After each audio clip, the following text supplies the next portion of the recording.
The story begins with our MC, who finds himself in the emergency room of a hospital battling for his life. He is a mechanical engineer, but after he overworked himself, he suffered a stroke, which landed him in a critical condition. He has had a tough life since he was younger. His parents died not long after he was born, ultimately leaving him an orphan. After graduating, he spent 20 years in the company, which was a living nightmare because he was getting trash pay. Throughout his tough life, he remained single, since no girl is ready to date a broke, worthless loser like him. Thinking about all of these, our MC decides to just give up and stop fighting. He closes his eyes and passes on, as the medical staff in the room tries to get him to wake up. When he finally opens his eyes, he finds himself in a luxurious room, dazzling with different types of treasures that almost blind his eyes. He assumes that he is still in the hospital room, and he fears that he will have to pay for the rest of his life, thanks to being transported to such a prestigious hospital. Suddenly, a status window appears in front of him, welcoming him to the magical continent of Eldria. Our guy is initially confused as to what is happening, but his senses come back to life when he sees himself in the mirror and realizes that he is totally different. He is a handsome dude with blonde hair running down his neck. The first question that comes to his mind is why he looks the way he does. A week later, our guy finally settled in and figured out what was happening. After dying in the hospital room, he was reincarnated into this world as a dude named Rhine Edgar. Rain is the third son of a Grand Duke, Aldarian Edgar, and he has a brother and a sister. Our guy realizes that Rain is the spoiled brat of the house, whom everyone cares for and cherishes. They are always buying him stuff or feeding him, just to make sure that he is comfortable since he is the smallest in the family. Rain is enjoying life so much that he starts believing that it is a remedy for his terrible past life. The continent, Eldria, is a world where everything relies on magic to function. The Caradorial Empire is the largest human empire on the continent.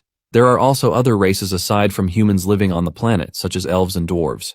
The Edgar family is a noble family with a territory of about 300,000 square kilometers and roughly 1 million subjects. As a noble, he also gets access to a personal maid who serves him. Rain figures out that his current sweet life is due to the tough life he had in his past life. He is having tea when the maid tells him that his father has summoned him.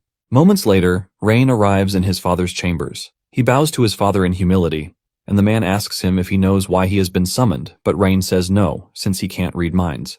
His father then tells him that he has reached an age where he can manage his own territory, and he asks him if he has decided on where he would like to go.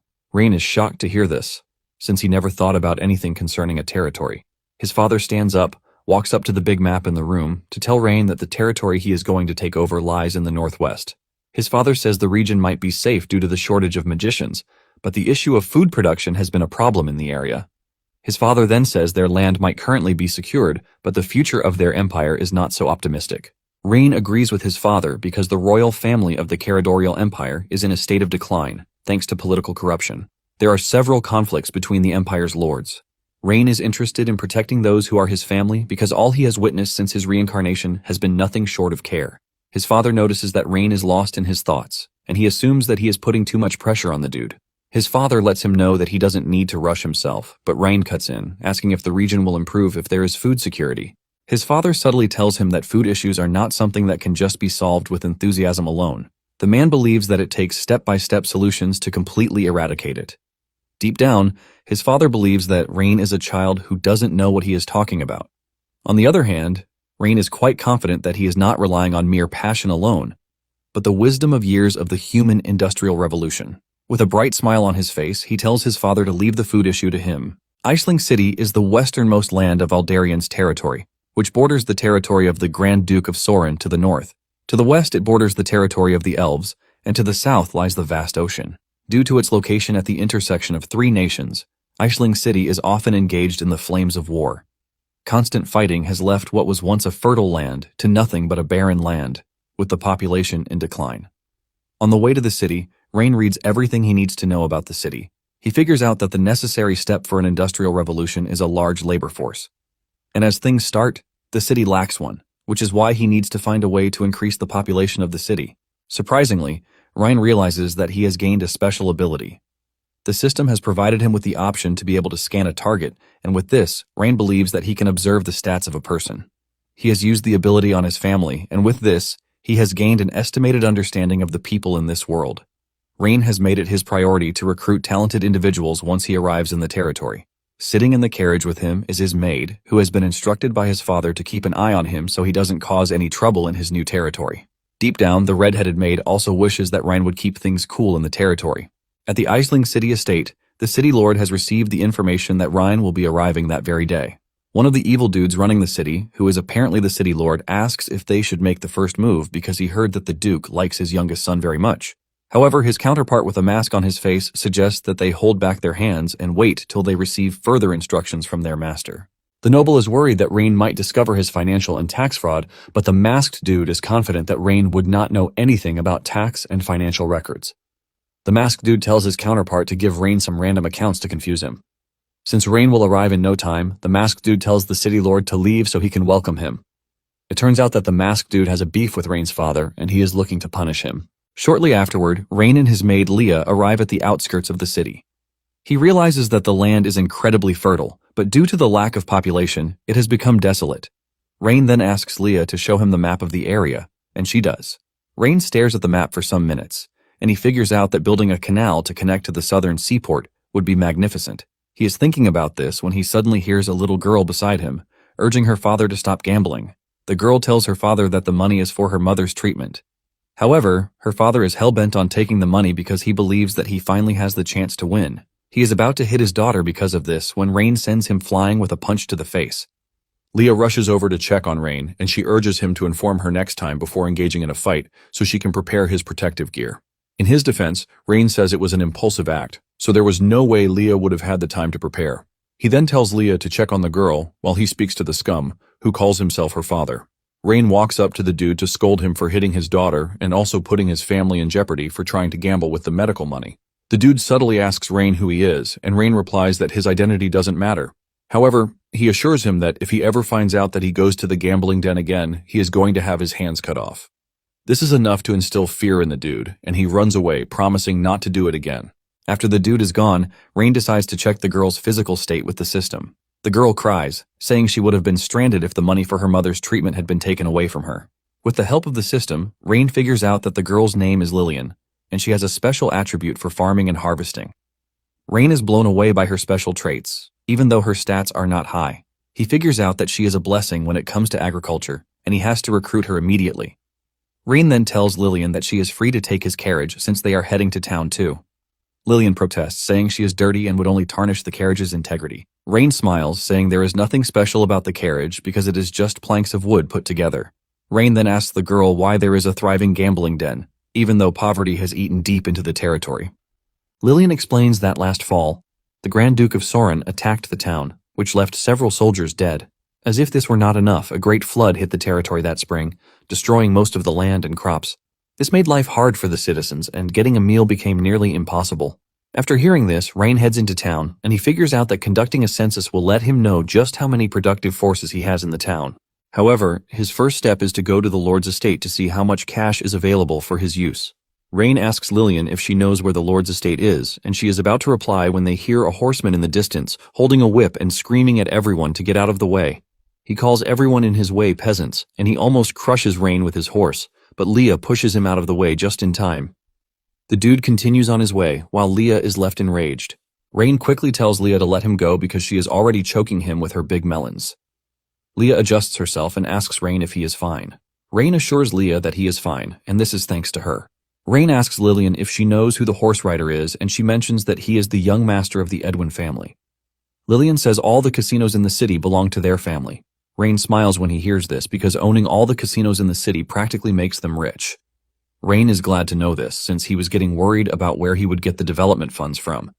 Instead of the estate, Rain tells Lillian to lead him to the casino.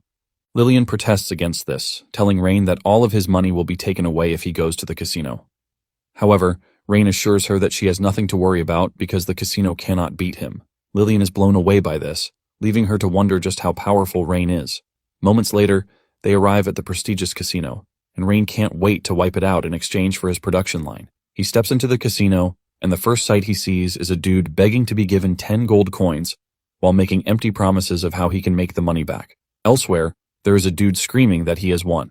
Rain is disgusted by the sights of this because he knows that as long as casinos exist, people will never work properly. Lillian then asks Rain if he is ready to take action because the casino has already been surrounded by the soldiers. However, Rain asks her to hold off because he is waiting for the big fish. Rain walks up to one of the attendants, who asks him what game he would like to play. Rain replies that he has no idea, but urges the dude to show him the way to anything easy. The attendant then asks Rain to follow him, and they give Rain 2 chips, saying they are on the house. They urge Rain to try his luck with the chips.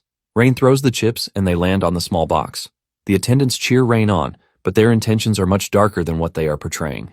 Basically, the game they are playing is called Sick Bow, which is a casino game popular in East Asia. Depending on the total sum of the dice, it will either be considered small or big, but the two have equal odds. The attendant then tells Rain that he tried his best, but he lost. Rain tells the dude that he is not impressed in any way, and he decides that he has to leave because he is hungry. However, the attendant tells Rain that he can't leave because he has to pay them the money he owes first. Rain is visibly disgusted, and he asks the dude when it was that he owed him any money. The attendant then mentions that he borrowed Rain the 2 chips he used, and he has to pay back the money first. Rain reminds him that he clearly said the chips were on the house. The attendant then protests, saying nothing is free in the casino. The attendant smiles, saying each chip is worth 100 gold coins, and in addition to the service charge, Rain is apparently owing 250 gold coins. The attendant tells Rain that he is free to leave his maid behind, in case he is not with enough cash. Lillian then cuts in, telling the attendant to keep his mouth shut because he is a freaking liar. Lillian turns to Rain, telling him not to believe the lying piece of shit because each token is worth just 1 silver coin. The attendant is pissed to hear this, and he berates Lillian for ruining his plan. Enraged, he calls on someone to beat Lillian, but before he can finish his statement, Rain punches him into the distance. Rain stands tall and cool, asking the dude who gave him permission to speak. Rain then turns around to see the people just focused on the games they are playing, while hoping that they win. Nonetheless, Rain's recent act doesn't go unnoticed as the big fish Rain has been waiting for finally shows up, demanding to know who dares to make a mess in the casino. The dude then tells his guards to beat up the gamblers, who caused a ruckus. His boys follow his orders, and he tells the other gamblers, who are watching him, that this will be their fate if they don't behave themselves. Deep down, Lillian blames herself because things like this would not be happening if she hadn't brought Rain and Leah to the casino. She remembers how Rain helped her out, and she decides to step up to defend Rain, saying she is not going to allow them to scam him. The other gamblers are shocked to hear this, and they all assume that it is the end for Lillian because no one who has made the owner, Vercello, mad has come out unscathed. Vercello turns around, asking Lillian if she is talking to him, and Lillian continues with her rant, saying Vercello's casino has ruined a lot of lives. She then says she is not going to sit around and let them bully her newly acquired big brother because he is a nice person. Vercello angrily comes after Lillian, and she just stands there waiting to get hit. However, Rain catches Vercello's hand before he can get to Lillian. He scans his stats and realizes that the dude has a terrible stat. His loyalty is a measly number of 5, and his special attributes are bloodlust and brutality. Vercello turns to Rain, asking him if he is not pleased with the way he does things. Rain replies that, on the contrary, he is impressed because only the strong can survive in this world. Rain then tells Vercello that whoever wins the fight will get the last laugh, and Vercello laughs when he hears this. He cannot believe that Rain is seriously challenging him to a fight. With a disgusting look, Rain tells Vercello that he doesn't need to know who he is, but he just needs to know one thing. With a clap of his hands, soldiers come rushing into the casino. Rain stands tall, with his soldiers all lined up behind him. Rain says he is currently winning the fight, which means he gets the final laugh. Meanwhile, the city officials are all waiting for Rain. Most of them are already trying to look for a way to get Rain on their good sides. Even Vercello's father is planning to make a good relationship with Rain, but he is surprised that he hasn't seen his son around. Moments later, Rain arrives in the hall, and the officials start rushing toward him, introducing themselves to him, while presenting gifts to him. Rain simply smiles at them and suggests that they start the meeting, since everyone is already present. The workers then drag in a board with a drawing on it, leaving the officials confused. Rain then tells them that the drawing they are looking at is the blueprint of the dam, and they need to make sure that all goes well. This leaves the officials even more confused because they don't know what a dam is. One even thinks it is meant to catch fish, but Rain urges them not to worry because he is going to explain everything to them. He calls on Leah to hand him the map, and she does. He lets the officials know that he has taken a look at the city's geographical location, and there is always a great flood every year due to the river north of the city. He mentions that they can build the dam there to stop the floods during the rainy season, and then water the crops during the droughts. The officials are blown away by this because it is an excellent idea, which will help the city's production increase. It starts to dawn on them that Rain is not a simple dude after all. One of the officials then asks Rain what it is that he wants for them, and Rain comes clean, saying he needs money. The moment he says this, all the officials bow their heads in gloom, saying they don't have money. Standing behind is Vercello's father, Adrian, and he believes that Rain is a naive young fellow because there is no way the officials will give him money. Rain tells the officials that they don't have to say they are poor because he just raided a casino in the afternoon, where he was able to get about 50,000 gold coins. He mentions that this was just one casino, and there are still others there. This immediately catches their attention, leaving them wondering which casino he raided. The officials are worried that they are not going to get a share of the casino's profit that month. However, there is one thing that is certain, and this is the fact that all the casinos in the city are run by Adrian. The officials conclude that Rain is just going to get himself into trouble. Even Adrian is pissed when he hears this because he has no intentions of going against Rain before. But since he has decided to touch his business, Adrian is now interested in destroying him. Adrian walks up to Rain, telling him that his decision to raid the casino is against the laws of the nation, and he is not supposed to break the laws of the nation. The other officials are in support of this, and they start speaking out to Rain, telling him that Adrian is right. They claim that the casinos are legal businesses, and he just can't raid them because he wants to. Adrian is confident that Rain is a naive fool who has no idea how to control people. Rain then speaks up, reminding them of how they claim to be poor after he asked them for money. Rain then tells the officials that he knows about their involvement in the casinos, and he lets them know that he is giving them one last chance. He tells them that they have a chance to give up the casino, or he will give it up for them. Adrian speaks back at Rain, telling him that the Grand Duke will not be happy with him if he knows what he is trying to do. The other officials are also in support of this, and they try to tell Rain that he must know his place. Since the group is all about laws and whatnot, Rain orders the soldiers to detain all of them because he is finally ready to teach them about the law. Rain also orders that the soldiers bring out the 2 guards from the casino. The 2 are already tied and restrained, shocking Adrian, since the 2 are always by Versilo's side. This basically tells him that something has gone horribly wrong. Rain then asks Adrian if he knows the 2. Adrian claims that he doesn't know them, and he asks Rain why he is asking him. Rain then tells Adrian that he has nothing to worry about because he simply wants to know about them, since they tried to assassinate him that afternoon. Rain then mentions that the 2 claim they had the backing of someone important in the city. Rain then tells the soldiers to release the 2 so that they can see if there is anyone in the room who recognizes them. The officials are already panicking because the 2 are Versilo's followers, and the idea that they tried to assassinate Rain is a scary one. The officials believe that Adrian is done for good if they allow the 2 to speak. Adrian also knows this, and he quickly whips out a knife in an attempt to take down the 2 under the guise that they attacked the Duke's son. Before anyone can do anything about it, he cuts down the 2 in a gruesome manner. After this, he turns to Rain, telling him that he was overtaken by anger, which was why he acted rashly. He tells Rain that he is free to punish him for his actions. However, Rain tells him that he is an impressive person because he has a strong sense of justice. Adrian plays it cool, saying he only did what he had to do. Rain then turns things around, telling his soldiers to bring in the main culprit so that he can see if there are more impressive nobles like Adrian in the room. Just then, Versilo is dragged into the room while he is busy screaming about how his dad is the greatest noble in the town. Adrian's eyes lit up in shock when he realized that his son was captured, which was why he couldn't find him. Versilo screams at Rain when he sees the bodies of his servants on the ground, and he demands to know why he killed them. Versilo tells Rain that he is a dead man because the moment he is released, he is going to make sure he tortures Rain. This plays right into Rain's hand as he points out the fact that Versilo is trying to torture him and kill him at the same time. Versilo reinforces this, saying he is untouchable in the city, and he makes it clear that Rain is a dead man. Rain laughs when he hears this, telling Versilo that he is the bravest dude he has found. Rain finally steps aside so that Versilo can see that his father is in the room. Versilo laughs out loud, saying Rain is done for because the person standing behind him is a big deal.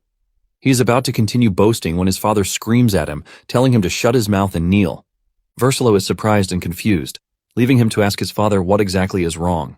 Adrian ignores his talk and he pushes Versilo to his knees.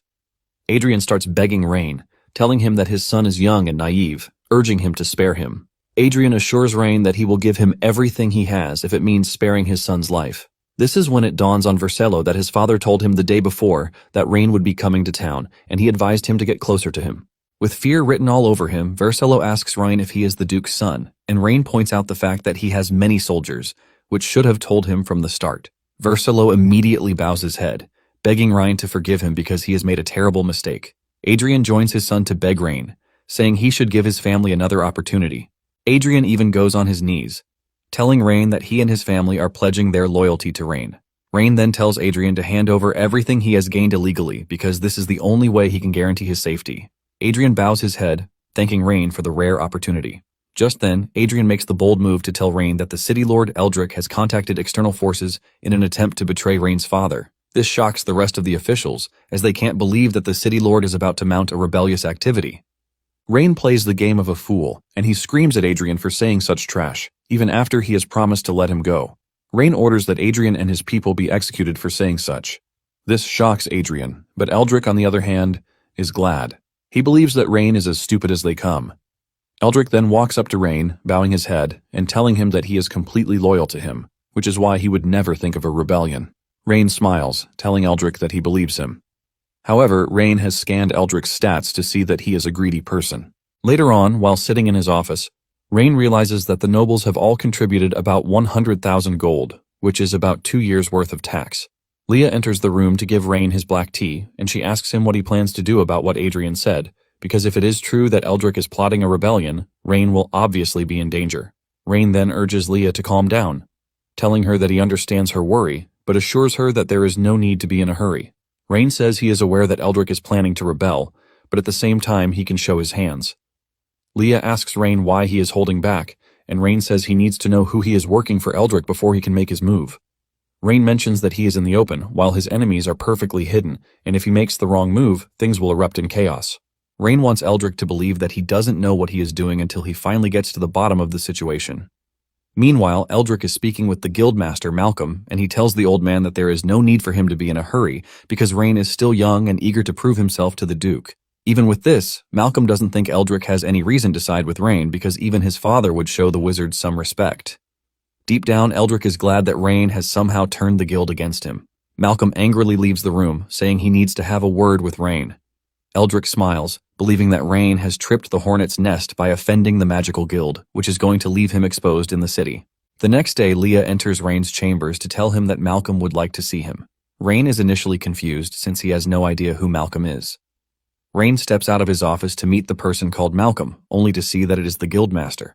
Malcolm screams at Rain, asking him why he would insult the Wizards Guild. Rain shows his confusion, asking Malcolm when it was that he insulted the Wizards Guild.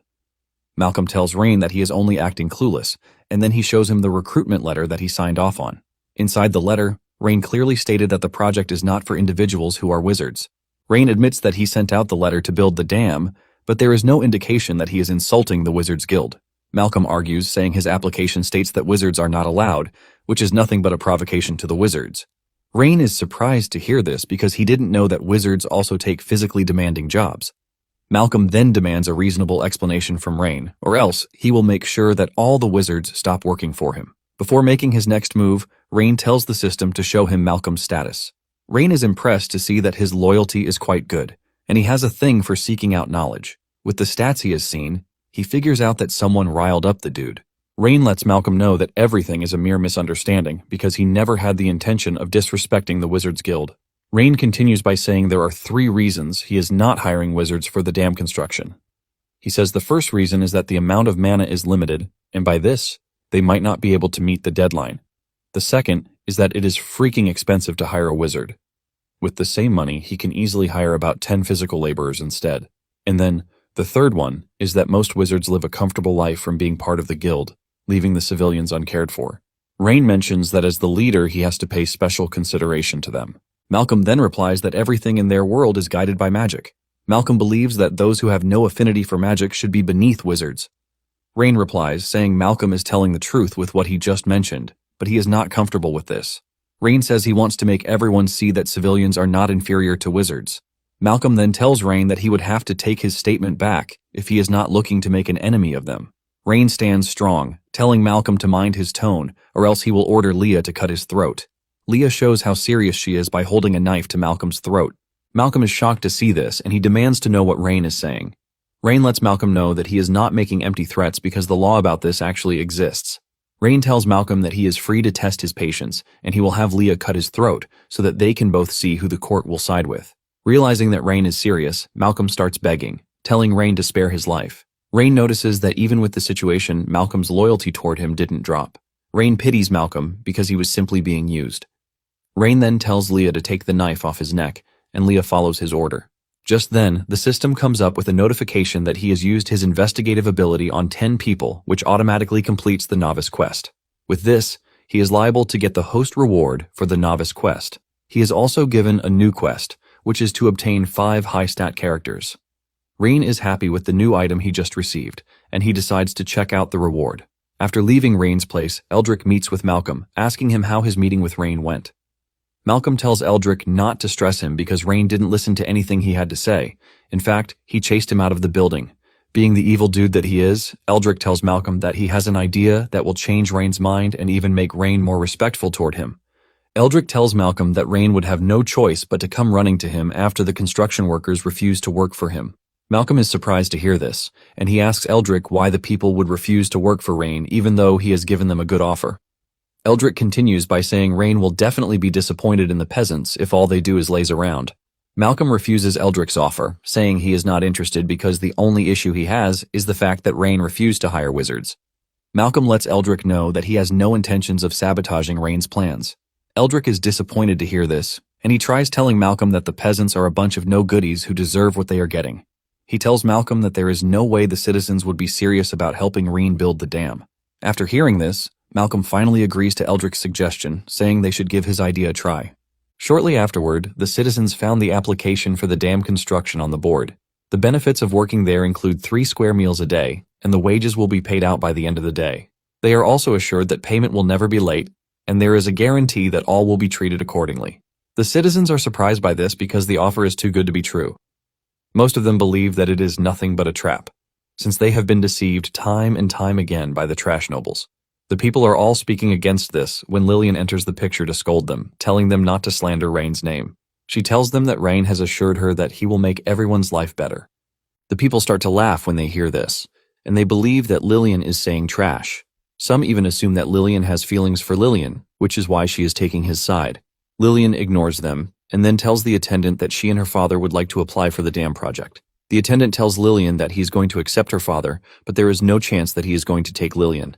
Lillian protests against this, saying she is a pretty strong lady. The attendant then tells her that Rain has instructed him not to take those who are below the age of 18. The attendant tells Lillian that they are going to be punished if they hire her behind Rain's back, and he later finds out. The attendant then informs Lillian's father that he is free to participate in the construction of the dam for 8 hours a day, with 3 meals to be provided. The payment for each day will also be 10 coppers, and he will get it at the end of the day's work. The attendant tells Lillian's father to make a handprint on the sheet of paper and show up at the construction site the next day. Lillian then turns to her father, telling him to work really hard, and the man assures his daughter that he will because he has no intentions of gambling again. He promises not to let Rain down. He hugs Lillian, telling her to stay at home with her mother because she can't work in the field, thanks to her illness. Just then, the attendant calls him back to confirm if his wife is truly sick. Lillian's father confirms this, saying his wife is really sick, which is why she can't work at all. The attendant smiles, telling the man that his wife is not required to work. In fact, Rain has ordered that members of the workforce working on the dam project are free to temporarily relocate to the workers' quarters. This is confusing to the man, and the attendant explains that it is a temporary residence he is entitled to while working on the dam's construction, and whenever the construction is done, he is free to return home.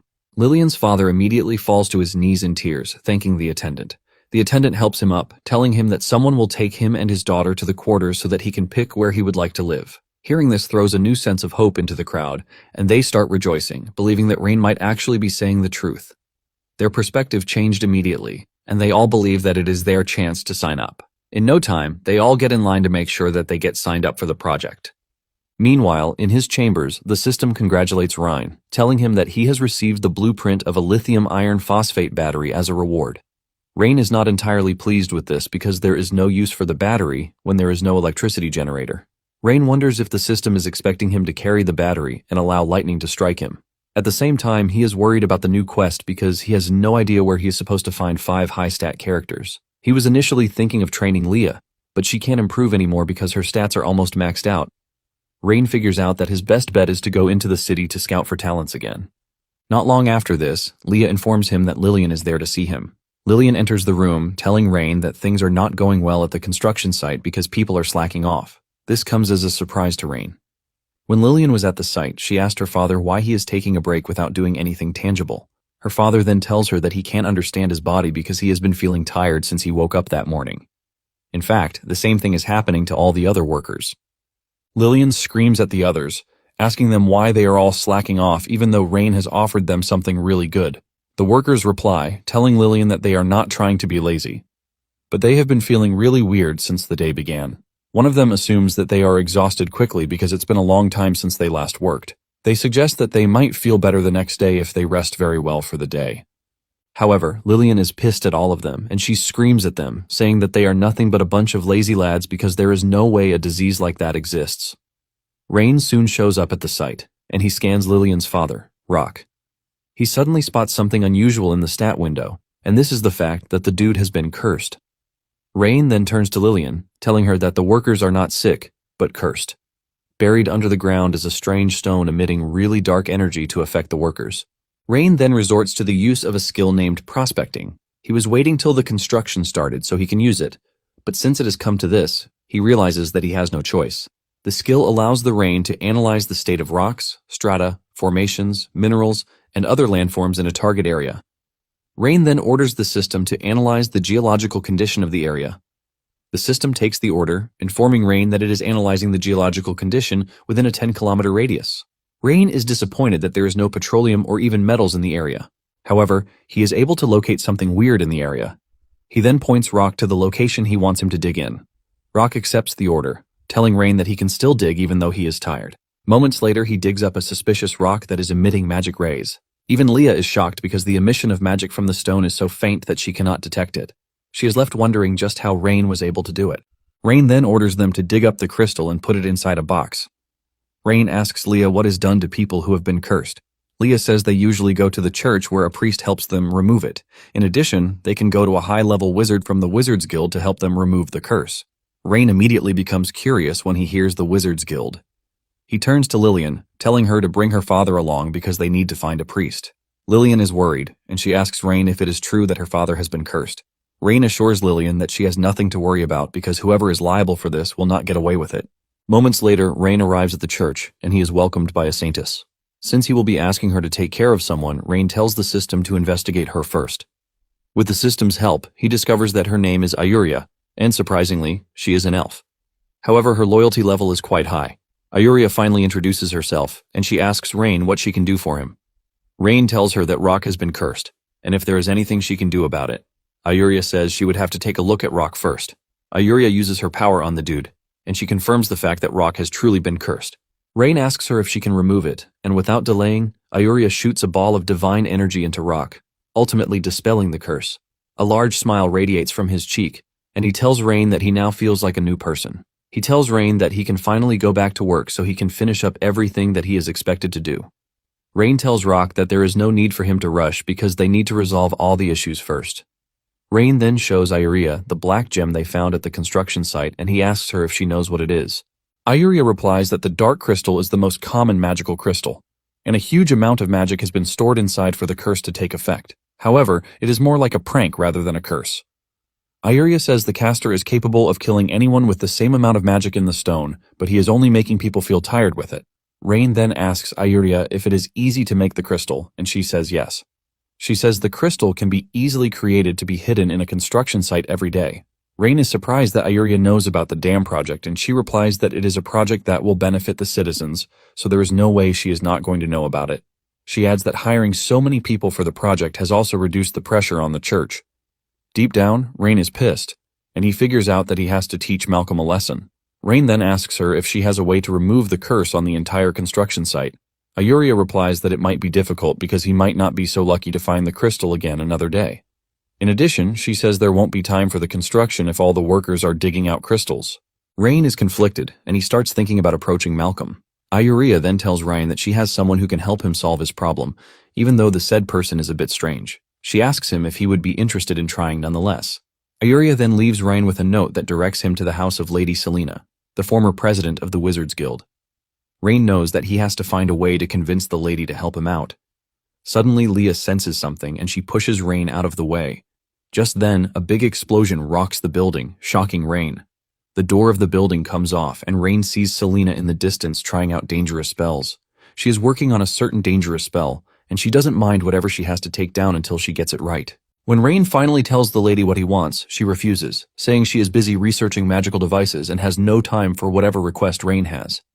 Rain asks her if the magical devices she is talking about are wands, but Selena laughs, telling Rain to stop spewing trash. Leah steps in, telling Selena that she has to watch her tone when speaking to Rain. Selena immediately takes an interest in Leah because she can see that she has a high affinity for magic. She urges Leah to stay with her as her apprentice, and she promises to help Rain after she is done with what she is doing. The tension immediately explodes between the two, as Leah is ready to show Selena how to show some respect. However, Rain manages to calm Leah down, reminding her that they are there to ask for Selena's help. Rain then asks Selena if she is the one who made all the magical items on the table. Selena is impressed that Rain recognizes the items, but unfortunately, she says that they are all failures. Selena lets Rain know that the item she is trying to create is one that will be able to store the powerful electric magic that she has within her. The moment she mentions electric magic, she catches Rain's attention. Rain immediately asks again to confirm if what she is trying to create is a device to store electricity, and she says yes. However, the whole thing has been exploding because none has worked. Selena then tells Rain to leave because she has to focus on her research. Rain takes a minute before telling Selena that he actually has a way to create a device that can store electricity. He asks her if she will be willing to help them out if he tells her the method. Selena thinks Rain is messing with her, and she reminds him that she has no time to be playing around. Rain reinforces what he said, saying he is not playing around, but he needs to know if Selena is ready to help them if he helps her create the device. Selena then tells Rain that if he can help out, she will help him deal with Malcolm and even make sure that the other wizards listen to him. However, if he fails, she tells him that she will not be responsible for his safety. The trio then steps outside to the yard, and Rain is visibly happy because he was already worried about where to get electricity. He whips out the lithium iron phosphate battery blueprint with the intention of making the wizards his primary electricity generators until he builds the hydraulic generators. Not long after, Rain finishes building the battery and he presents it to Selena, who doubts the functionality of the battery. She fears that it is going to explode even if she uses a tiny bit of magic. Rain disagrees with her, telling her that the battery's capacity is about 180 watt-hours per kilogram. He urges her to show him how much she can charge the battery.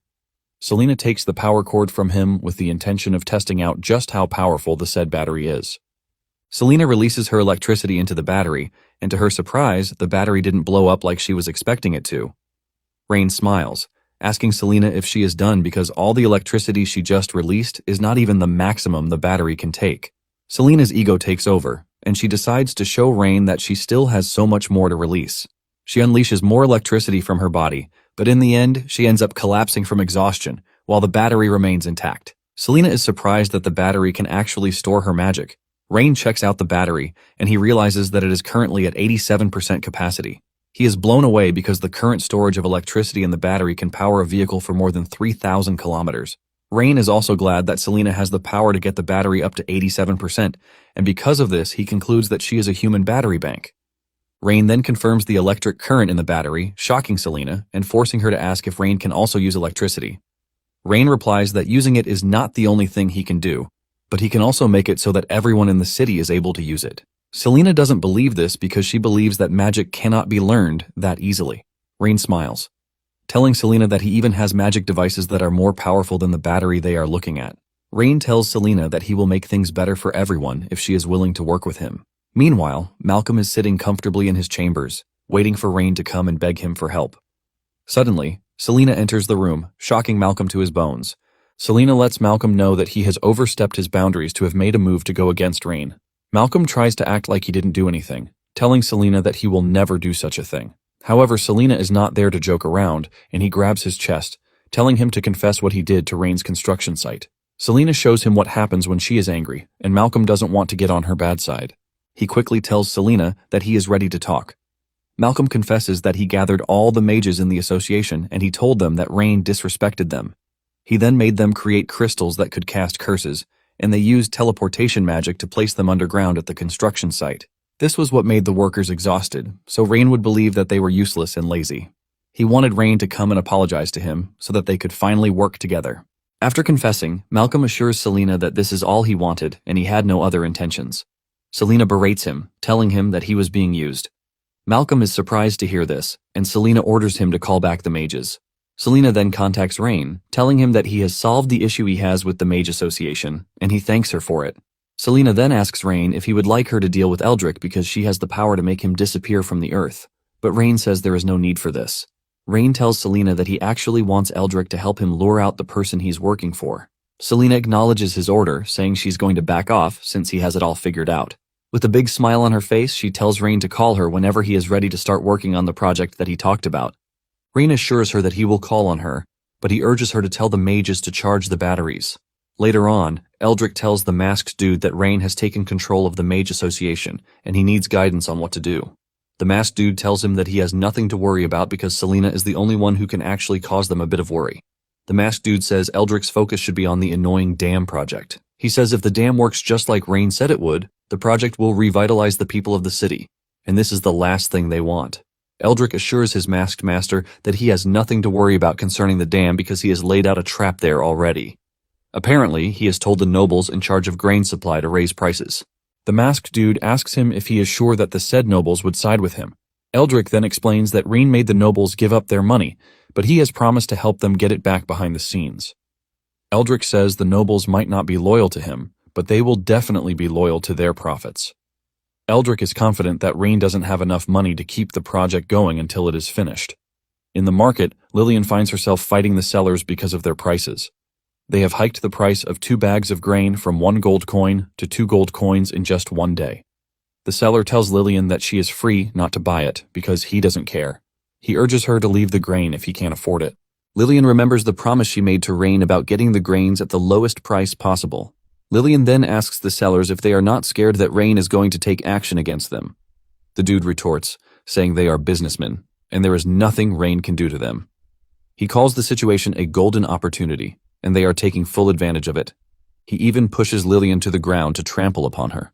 When Ayuria also heard of this, she was pissed because she couldn't believe that they hiked the prices of grains in the space of one day. She tells her sister, Ilaria, that the grains they have won't be enough to get their people through winter. She tells Ilaria to take the grains back, saying she is going to figure something out. She then gives her money for a bribe. Ilaria is shocked because it is more than the usual money they use to bribe the guards. Ayuria is tired of explaining herself, and she tells Ilaria to just do what she asked her. Just as she is about to put the money in her pocket, Leah appears out of nowhere and snatches it away from her. The two are shocked, but are more shocked when Rain also shows up.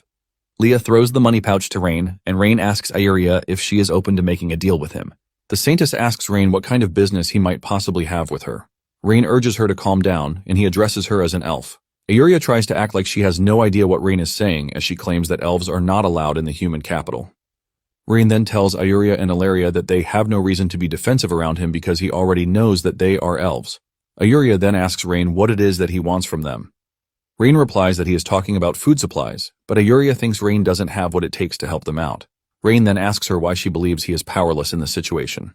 Apparently, the food in the city is controlled by the 4 major noble families, and these 4 have stood strong in the city for over a century, firmly dictating the prices of grain in the city.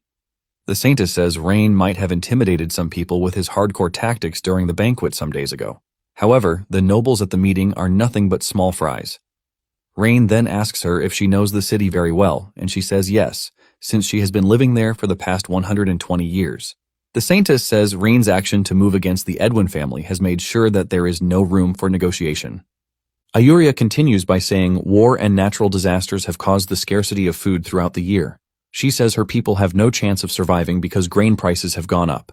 Rain then promises the Saintess, telling her that the prices of grain will be cheaper in the city than it was before. Meanwhile, the 4 heads of the strongest family are having a meeting. They are all happy with the way things are going because they have made some incredible money in a short space of time. They are raising a toast to their success when the butler enters to tell them that Rain has requested their presence at a banquet. This shocks the 4, and they start thinking of the worst possible things that Rain might have planned for them. One of the lords turns to the man who brought them together, Augustus, the head of the Klein family, to tell him that they are scared. Augustus tells his counterpart that he has nothing to worry about because Eldrick has already assured him that increasing the grain prices is within the laws of the nation. In addition, he believes that they are unstoppable as long as they stick together. Augustus says the price of grain solely depends on their mood, and the emperor doesn't even have the authority to meddle in it, let alone a young man like Rain. The other lords agree with him, saying if they follow everything that Augustus is saying, there won't be any room for poverty in their lives for the next 100 years. Augustus says the worst they can do is to drop the price by 5 coppers just to appease Rain. Augustus then turns to his counterparts, telling them that they will be severely punished if they try to back out. The other 3 assure Augustus that they are going to stick with him till the end. Since they are all in agreement, Augustus suggests that they change their clothes before meeting Rain. Later that night, Augustus and his counterparts arrive in the hall where Rain is waiting for them. Rain tells the maid to order the kitchen to start preparing food for his esteemed guests. When the four enter the room, they are wearing ragged clothes just to look poor. Rain is surprised to see this and smiles deep down because they don't know who they are dealing with. The first thing he asks them is why they look so dirty, since they are the ones controlling the city's grain supply. Augustus then cuts in saying they have heard about Rain's dam project, and they are willing to contribute. Another dude among them joins the conversation, saying they have donated large sums of money to support the project, and they have also been selling grains at the lowest price possible. Leah is pissed because the four are just trying their best to deceive Rain. Rain smiles after they are done spewing their nonsense, and he tells them that he appreciates their efforts in supporting him. He then tells the four that he has invited them because he wants to discuss grain-related business with them. August replies saying they are quite aware that Rain is low on funds, but at the same time the 2 gold coins per sack is a huge loss for them. Rain then shocks them by telling them that they are getting the wrong idea because he is not talking about them reducing their prices. In fact, he wants them to raise the price of grain per sack to 4 gold coins. Augustus is dumbfounded when he hears this, and Rain confirms what he said again. However, he lets them know that he will be taking 30% commission off the profit made. After Augustus confirms what Rain said, he concludes that Rain is not an inexperienced kid, but a cunning dude just like the rest of them. The four are glad that things are about to become very much easier for them with Rain's support. They even regret the fact that they didn't visit him earlier, since he appears to be on their side. On the other hand, Augustus is worried that this might come back to haunt them if they increase the price without an official decree. Augustus then speaks up, asking Rain when he plans to announce the increment. Rain tells them that the document is ready and stamped with his family seal. He promises to put it up once they are done with their meeting. He then warns them about disobeying him because he might just as well treat them the same way he treated the Edwin family. The four smiles, assuring Rain that they are going to support him. When the four finally return home, one of them tells Augustus that it would be right for them to inform Eldrick of the sudden change because raising the prices of grain appears to be totally strange. Augustus angrily smashes his cup on the floor, telling the dude that the more people who know about the deal, the less profit they are going to make. Augustus says Rain is probably trying to rope them into his plan so he can reap the benefits. Augustus tells the four that the entire issue must stay between them because they need to take full advantage of the crisis. One of them speaks up, saying he is only worried because the deal feels too good to be true. However, he is ready to follow Augustus through thick and thin. Augustus then urges his friends to gather all the grains from the small merchants before the announcement goes up. They are confident that they are about to make so much money beyond their wildest dreams. The next day, the Saintess shows up in Ryan's office to berate him and asks why he is colluding with the crooked merchants. She is about to crash out when Lillian steps in, telling her to calm down because Rain already promised that the price of things would drop. Lillian urges Ayuria to trust Rain because he must definitely have a plan.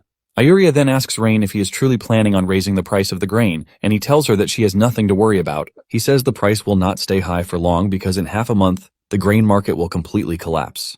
Ayuria thinks Rain is spewing trash, and she calls him inexperienced for thinking the prices of grain will drop. Rain then asks the Saintess just how much she thinks the prices would drop if he had threatened the four. The Saintess replies that she doesn't care because it wouldn't have doubled the prices of grain. Ayuria believes that the people are going to starve to death since the prices have gone up to 4 gold coins.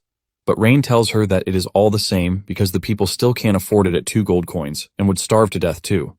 Rain says the prices have the same effect, and it would only take longer than the other. Rain says his aim is not to make the merchants drop the prices of grain, but to make sure that they lose everything. 7 days later, Rain is taking Selena on a lecture when Leah shows up to tell him that the elf is there to see him. Selena believes that she is there to talk to him about the grain as usual. Apparently, the price has climbed up to 7 gold coins per bag, and just as suspected, this is exactly what Ayuria comes to complain about. Rain then turns to Leah to ask her how many days it has been since they started raising prices, and Leah tells him that it has been 7 days. Rain smiles and says it is time to finish off the merchants. This only gets the Saintess angrier as she demands to know what Rain means by this. She demands an explanation or threatens to sever all ties with Rain. With a calm voice, Rain tells Ayuria that he is finally ready to tell her the truth. The reason he didn't tell her before was to make sure her anger was genuine so that the nobles would not arouse suspicion. Rain then asks Ayuria what she thinks is the most lacking thing in the city as they speak. But she can't think of anything in particular. Rain then gives her the simple answer to this, and the answer is basically a merchant who actually sells grain. Rain explains that greed is the easiest human trait to control, and he cites an example with the merchants who rushed into the city after they heard that the price of grain had risen to 4 gold coins per sack. Rain knows that the 4 heads of family will buy the grains in higher quantities, further increasing the number of merchants entering the city. With this, Iceland City is basically the city with the highest number of grain in the entire empire. It is evident that all merchants lose their senses in the face of a 10,000% profit because the only 2 words in their minds are, "get rich." Rain assures the Saintess after that very day, the 4 noble families in the city will be eradicated. Rain then passes a note to Leah, telling her to pass it all across the city. The note is to inform them that Ayuria is selling the church's reserve grain because she doesn't like Rain's methods. Rain adds that the price of the grain should be set at 1 coin per bag. Ayuria is shocked when she hears this, and she asks why Rain is giving her such honor. Rain smiles, saying he doesn't have any grain, so he has no way of selling. The Saintess also argues with him, saying she doesn't have as much grain as that unless she is expected to sell the grain her people would need for winter. Ayuria continues arguing until Selena steps in, telling her that she is such a naive soul. She advises her to listen to Rain's words and start selling the grains because the more she delays, the more money she loses. Ayuria retorts, saying her people don't care about money because what they are more interested in is grain. Rain is tired of arguing, and he tells Ayuria to do what he told her, while assuring her that her grain will increase and not decrease. Rain then turns to Selena, telling her that he is counting on her and the Mage Association to seal the city. Selena assures Rain that not a single person would escape the city. Moments later, Rain notices that Leah is acting strange, and he asks her if something is wrong. Leah replies that she is scared that things won't go as planned. She asks Rain what would happen if the merchants hold out for some days, and Ayuria sells all her grain. Rain then explains to her that there are 2 types of schemes. One is the secret plot, while the other is an open plan. Rain tells her that a secret plan can be avoided by an open plan is unavoidable. Rain mentions that the merchants who are currently in the city are blinded by desire, and they are going to risk everything just to make a profit. However, if they find out that the prices of grain will fall overnight, they are going to panic and sell. Not long after this, Augustus gets the information that the church has said it would sell their reserve grain to help the people, and it will be selling 1 gold coin per bag. The other 3 start asking Augustus what the solution is because they completely forgot about the church. One of them urges the others not to panic because there is no way the church has enough grain to serve everybody. Augustus then makes his decision, telling his friends to send some people to the church so that they can buy as much as possible. In no time, the church is bombarded with requests to buy grain. Ayuria urges them not to rush because there is a bulk load of grain available for everyone. She claims that the Pope has sent 10,000 bags of grain because he is aware of the people's struggles. However, most don't believe this, and they assume that the grain will run out soon enough, which is why they want to rush and buy everything that they can. Just then, soldiers show up on the scene to publicly tell Ayuria that the grain she is currently selling is the first batch, and more will be sent by the Pope the next day. Ayuria plays along, but she hopes that Ryan will take it easy on her because she might be in so much trouble if the Pope finds out about this. However, this sends shivers down the spine of the merchants because they believe that their business is completely ruined. One of them realizes that he actually bought the grain for 60 silver coins, and the transport alone is about 10 silver coins. He adds his expenses for the past couple of days and realizes that it amounts to 95 silver coins per bag. He figures out that he still stands to make a profit if he sells all his grain immediately. Without wasting time, he starts announcing that he is selling his grain for 95 silver coins per bag. The people immediately turn to him, asking him to sell to them. Another merchant is pissed about this, and he decides that they are going to completely crash the market if this is what it takes. He also makes his own announcement saying he is selling for 90 silver coins. Before they knew it, it had fallen to 80 silver coins. Rain stands on his balcony to watch the chaos unfold, and Selena commends his ingenuity because everything is happening just the same way he said it would. Rain then tells Selena that she is witnessing human nature at its best. He explains that selling even a second slower than the others means more loss. This is why everyone is scared to sell late and is all selling out of panic. Selena asks Rain if the prices will come down to 50 silver coins with the way things are going, and Rain smiles, saying she is clearly underestimating the greedy merchants. Rain lets her know that by the time Augustus and his group start selling their grain will be the cheapest commodity in the city. Selena doubts the possibility of Augustus and his crew selling out like the other merchants because they paid the highest price to get the grain. In addition, Augustus and his counterparts were united at the banquet without leaving an opening. Selena doubts the possibility of the group turning on each other. Rain laughs when he hears this, telling Selena that she is giving too much credit to the group because there is no sense of unity among them. He assures Selena that when it comes to profit, none of them will be willing to back off. He tells her that the grain prices in the city are no longer an issue, but they need to talk to the scientists about the second part of the deal. At Augustus's crib, he learns that the out-of-town merchants are selling their grains at the lowest prices possible. Basically, grain has gone down to at least 75 silver coins. Another disagrees with him, saying they are the ones controlling the grain in the city. He believes that there is no way outsiders are getting grain to sell. After taking a moment to think about it, Augustus finally gets the big idea, and he realizes that Ryan is probably plotting their downfall. The other dumb members run to him, asking him what he means by this. He explains that Ryan was the one who spread the news that grain prices in the city were skyrocketing, and this would definitely attract merchants from nearby towns to bring their grain into the city. The moment the merchants with grain flooded the city, Ryan used the church's name to crash the prices, basically causing all the merchants to start selling in panic. At the end of it all, the out-of-town merchants are forced to sell at a loss to avoid losing all of their money. Augustus lets them know that Ryan has just used a very sneaky trick on them. However, Augustus tells them that he has another plan that might help them turn the tables. The nobles start begging him to share his plan with them before they go out of business.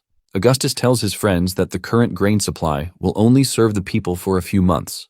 However, if they hoard the grain until the people are desperate, they get a chance to sell it at a high price.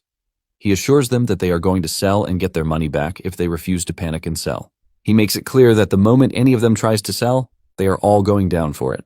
One of them agrees with Augustus, saying he is right. After making this statement, he says he has to go home to order that all the grains are stored.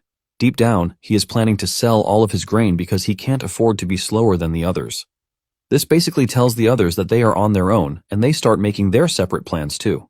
After the three nobles leave Augustus's house, he orders his retainer to sell all the grains that they have because he can't allow the others to make a move before him. Later on, Ryan calls Ayuria to show her a stack of grain sacks and asks her if the grain is enough for her. Ayuria is shocked by this because it appears that the more grain they sell, the more they get. Ryan lets her know that this is happening because they are selling at the peak point of the market while they are buying at the lowest point. Ryan says this strategy alone has made back tons of money. They are still discussing this when Lillian rushes into the room, telling them that the grain prices have dropped again. Basically, 3 bags of grain now cost 1 gold coin. Ryan turns to Ayuria, telling her that she didn't believe him when he told her that the prices would drop. Ryan then tells her that she can get more if she buys now. Ryan then asks her if she is ready to talk about their deal. Ayuria is confused, and she asks him what type of deal he is planning to make with the Elven tribe. Ryan shocks her when he tells her that they can basically handle everything that the elves need. Ryan says he is ready to provide from the smallest thing, which is grain, to the big things like land. Ayuria is blown away by this, and she lets Ryan know that the Elven Queen will be the one to make such a huge decision. Ryan has no issue with this, and he tells her to arrange a meeting with the Queen. Ayuria then arranges a letter, which she gives to Illyria, telling her to deliver it to the Elven Queen. Ryan is pleased with the way things are going because once the crisis is over, the nobles in the town won't cause trouble again for a while.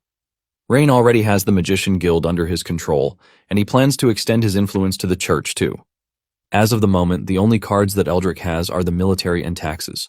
He figures out that taking over the military will leave Eldrick vulnerable, and he has to find a way to infiltrate the military.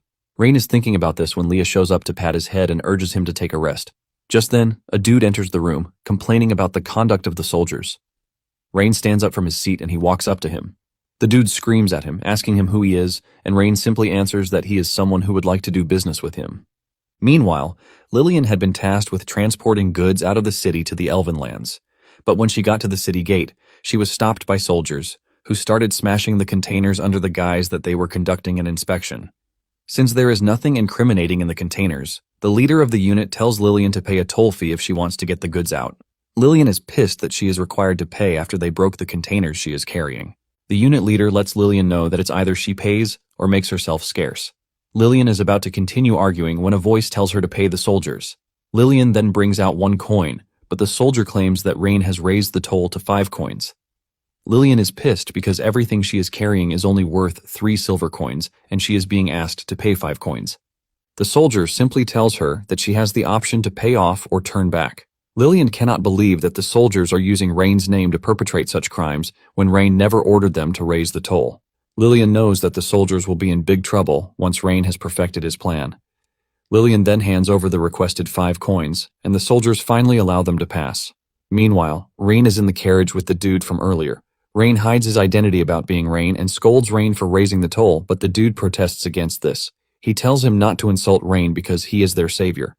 Rain is surprised to hear the merchant defending Rain because he is clearly blaming the soldiers instead of Rain. The merchant confidently explains how Rain used a brilliant plan to take down grain prices in the city in an attempt to help the people. The merchant admits that he lost money, but it is the first time he is going to see a leader care about his people.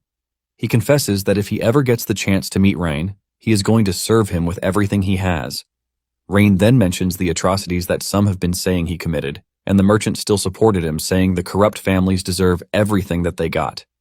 Rain then asks him if he knows the Edwin family, and he mentions that everyone in the city knows the family. He says most people believe that the Edwin family amasses their wealth from casinos, but this is entirely false.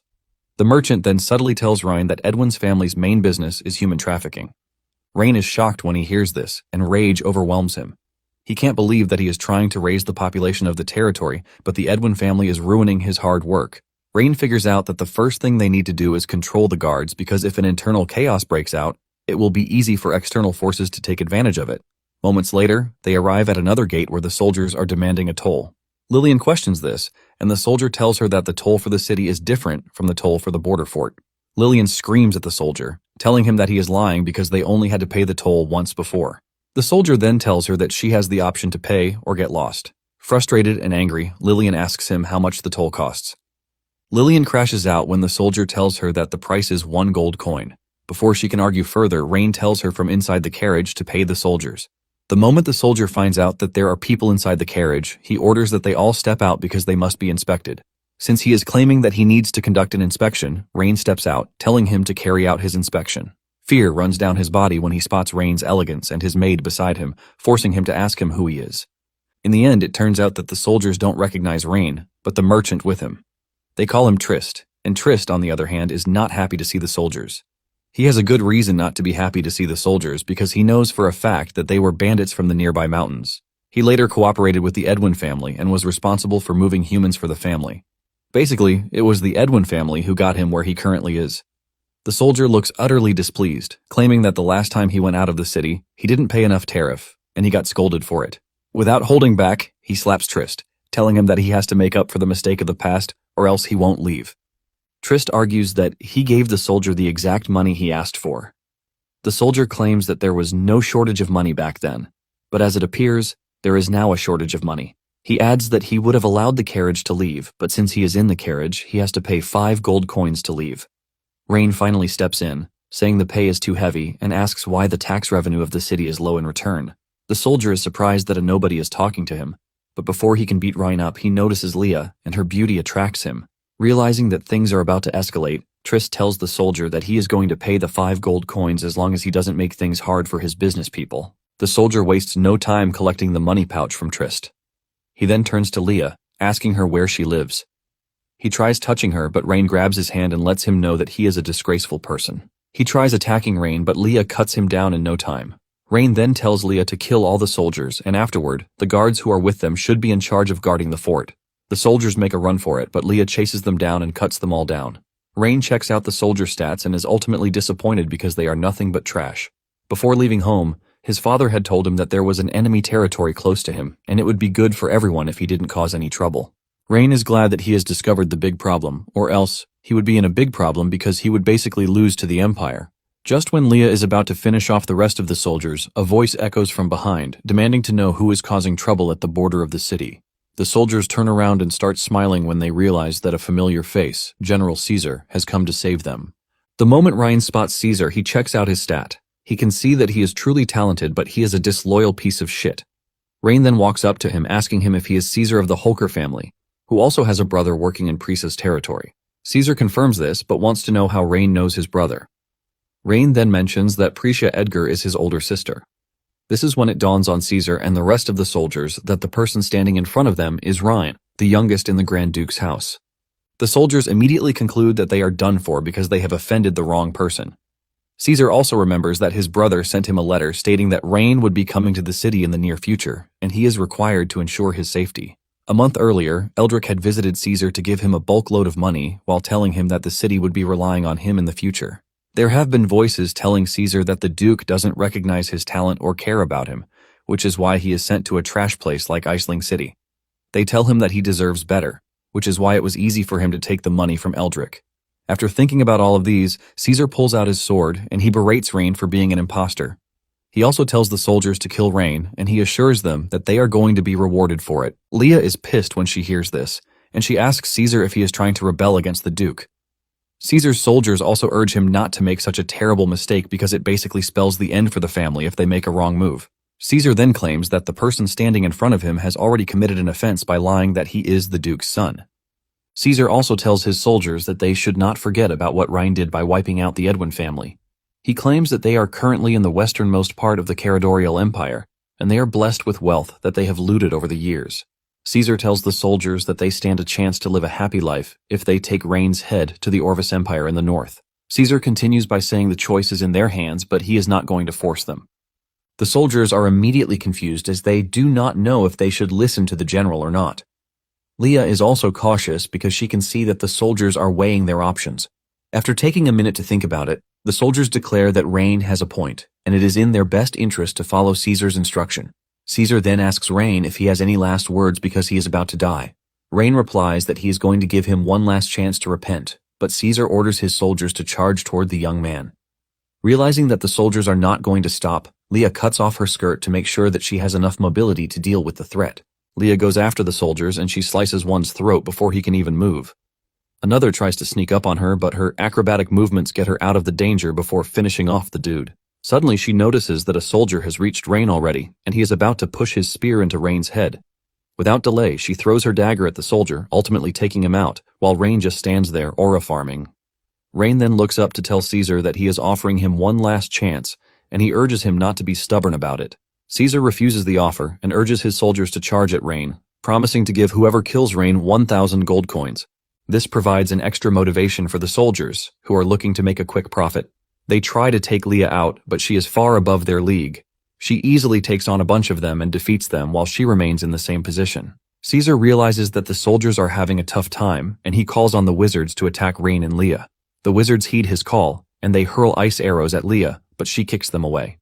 However, this turns out to be a problem because the ice effect ends up freezing her legs. The moment Caesar realizes that Leah is immobilized, he orders his men to go after Rain. Before they can reach Leah, Rain tells her to find a way to leap into the air at that instant. He throws her a hammer to help with this, and she swings into action. Rain has already armed himself with an electrical battery, and he is waiting to see just how powerful it is. He removes the lid and drops the cable on the ground. The electric current from the cable runs into their body, shocking them and causing them immense pain. Rain, on the other hand, is unaffected because he is wearing an insulated shoes. The soldiers, who are standing behind, are ultimately confused as they have no idea what is going on. They believe that Rain is taking them down with thunder magic. On the other hand, Rain only wishes that there were a video recorder to help document the moment so he can show his workers the dangers that come with reckless handling of electricity. Caesar is pissed that the soldiers are standing back and he berates them. However, one of the soldiers tells him that Rain must have used some sort of forbidden magic because everyone who gets close to his position is dying. Caesar angrily cuts down the dude's head, saying anyone who doesn't follow his order deserves to die. Caesar then orders the soldiers to go after Rain because he is just one person and he has no chance against all of them. Moments later, some of the soldiers remain standing and Leah asks Rain why they are still standing. Rain tells her that the battery must have run out of power because he only brought one battery with him to test it out. Leah then suggests that she take the dude away from the scene, but Rain refuses, saying they can't allow Caesar to get away. The moment Caesar notices that people are no longer falling, he orders his soldiers to charge in and capture Rain. Suddenly, a lightning bolt hits the ground, and with it emerges Selena, who is visibly enraged. She tells Caesar that he is one bold dude, and Caesar already knows what this means for him. Arriving with Selena are a bunch of other wizards too. Selena asks Rain if she came right on time, and he says yes because the power on the battery just ran out. Selena is curious to know what the effect of the electricity was, and Rain tells her that he is going to explain everything once they have arrested Caesar and his men. Selena acknowledges the order, and she tells her counterparts to take down the rebels. Without hesitation, the wizards strike the soldiers with lightning, leaving most of them to beg for their lives. Caesar refuses to give up because he is hell-bent on killing Rain. He dashes toward Rain with the aim of cutting him down, but Leah blocks his attack with her dagger. Caesar was not expecting Leah to get to him fast enough. Before he can react, Leah sends him flying with a kick to the mouth. Caesar crashes into a wall, and Leah looks down on him, calling him a scumbag. Momentarily, Caesar wakes up to find himself tied to a pole, while Rain and Leah are in front of him. Rain has gotten his hands on several documents that incriminate them. Rain can see that Caesar and the border guard have been stealing money for several years. He asks him when he started working with Eldrick. Caesar is shocked by this, and he asks Rain just how he knows this. Rain tells Caesar that he doesn't need to act surprised because he already knows that Eldrick was going to betray them. However, he has been waiting for a chance to take him down at once, and Caesar has just led him to the opportunity. Caesar smiles, saying Rain can't possibly think he can do anything to Eldrick because of the little bit of corruption evidence that he has. Rain lets Caesar know that he is getting the wrong idea because he already knows that the papers are a little threat to Eldrick. Rain says he only had to know the annual business tax figures of the city through the accounts because it is going to help in transforming the city in the future. Caesar laughs out loud when Rain says this, and he tells him that he is a dreamer.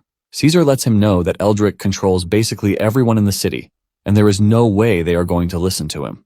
Rain then walks up to Caesar, telling him that living people are the ones who can be called nobles, but dead people are basically corpses. Fear grips Caesar when he hears this, and he asks Rain if he is trying to create a bloodbath of nobles in the city.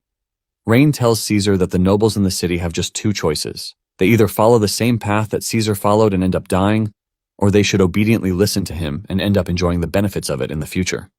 Rain looks into Caesar's eyes, asking him which one he thinks the nobles would choose. Later on, Rain figures out that he has to fix the city walls as quickly as possible because Duke Soren will definitely send troops again. Rain then returns to the map to check out the possible solutions to his problem. To the west, there is the territory of the elves, and as long as the negotiations are successful, he doesn't need to worry about war coming from them. On the other hand, he has no reason to fear his sister's territory to the east. This leaves him with Soren in the north, which is the only location he has to worry about.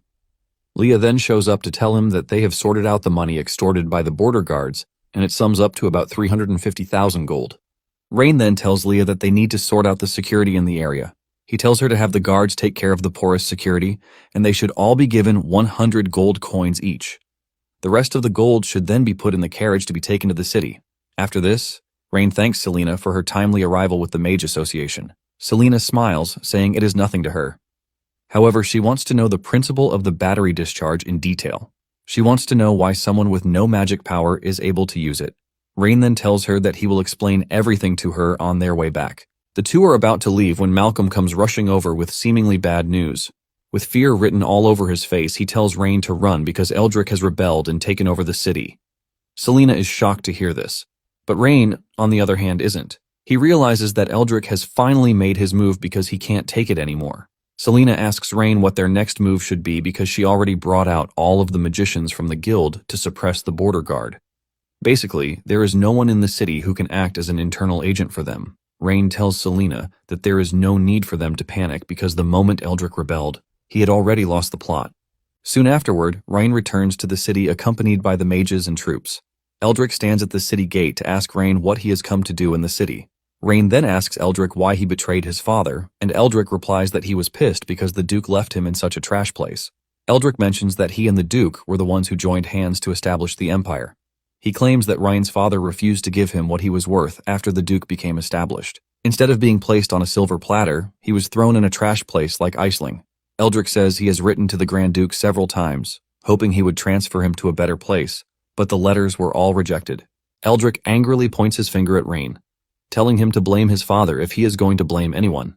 Just then, a bunch of nobles step forward, and Eldrick tells Rain that the group all helped the Duke to establish his vast land. But they all got the same treatment as him. Eldrick lets Rain know that they are not rebelling, but taking back what they deserve.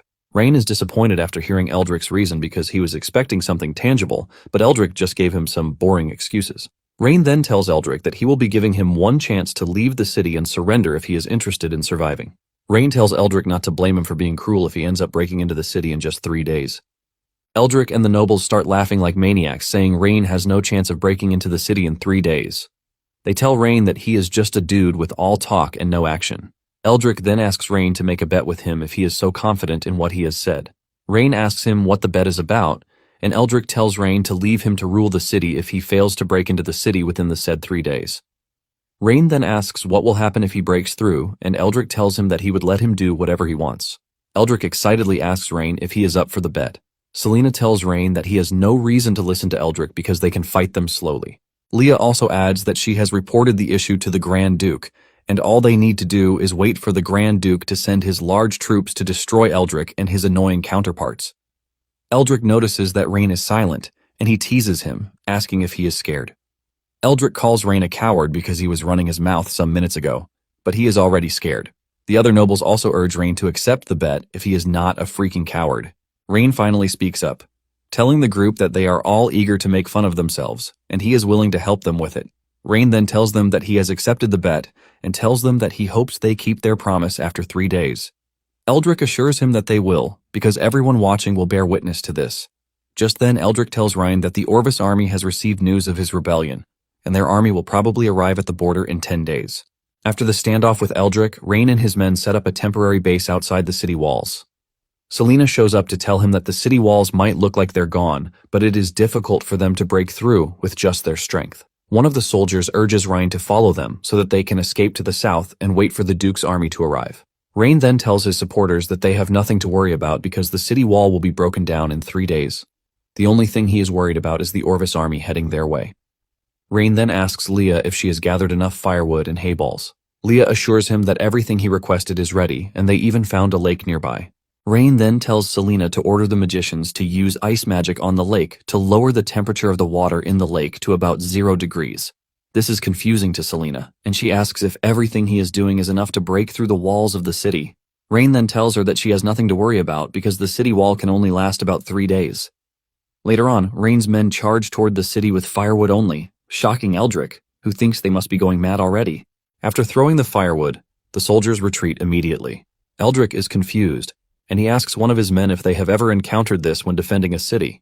The dude tells Eldrick that he also doesn't know what Rain is planning, and he assumes that he is trying to set the city on fire. Eldrick punches the dude in the face for being stupid because he has never heard of a situation where fire is set to stone before. The guy then tells Eldrick that he can't think of anything else, which is why he said this. Eldrick is still scolding the guy when another person tells him that the dude might be right because Rain's men just set the wall on fire. Eldrick laughs when he sees this because he can't believe Rain is so daft that he is setting the wall of stone on fire.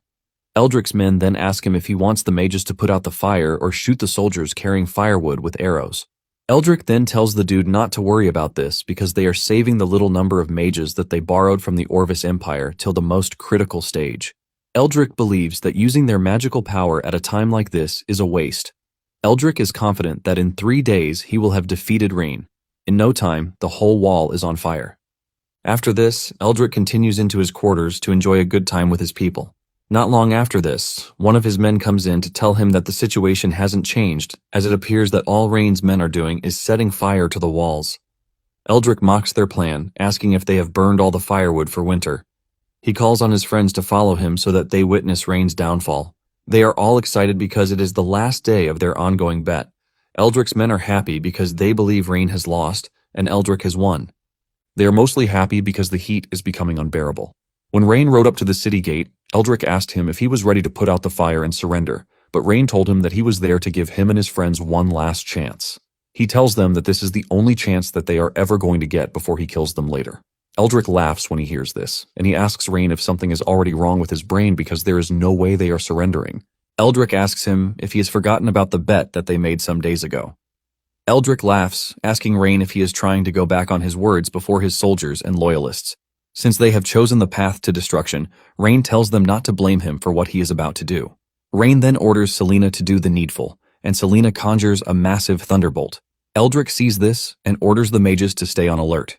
Selena hurls the lightning strike in their direction, and the mages quickly put up a barrier. However, when the strike doesn't do anything, they start laughing, saying Selena fired and missed. Suddenly it starts raining, leaving Eldrick and his men confused. At the same time, Rain tells his troops to march towards the wall. The men are all carrying jars that contain cold water in their hands. After the huge burst of energy that just left her body, Selena feels lightheaded, and Rain thanks her for the help. Rain is impressed that Selena actually has the power to cause weather changes, and he is confident that this will help in solving droughts in the future.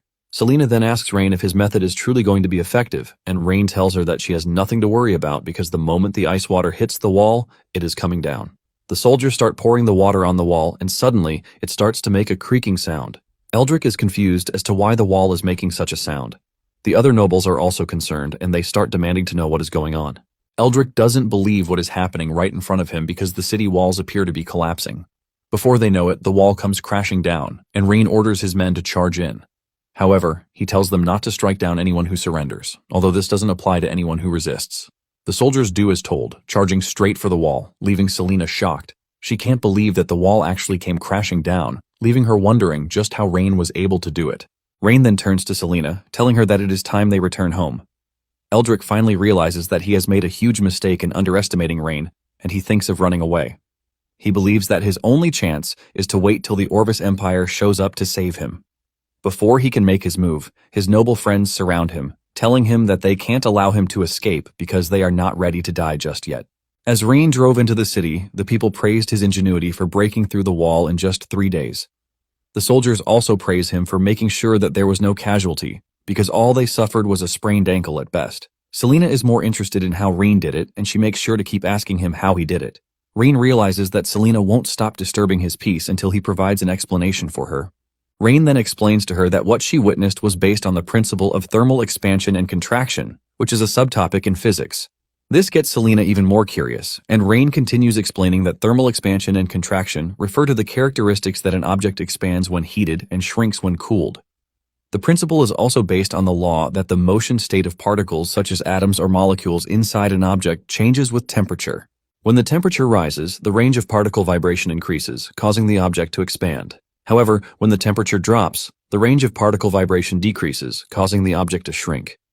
Rain then assures Selena that she's going to hear the rest once they are done dealing with Eldrick. As they approach the gate, one of the nobles trapped in the rubble starts begging to be saved, and Rain is forced to ask if the dude is seriously asking him for help. The nobles start claiming that they were tricked by Eldrick to betray Rain. Rain then reminds them that he gave them 2 opportunities, but they didn't take advantage of them. In desperation, the nobles tell Rain that they are ready to hand over their properties, but Rain reminds them that once he kills them, their family and property are automatically his.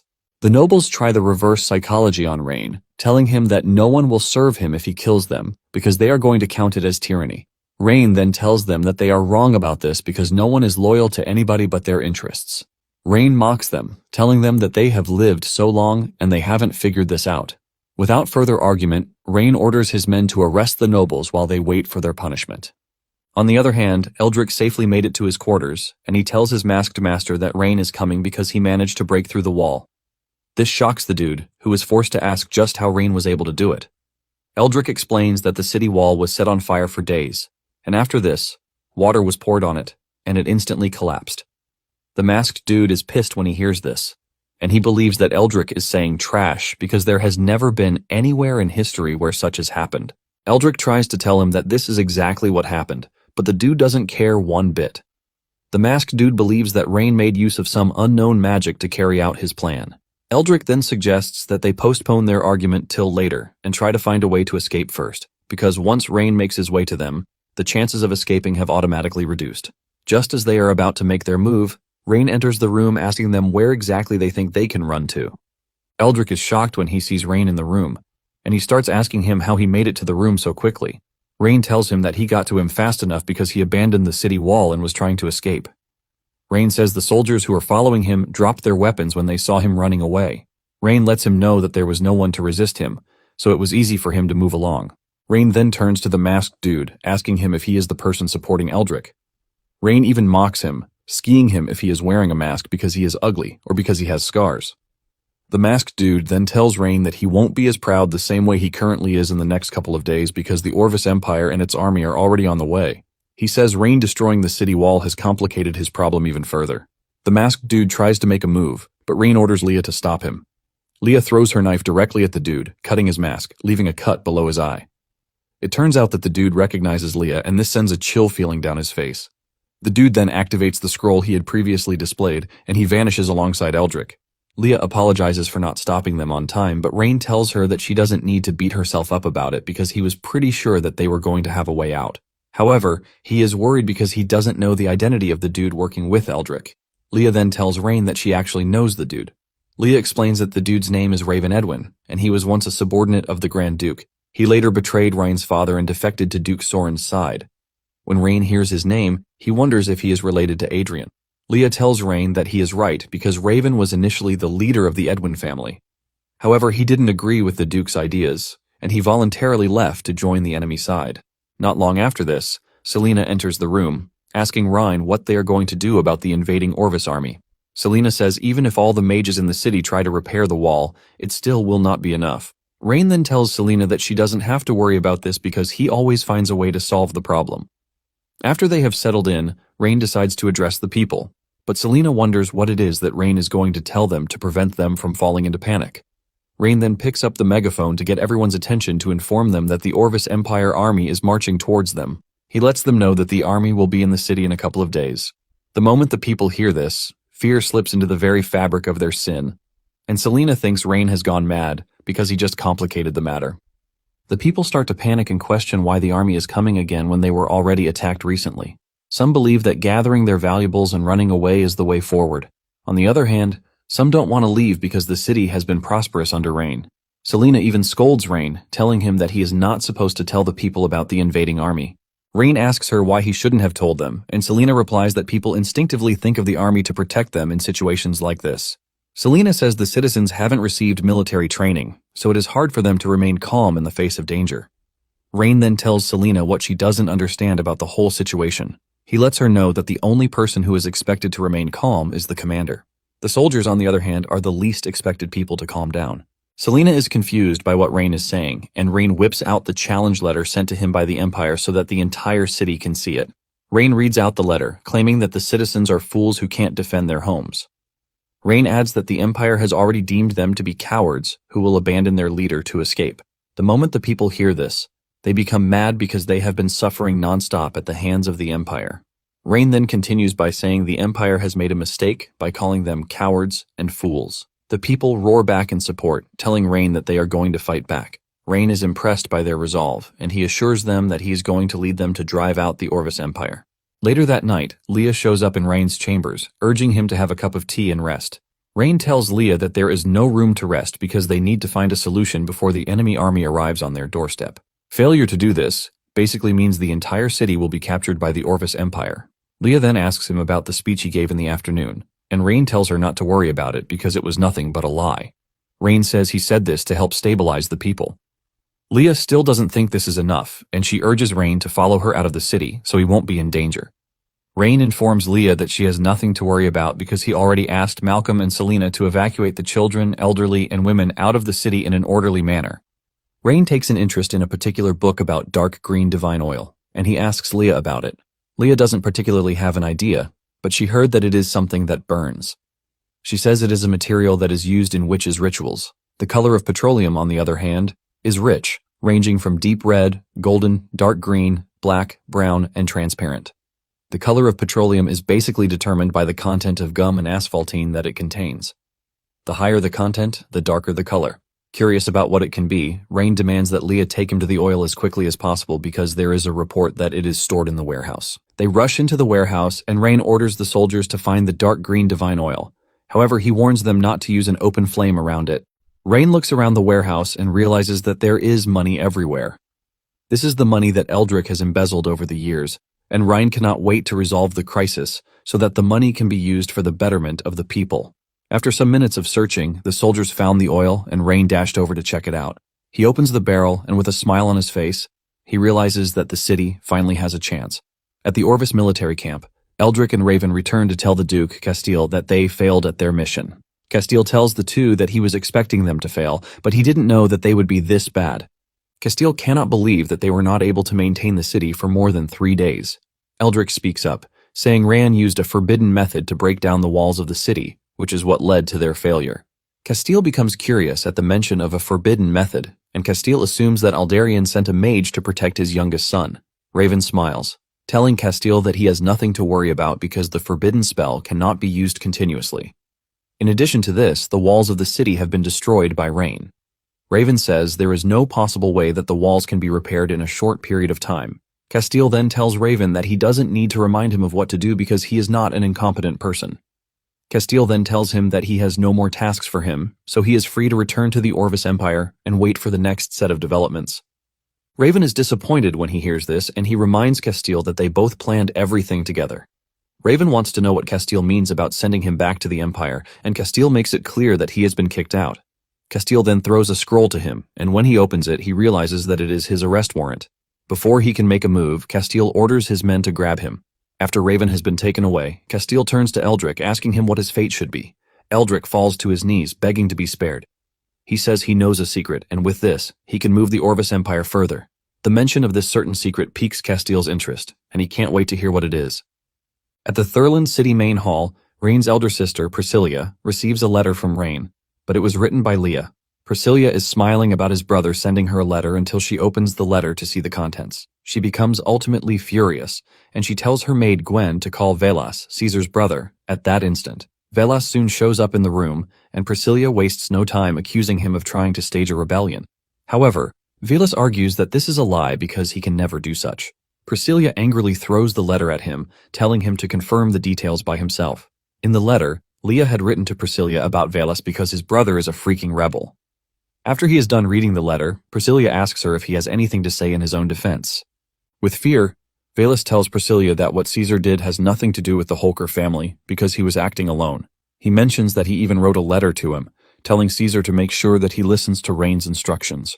After hearing what Velas has to say, Priscilla realizes that his reactions and his words don't appear to be fake. Velas urges the lady to give his family a chance to prove their loyalty to her. Priscilla asks him what type of opportunity he is asking for, and he mentions that he is going to ask his daughter, Rosalind, to lead the army to help Rain against Castile's army. Priscilla is surprised to hear this, since Rosalind just became an adult. She mentions that if anything happens to Rosalind, the Holker family will be left with no heirs. Velas then tells Priscilla that the Holker family is willing to sacrifice everything as long as it means pleasing Priscilla. Velas says his family would have been wiped out a long time ago, but it is all thanks to Priscilla that they are still standing. He urges the lady to give him a chance to prove his loyalty. Priscilla then tells Gwen to send someone to keep an eye on Rosalind, because if she does anything out of order, she is going to be killed on the spot. Soon afterward, Castile and his army arrive at the outskirts of Iceling City, and they are accompanied by Eldrick. He shows him a vulnerable part of the city, telling him that it will be easy for him to break through using the path. However, the wall has been rebuilt, and Eldrick figures out that Rain used magic in fixing it. In addition to this, it appears that Rain is building a moat. Castile laughs when he sees this, and he concludes that Rain is the biggest idiot to have lived. Castile cannot believe that the mage's precious magic power was wasted in an attempt to repair the city wall. Eldrick, on the other hand, is worried that they have repaired the wall, and he asks Castile why he is happy. Castile then explains that a wall is only useful if the terrain is easy to defend but difficult to attack. Castile points out that there is a plain close to them, with only a river in the middle, but this can't stop the army from attacking. Castile says Rain might have had a chance to stop them, with the help of the mages. But since he has wasted their precious power on repairing the wall, Castile doesn't see a way out for him. Eldrick is blown away when he hears this, and he starts praising Castile, saying he is the wisest man ever. One of the soldiers tells Castile that they don't need to storm the fortress to capture the city. He suggests that they send troops to surround it, giving them the opportunity to isolate it. Castile turns to the dude, and with a disgusting face, he asks him if he thinks he can't conquer the fortress. The dude quickly falls to his knees, saying Castile has misunderstood him. He tells the man that he is only trying to proffer a solution that will reduce the number of casualties, since they are engaging in a siege. Castile then tells the dude that it is normal to die in war. In addition, most of the soldiers that they brought are newbies, so it would be a good opportunity to use the city to test out their skills. Castile then urges his men to follow him so that they can show Rain what he is up against, with the idea that he might just give up. Meanwhile, Rain is in his chambers staring at the quest given to him by the system about nurturing 5 characters with high attributes. Rain cannot believe that the task has been there for over half a month, and he hasn't gotten a solution. Leah then enters the room to tell him that Castile and his magician want to see him outside the city. Rain gets up to meet Castile, and Castile tells him that he is giving him a chance to surrender. While the dude is busy laying out his demands, Rain simply turns to one of his men, asking if the fool standing in front of him is the Grand Duke of Orvis. The soldiers laugh their lungs out when they hear this, and Leah confirms that Castile is the Duke.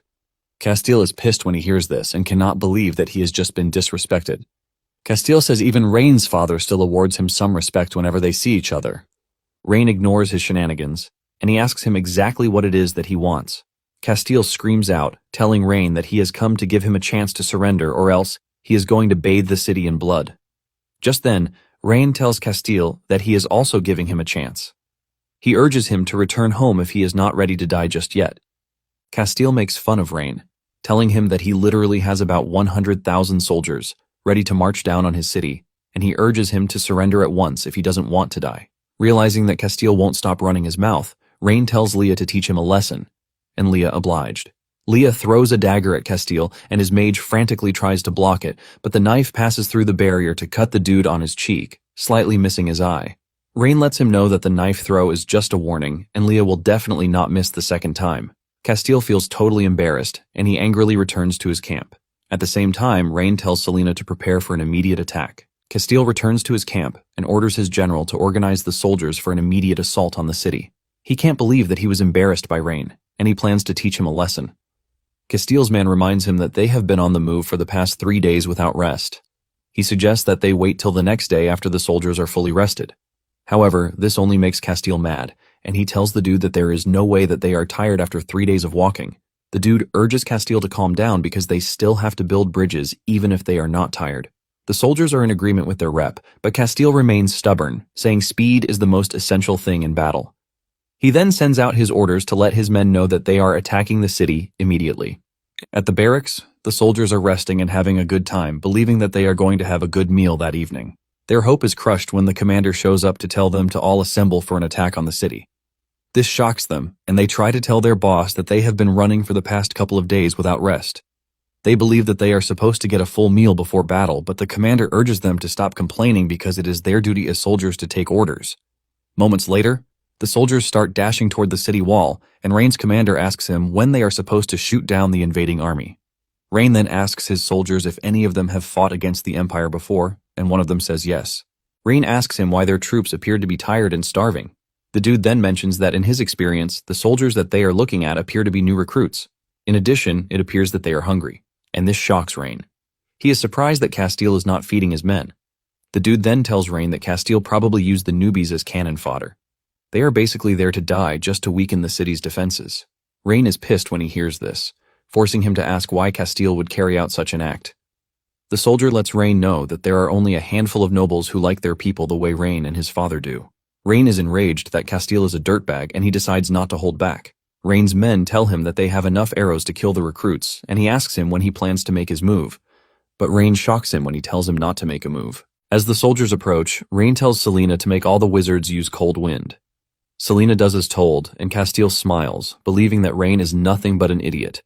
His commander asks him why he said this, and he mentions that he intentionally sent out new recruits to make him use up his arrows, but he wasted his magician's power instead. Castile tells his commander that the moment Rain is done wasting his mage's strength and power, he is going to send in the magicians and cavalry to attack the city. Castile's men laughs, saying he is a really smart man because the city is going to be so easy to capture. Castile is already imagining himself capturing Rain as his prisoner. When the recruits look up in the air to see the magic effect, they start running in fear. However, when the effects of what Selena wore off, the commander scolds the soldiers, and he tells them to pick up their weapons again to charge again. Selena turns to Rain, asking him if the basic level cold wind magic that she just used is enough to repel the enemy. Selena believes that some lightning magic would do the job better.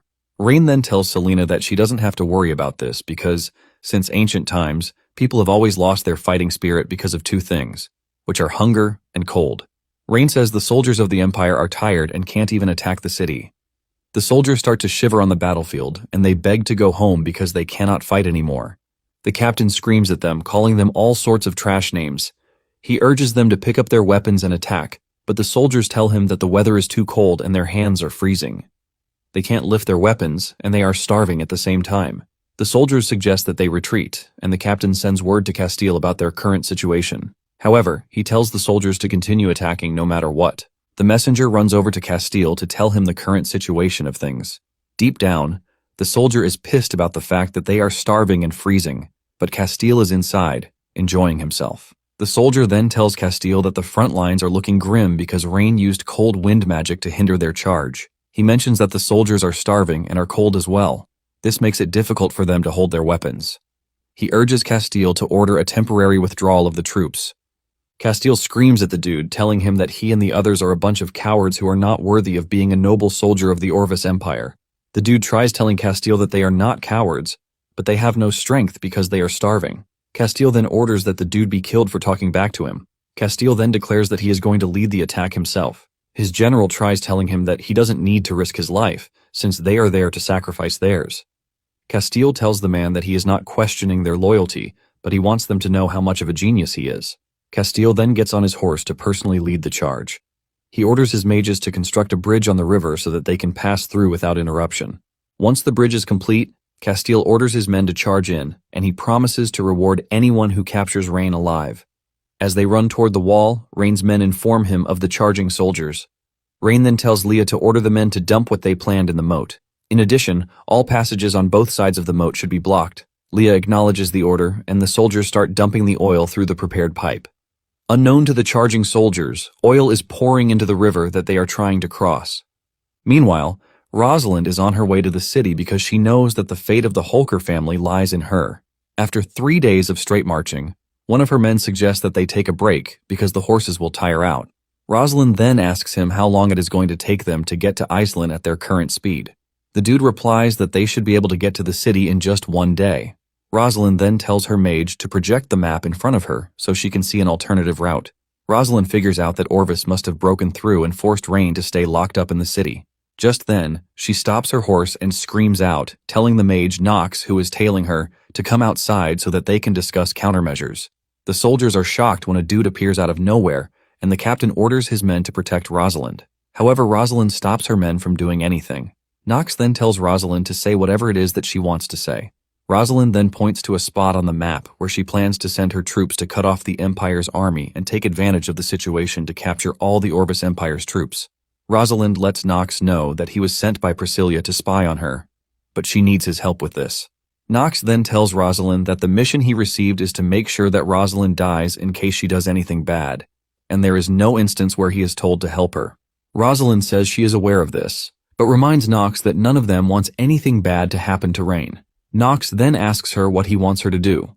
Rosalind explains that she is going to lead the army to bypass the city of Iceland and attack the rear of the Orvis Empire's army. Rosalind wants Knox to block the upper reaches of the moat of the border fortress and wait for her magician to send a signal. Once they give the signal, Knox is to let go of the water upstream so they can drown the Empire's army. At Varshala, the home of the elves, the Elven Queen gets the proposal letter from Rain. Her counterparts believe that humans are hard to work with because they are cunning, but the Queen reminds them that they actually don't have the power to feed their entire population themselves. The Elven Queen then asks Ayuria to speak her mind because she is the only one who has been to the city, and she knows what's happening there. Ayuria then tells her queen that Rain is a very smart man, who is able to provide enough food to last them for the whole year. In addition to this, he saved them a lot of money too. One of the generals is surprised that there is such an interesting man among humans. Another elf refutes the idea that Rain is a smart man because scouts reported that the city is at war again.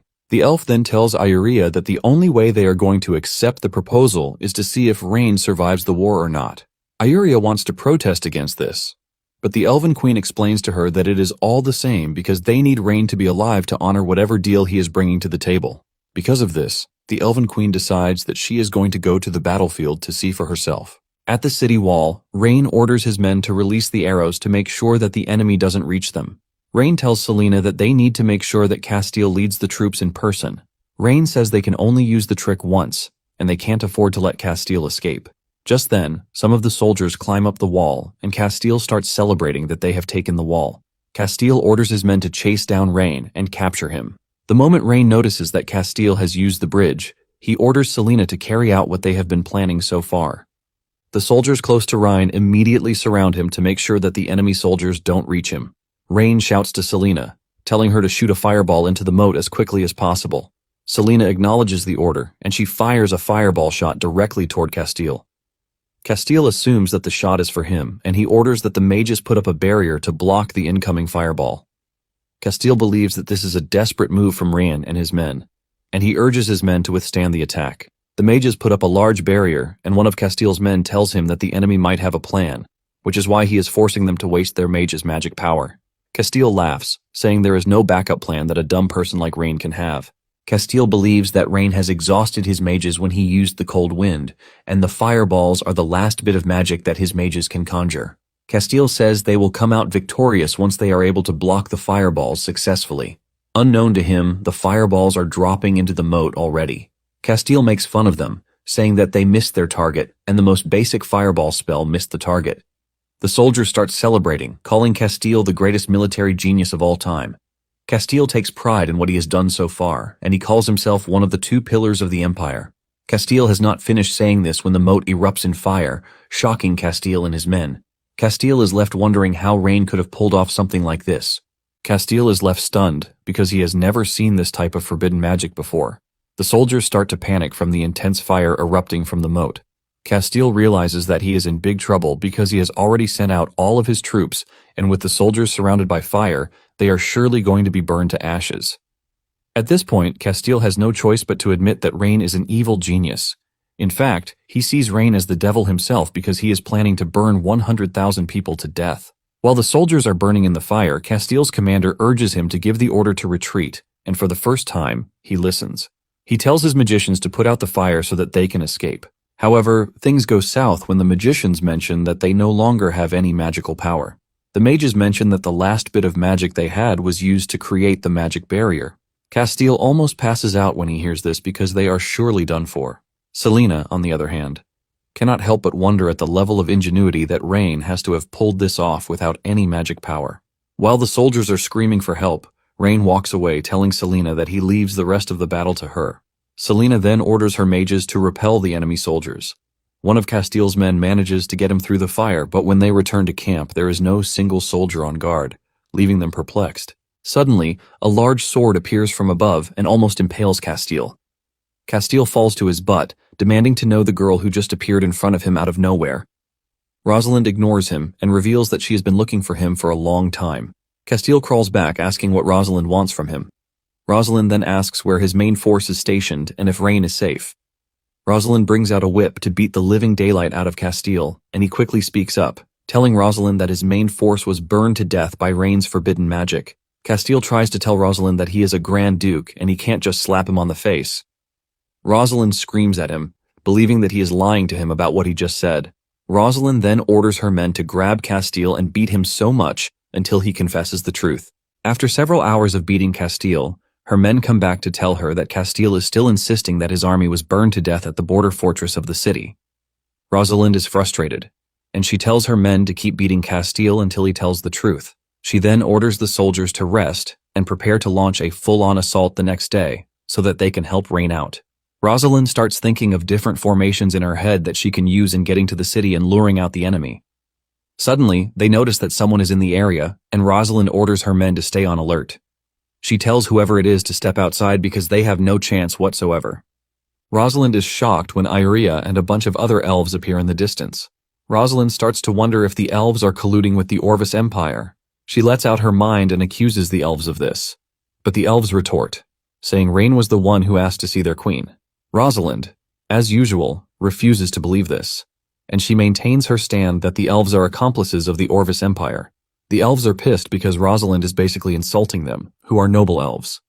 The elves prepare to attack, and Rosalind and her men prepare to defend. Things are about to escalate when the elven queen steps up to tell Rosalind that Rain was the one who asked for them. She then mentions that there is no need for them to fight if she is Rain's ally. However, if she is Rain's enemy, she lets Rosalind know that they are going to turn back, and they return after they are finished fighting. Rosalind then demands evidence to support their claim, and Iuria produces the handwritten letter that Rain sent to them. Rosalind is surprised when she sees the seal on the letter because it is a family emblem that cannot be imitated by anyone. Rosalind then decides to trust the elves, but she lets them know that this is only until she meets Rain. She lets them know that there will be someone monitoring their every move while they meet Rain. The Elven Queen smiles, saying she has no issue with this. Rosalind then tells her men to continue whatever they are doing because their original plan remains unchanged. Rosalind tells her captain to keep an eye on the elves to make sure that there is no problem anywhere. One of the elven ladies demands to know why her queen is still trying to make a deal with Rain, even though the humans don't trust them. The queen simply replies that they won't be called humans if they had trusted them on a whim. However, the queen hopes that Rain doesn't disappoint her because the future of the elves depends on his deal. The next day, as Rosalind and her army march toward Iceland, the scouts return to inform her that the banner on Iceland remains the same, and there has been no change at all. Rosalind is surprised to hear this, and she starts believing that Castile might have told the truth. However, she doesn't want to wait around any longer, as she is eager to see the truth for herself. As they approach the border, Rosalind tells her men to wave the flag so that Rain's men will know that reinforcements have arrived. She tells her men that they are not stopping for anything because their aim is to rush into the city. Meanwhile, Rain is assessing the damage of the wall, and he is disappointed that he had to kill such good men because they would have been useful for a workforce. Leah is surprised and impressed that Rain is actually feeling sad about the death of the enemy. Leah then walks up to him to tell him that he doesn't have to feel bad for the invaders because they actually deserve it. Rain is about to explain why he is sad when a soldier shows up to tell him that a cavalry has just appeared in the direction of the Orvis Empire. However, the flag they are waving is Priscillia's flag, and this shocks Rain. Later on, Rain meets with the Elven Queen to explain what will become of the future of the city. He tells the Queen that as long as she is ready to invest at the moment, she will be known as one of the founders of the legendary city. The Queen tells Rain that his plan indeed sounds interesting, but she and her people have always been one with nature, and even without the things he pointed out, they are still going to live well. Rain tries further to convince her, but she maintains her stance, saying most human needs are nothing in the eyes of the elves. The Queen tells Rain that there have been several empires that have come to ruin thanks to their desires. Rain agrees with her, but lets her know that desire is also the push that motivates the world to progress. Rain cites examples of human desires like wanting to fly, which is why they ended up inventing airplanes. They wanted to dive underwater, and they invented submarines for it. Because of their desire to explore the universe, they invented spacecraft. Rain assures the Queen that one day she is going to stand on a tall building and look down on everything below, which will give her a satisfaction she has never felt before. While explaining these, the Queen is totally confused, since she hasn't heard of airplanes or submarines before. The Queen then tells Rain that he is the most confident human she has ever met, but at the same time, she lets him know that her elves are different from humans. The Queen says elves have not been enslaved by desire for thousands of years, and wonders if they can change this with the commercial districts that he mentioned. Rain assures her that this is possible as long as she is willing to invest in it. She is going to see a different future. The moment Rain mentions the possibility of a great future, it catches her attention, and she wonders if she will be able to avoid the catastrophic future that she saw in a vision. The Queen lets Rain know that he speaks well and fluently, but at the same time his reasons alone are not enough. In addition to this, she says she needs some time to discuss with her tribesmen. Rain assures the Queen that it is fine for her to take her time, but he lets her know that he will be looking forward to her investment anytime. Rain then presents the Queen with a VIP ticket to the completion ceremony of the Aisling City Dam. He urges her to come so she can witness the first step in the industry of the city. When Rosalind hears that Rain is fine, she is shocked because the Orvis Empire brought about 100,000 men to the battle. She starts believing the words that she heard from the Grand Duke himself. Even though she is interested in all of these, she doesn't want to care much about them. She wants to rush to Rain's side as soon as she can. Moments later, she arrives in the city, and she is taken to Rain. Rosalind bows to Rain, telling him that she was the one sent by his sister. She apologizes for not arriving when he needed her. Rain is surprised that his elder sister actually sent someone to him. He then asks her why she was coming in the direction of the Orvis Empire. Rosalind explains that she believes Rain would have abandoned the border fortress, which is why she made the decision to take a detour in an attempt to block the invading army's retreat. Rain expresses his shock that Rosalind was able to get to him in just 3 days from a location that is hundreds of kilometers away. Rain asks her how she did it when there was no railroad yet. Rosalind is confused by the question since she has no idea what a railroad is. Rain tells her to forget about it, and he commends her for a job well done. Rosalind assures him that it is nothing too difficult because her Holker family is already used to it. In addition, her uncle caused Rain some trouble. Rain is further hit with another surprise when he learns that Rosalind is Caesar's uncle. Rosalind then begs Rain to give their family another chance. She even tells Rain that he is free to punish her in whatever way he deems possible, and she is not going to complain. Rain refuses to say anything after this, and he leaves the room. One day later, Rosalind is still stuck in the room and she is feeling depressed already. She believes that her family is done for already, thanks to Caesar's mistake. Not long after this, Rain shows up, apologizing for keeping her waiting. Rain notices that she is tense, and he urges her to calm down because he is only there to discuss something with her. Rosalind is thinking of what it might be when Rain hits her with a question of whether she is willing to be one of his people, leaving her totally red-faced. It turns out that Rain has checked out her stats and realizes that her loyalty is a solid 100%. She also has a special attribute in sword mastery, and her traits include bravery. Rain tells Rosalind that she is a very talented person, and Rosalind thanks him for the compliment. With this, he asks her again if she is ready to become his. Rosalind bows her head, saying if Rain is looking to use her as compensation for his dissatisfaction, then she is willing to give everything. This is when it dawns on Rain that Rosalind has taken the conversation into another dimension. He tries telling her that she has misunderstood his intentions. Rosalind still doesn't get it, and she kneels in front of Rain, telling him that she is ready to give up her dream to become a knight if it means compensating with her body for the harm her family has caused him. Rain then repeats himself, telling the lady that all he wants from her is for her to be his subordinate and nothing more. Rosalind is confused, and he asks Rain what he means by this. Rain explains to her that he is asking if she would like to join his ranks. He assures her that he is not going to hold her or her family accountable for the crimes committed by Caesar. Realizing that Rosalind is still not getting it, Rain then makes it formal, asking Rosalind if she is willing to serve him as a knight. Rosalind's heart melts in joy when she hears this because she believes that Rain was trying to make her his plaything. Her dream has always been to be a knight, and she quickly accepts the honor. After their meeting, Rain writes a letter to her elder sister to inform her that the crisis has been averted. He also adds that Rosalind is an outstanding knight. He tells Leah to send the letter to his sister and should attach an invitation to the dam completion ceremony to it too. Leah acknowledges the order, and Rain goes back to his usual trouble of how he can find talents real quick. He has already found one, and that is Rosalind. Leah then asks Rain what they are supposed to do with Castile, who was captured by Rosalind. It turns out that Rain has completely forgotten about the dude, and Leah tells him that Castile is being held in the city's dungeon. Rain decides to pay a visit to the Grand Duke inside his cell. Castile angrily calls Rain a despicable boy, and he tells him that he is finished. However, Rain reminds him that he is the one currently in a cell. Castile angrily speaks out, saying that forbidden spell magicians of all countries are not allowed to participate in any wars of ordinary people. Castile claims that Rain broke the rule the day before. Castile lets Rain know that all the forbidden spell magicians on the continent will be coming for his head because of this. Rain then asks Castile if he is talking about Selena, but Castile replies that Selena is just a high-level magician.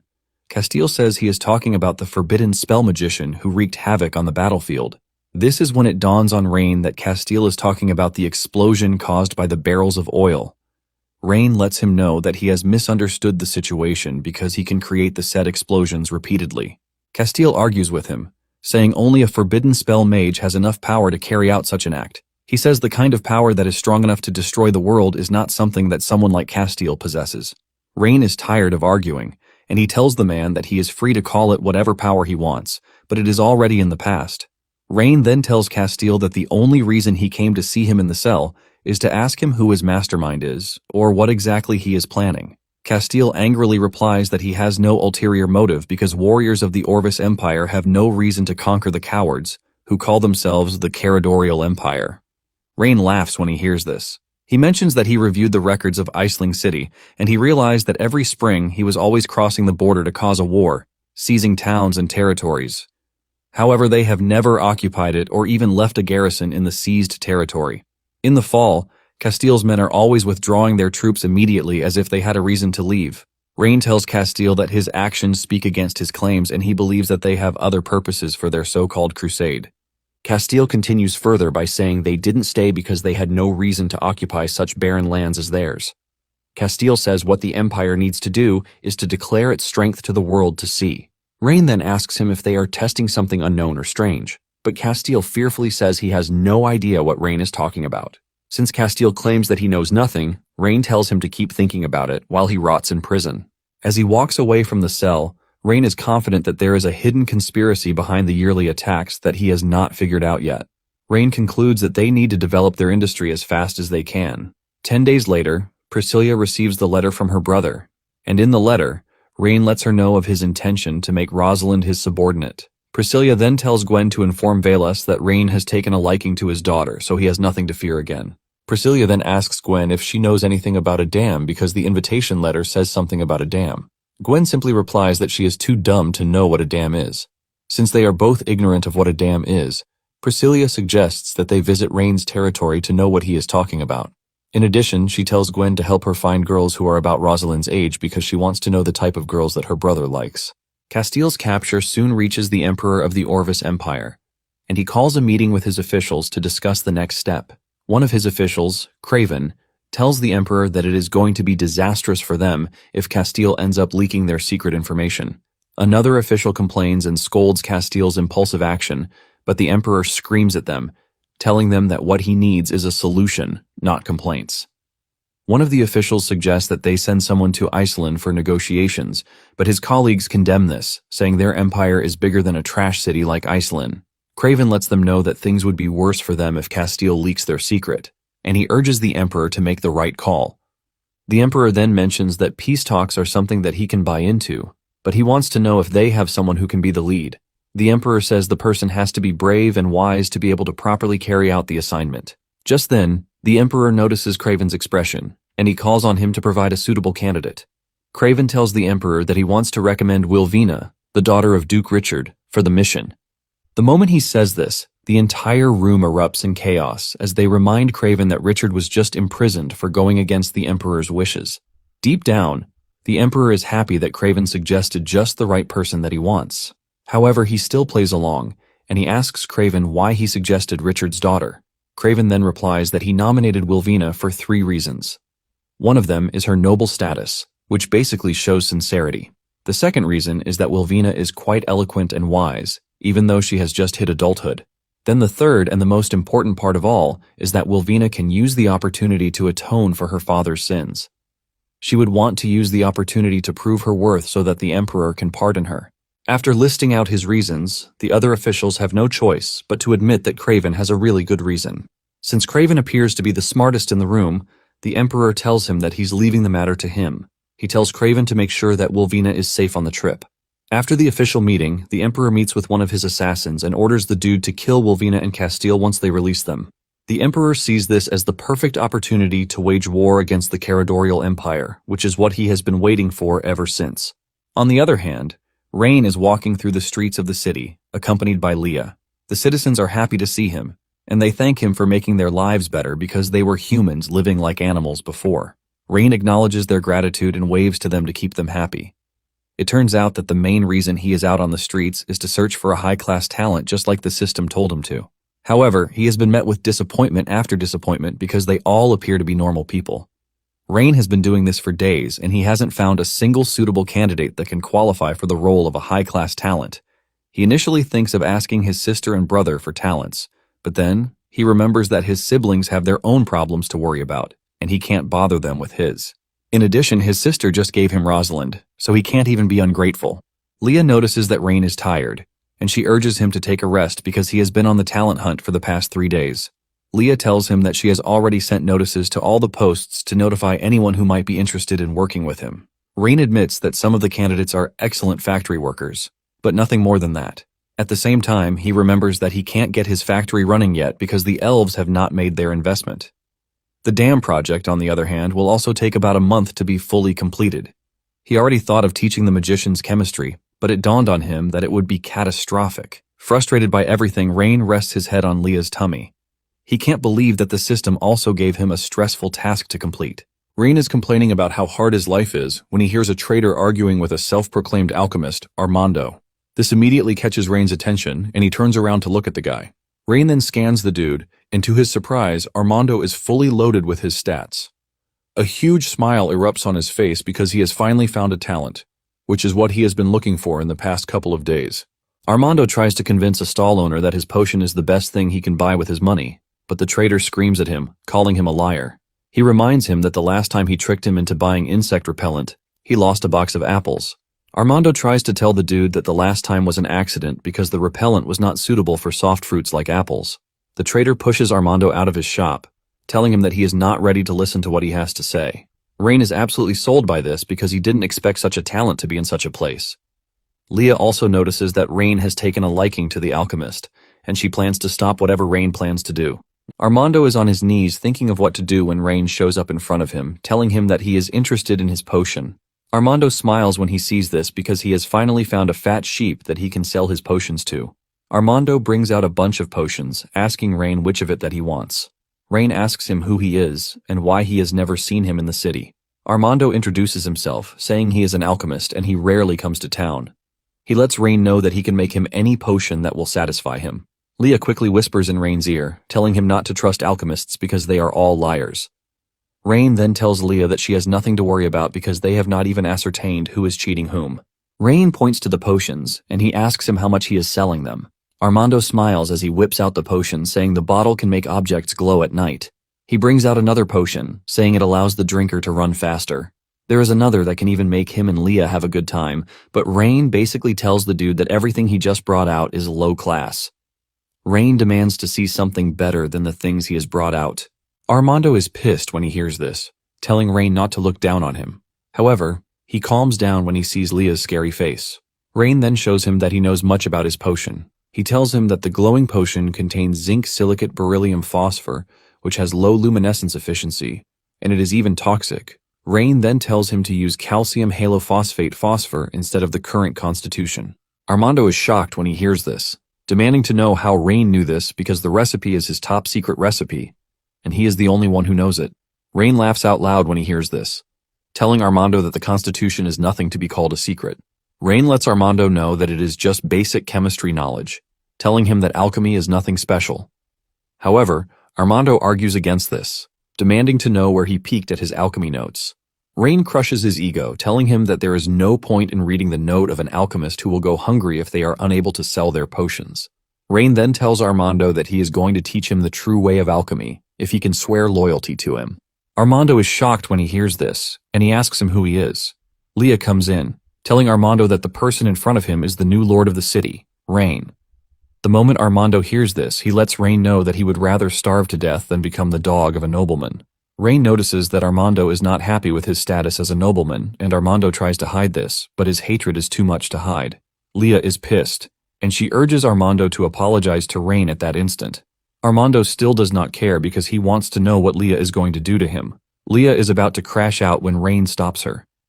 Rain then tells Armando that he doesn't know what any noble has done to him in the past, and he doesn't care, but he is going to give him a choice. He assures Armando that he can provide him with well-developed and extensive knowledge on chemistry and physics, which will grant him the opportunity to change the world. However, he lets him know that he is also free to waste his life away in the city, if that is what he wants. This only gets Armando mad because he believes that all nobles think about is their own selfish interest, which is why he will never get along with them. Rain is shocked when he realizes that Armando's loyalty has decreased from 50 to 32. He realizes that he has somehow made him hostile toward him instead of trying to convince him. Armando continues by saying he can never believe a single word that comes out of the mouth of a noble. Just then, Armando hears his sister Yelena calling him. He rushes over to hug his sister and he urges her to leave the area because it is not a place for her to be. Yelena asks him why she is not supposed to be there, and Armando tells her that Rain is a bad noble who will hurt her. Yelena looks around and notices that it is Rain, and she runs over to him, shocking Armando. Even Rain is shocked, and he asks the girl if she knows him. With a bright smile on her face, she mentions that her mother told them that they can have a good life, which is all thanks to Rain. Rain finally realizes that Yelena's father took part in the construction of the dam. Armando jumps in, calling Rain a black-hearted noble because he is literally exploiting the people of the city. Rain is shocked, and he asks Armando how he came to this conclusion. Armando points to Yelena, saying she is wearing shabby clothes, which obviously means she is being oppressed. Armando mentions that the nobles have not changed one bit either. This pisses Leah off, and she scolds Armando, telling him that Rain is the most caring noble in the entire city. Yelena also berates Armando, telling him that Rain is a good lord. She mentions that he hired people to work and even provided shelter so that they wouldn't starve or freeze. Armando argues with her, telling her not to say what she doesn't understand. Rain then explains to Armando that the reason Yelena can't wear good clothes at the moment is that his light industry hasn't been developed yet. He assures him that when the light industry develops, people throughout the city of Iceland will be able to wear beautiful clothes. Armando retorts, saying he has no idea what he means by the light industry, but he is pretty sure that no noble would care about his people. Armando says nobles are only trying to fill their own wallets. Armando then turns around to leave, telling Yelena to be careful of nobles like Rain. Yelena angrily stamps her leg on the ground out of rage because of everything that Armando has said. Rain is conflicted because Armando is leaving, as he knows that he is a pure talent that he needs. Just as he is about to make a move to go after him, he feels a sharp headache, causing him to crash to the ground. Armando and Leah rush over to check on him, and by the time Rain opens his eyes, he realizes that he is back in his castle. Leah is standing beside him, looking all worried, but he assures her that he is fine. Leah tells him that he pushed himself too much, which is why he passed out the way he did. Rain holds her hand, apologizing for making her worry, and he assures her that he is fine. Rain then asks about Armando, and Leah explains that he actually rushed back after he fainted. Rain is surprised to hear that Armando rushed back to check on him, and Leah explains to him that Armando even gave him some medicine, saying it would cure his illness. After dropping the medicine, he left, and Rain asks Leah if the medicine was what brought down his fever. However, Leah says this is not the case because she didn't administer the medicine, since it was administered by someone of unknown origin. Leah lets Rain know that she simply left the medicine on his desk, and the one who treated him is a doctor from the city. Rain reveals his interest in checking out the medicine, and Leah rushes over to bring him the medicine. Rain mentions that the color and texture of the medicine make it look professional. He opens the lid to smell it, and he reveals that he is going to find a doctor the next day to help him check out how good the medicine is. Leah then asks Rain if he truly wants to recruit Armando because he is someone who truly hates nobles. Rain assures Leah that he is interested in hiring him because he appears to have real talent and is also a rare genius. However, the problem with everything is that he really hates nobles, and it would be good if he could know the reason for this. Meanwhile, sitting on Armando's desk is a picture of him and an older lady, and it appears that he cherishes the picture and whoever is in it. While staring at the picture, Armando talks to himself as if he is talking to the person in the picture. He mentions how he met a noble who is able to analyze an alchemy formula at a glance. He adds that Yelena also likes the dude. But even with this, he maintains his stance that nobles are bad people. Apparently, the person in the picture is his teacher. Armando is willing to complete his teacher's research and avenge his teacher too. He hates the nobles so badly that he is ready to make all of them pay for what happened. To look at what happened, we have to go back to 15 years ago when Liesl Grant, Armando's teacher, was the best alchemist in the city of Iceland. Liesl was not only a genius in the field of alchemy, but also an idealistic person. She firmly believed that the meaning of alchemy was to benefit the public rather than serve the powerful. Liesl took in an orphaned kid, Armando, and raised him as a son and as her disciple. She taught him everything that she knew, from making potions to building complex mechanical devices, and also how to find a balance between humanity and morality.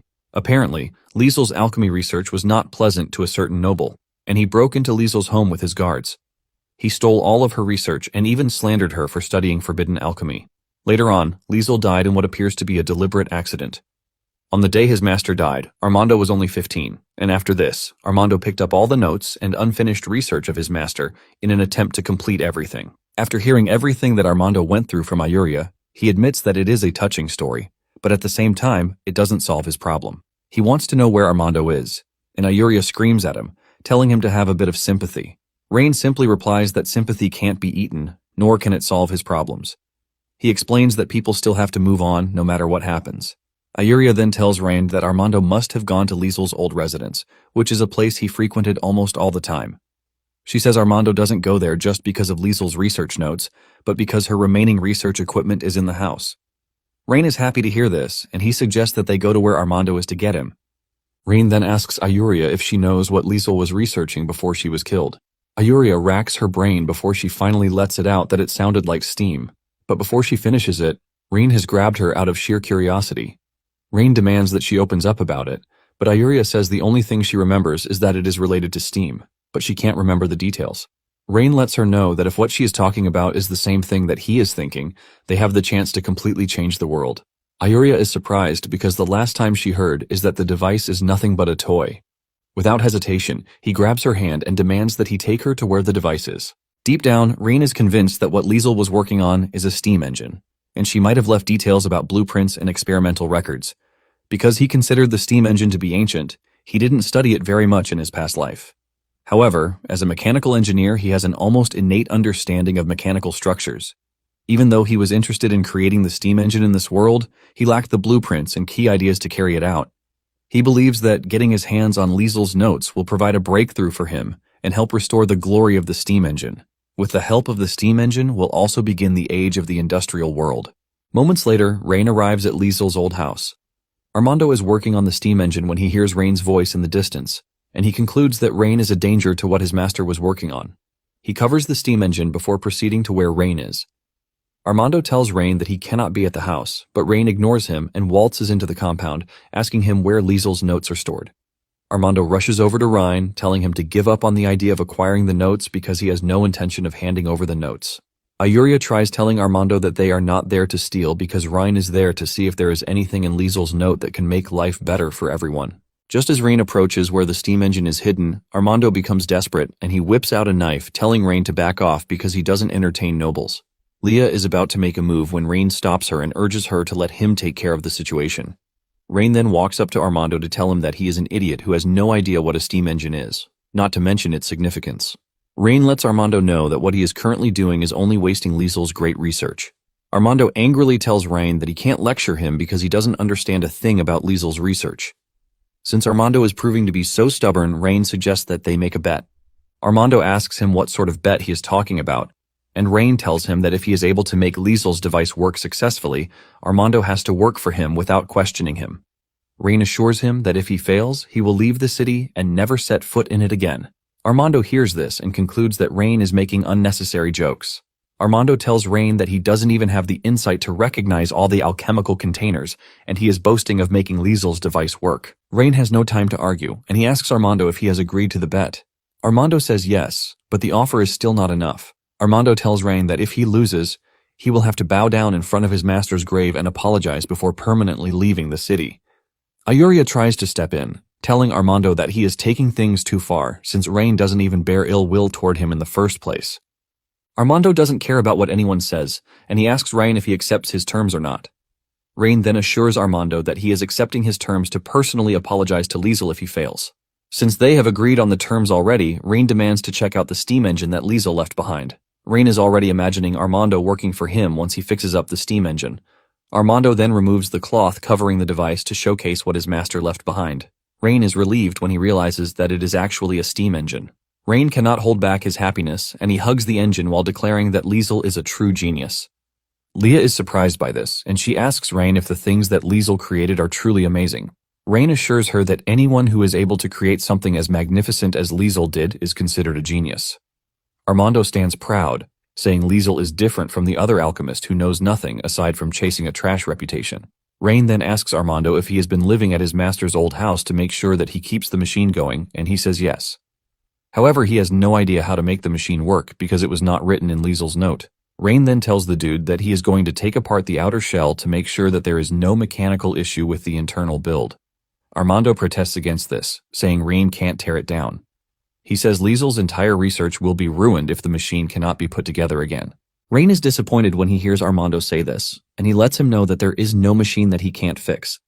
Rain then tells Armando to get him a screwdriver, but Armando is so clueless that he has no idea what a screwdriver is. Rain cannot believe his eyes when he hears this, forcing him to ask how the machine was put together. Armando replies that he used magic to put it together. He explains that everything was put together by a master dwarven craftsman who was enlisted by Liesel. Armando continues by saying the device took a great deal of work, and it is not something that a spoiled rich brat like Rain can understand. Rain is tired of exchanging words with the dude, and he asks Leah to give him one of her daggers since there is no screwdriver. Rain collects the dagger, and he starts to unscrew the outer part of the machine. He admits that Liesel is such a genius because she made everything so beautiful. Suddenly, he notices some hidden parts in the machine, and he screams at Armando, asking him where the hidden parts of the machine are.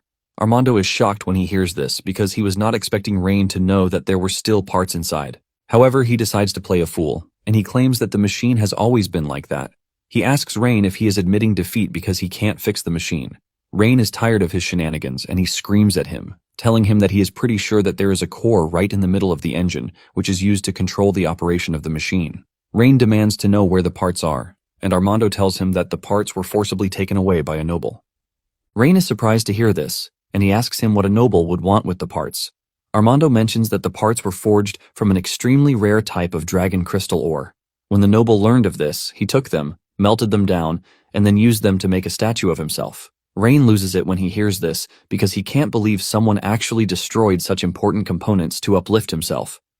With rage burning through his body, he demands to know who the noble is. Armando is hesitant to speak, claiming that the noble is a big shot, and Rain will be wise not to offend him. This only makes Rain even angrier because he doesn't think there is a noble out of his reach.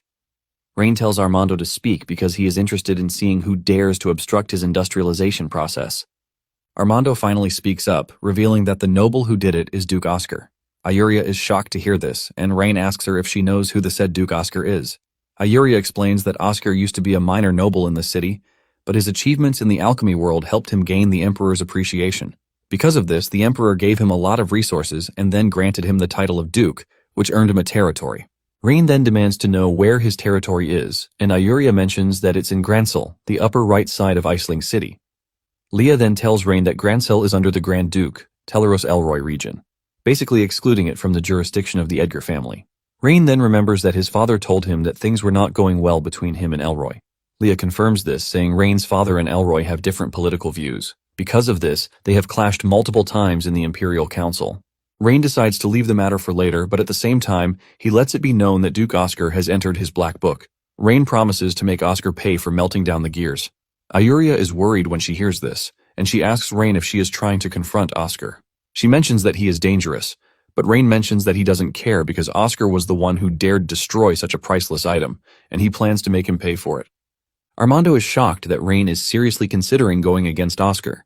Rain then tells Armando that he has nothing to worry about. He assures him that he is going to make the engine work and also show Oscar the true value of the steam engine. Rain then asks Armando if there are any design drawings of the core in Liesel's notebooks. Armando replies that Liesel, unfortunately, didn't leave the design in her alchemy notebook. However, she discussed the production of the parts with the dwarven master craftsman. Rain asks if the dwarf dude knows about the engine, and Armando says yes. However, the craftsman was unwilling to meet with him. Rain pats Armando on the shoulder, telling him that he is going to try his own part to see if the dwarf will talk to him. Armando doesn't think Rain will also be successful because the dwarf dude has a short temper. Just as expected, Rain gets to the dwarf's place, only to be told to leave because he is not interested in talking to them. Ayuria tells the dwarf Bram that Rain has done a lot for the city, and it would be disrespectful for him to treat him the way he is currently doing. Bram retorts, saying he doesn't know the special thing that Rain has been doing because all he did was kill some noble brats and then solve the people's food problem. Bram is not impressed by this because he believes that it is the normal thing a lord should be doing for his people. Ayuria is crippled with Bram's facts, but Rain urges her to back down, while he takes over the conversation. Rain tells Bram that he is right about everything he has said so far because he is expected to manage his territory well and even make sure that the people have enough food and clothing. Rain tells Bram that to fulfill this duty is why he has come to see him. Bram finally decides to speak with Rain, and he asks him if there is anything he wants him to build for him. Rain simply replies that he needs the design for the steam engine gear. He adds that it would be nice if Bram could build it for him too. The moment Bram knows what Rain is looking for, he tells him to leave his workshop because he is not ready to give him anything. Rain asks him why he is refusing to give him the design, and Bram says the gears are what got Liesel killed. Bram blames himself for telling Liesel that she needed the dragon ore for safety, which is what later got her killed. Because of this, Bram is determined not to build such for anyone again.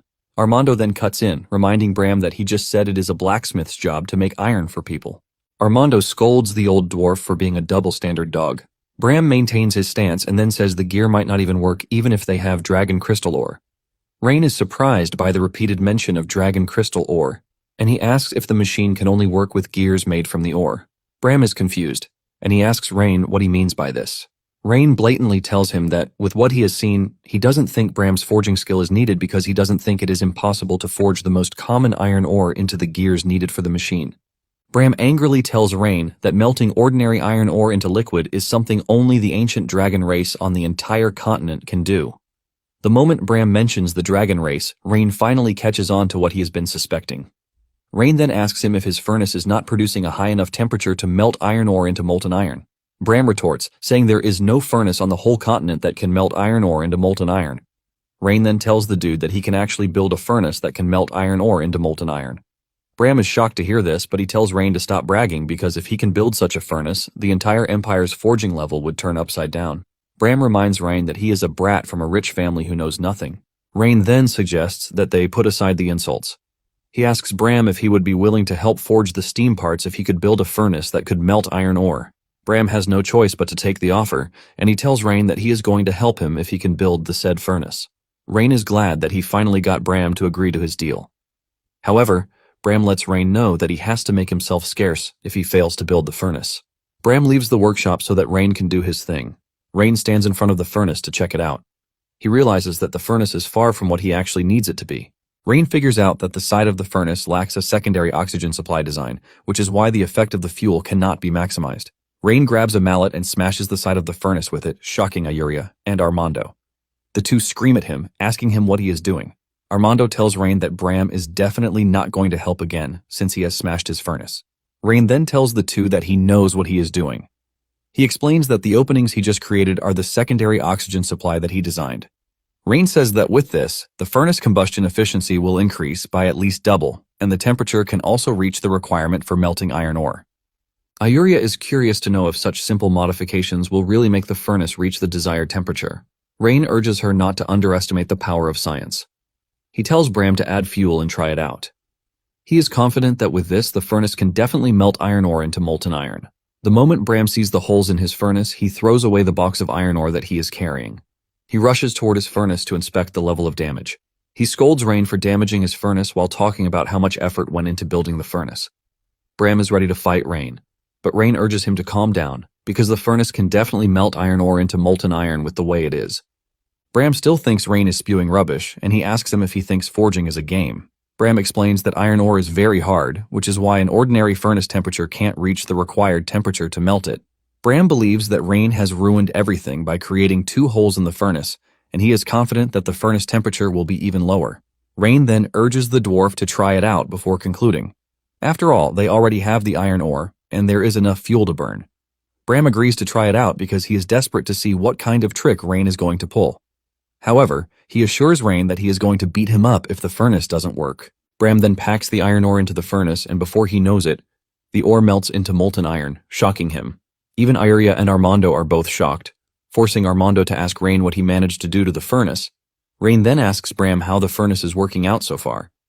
Bram cannot believe his eyes, forcing him to ask if the furnace really has the power to melt down iron ore just by opening 2 holes. Rain proudly explains that what they are witnessing is the principles of pneumatics. Rain says if he is interested in it, he can find the time to slowly explain it to him. Since he has made the furnace into what they agreed on, Rain asks him if he can forge the gears for him. Bram is forced to admit that Rain has won, and he promises to forge the gears again. However, Bram is scared that Oscar might come looking for trouble again. Rain assures Bram that he has nothing to worry about because even if Oscar doesn't come, he will go to Oscar himself. Soon afterward, Bram finishes crafting the gear, and Rain takes the core to the steam engine with a big smile on his face. He knows that this is the start of the industrial era. Leah notices his excitement and she asks him if the gear can actually withstand the operation of the steam engine. It turns out that Leah is only worried about him, and the same thing is applicable to Iuria. Iuria even wants Rain to hold back while she asks her clan members if they have dragon crystal ore. Rain then tells Iuria that they have nothing to worry about. He says Liesel used dragon ore because she didn't have sufficient knowledge of how things work. Armando takes this up, telling Rain not to talk badly about his teacher. Rain smiles, telling Armando to worry about himself because once he fixes the steam engine, he has no choice but to obediently become his subordinate. Armando smirks, telling Rain to fix the engine before he starts boasting. Rain then pushes the gear into the core, and he tells the spectators to witness a miracle. After inserting the gear, Rain kickstarts the engine. To everyone's shock, it comes to life, puffing out smoke like a proper steam engine should do. Iuria is blown away because Rain was able to pull it off. Armando, on the other hand, is left emotional because his master's device has finally come to life. This brings back the memories he had with his teacher. He remembers all the time she was teaching him how to couple each part of the engine. Armando can clearly remember his teacher saying that people will live a better life if they manage to make the device work. Before passing on, Liesel had told Armando that she would be leaving the machine to him. Armando falls to his knees in tears while telling his master in heaven that her invention has come to life. Iuria calls Rain's attention to something, but Rain tells the elf to leave Armando to cry till he is satisfied. Rain says he is currently letting out emotions that he has suppressed over the years. 3 hours later, Bram comes visiting, and he admits that he never thought Rain would be able to fix the machine. Since Bram and Iuria have no idea what the machine does, they ask Rain if the only thing the engine can do is smoke. Rain is forced to enter into another realm of explanation again. He tells them that the steam engine is not just a useless engine that smokes. He assures them that the steam engine is the foundation of industrial society.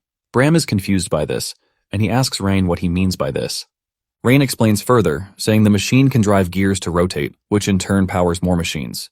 The steam engine is capable of powering mills, textile machines, transportation, and even war machines. Basically, the steam engine is the core of everything, and it is irreplaceable. After explaining to them, Iuria looks up to Rain like a god, while telling him that everything he just said is mind-blowing. Bram admits that the engine is impressive, but he wants to know if it is life-changing like Rain claimed. Rain tells the group that there is no need to talk too much because they will soon understand the incomparable value of the engine. Rain tells them that he is about to take them into the world of industry so that they can see the power of industry. They are still in the middle of this celebration when Rosalind shows up, informing Rain that Priscilla just arrived in the city. Rain is excited to hear that his sister is in town because she came just in time to watch the dam enter the completion stage. In addition, he wants to ask his sister to invest in the things that he wants to do. Rosalind then tells Rain that his sister brought a special gift for him. This makes Rain even more interested, and he asks Rosalind if she sees what the gift is. Rain is hoping that it will be gold, so he won't have any reason to ask for money again. Rosalind then crushes all of his monetary hopes by telling him that the gift is a group of young girls who have just come of age. Rain hears this and almost concludes that he must have gone deaf because of how shocking the information is. Shortly afterward, Rain returns to the castle, and he runs into his sister. The two admit that they have both missed each other, but before things go too far, Rain asks about the girls. Priscilla asks him if there is anything wrong or if the girls are not his type. Rain says this is not the problem, but because of the arrival of the girls, people have started looking at him in the strangest way. Priscilla basically assumes that the people are crazy to have been disrespectful toward their lord. Deep down, Rain is worried about what Leah thinks of him because he assumes that girl will see him as nothing but a pervert. Rain walks up to his sister, telling her that Leah's expression has changed toward him. Rain claims that Leah is always the gentle type when in front of him, but it appears that she is wearing a very deadly face. Priscilla smiles when she hears this, and she tells Rain that the girl only cares about him, which is why she has an opinion about what he does. Rain cannot believe that his sister just made things worse, and he was expecting her to at last make things better. Rain then tells his sister to stop joking. He demands to know why she brought the girls to him.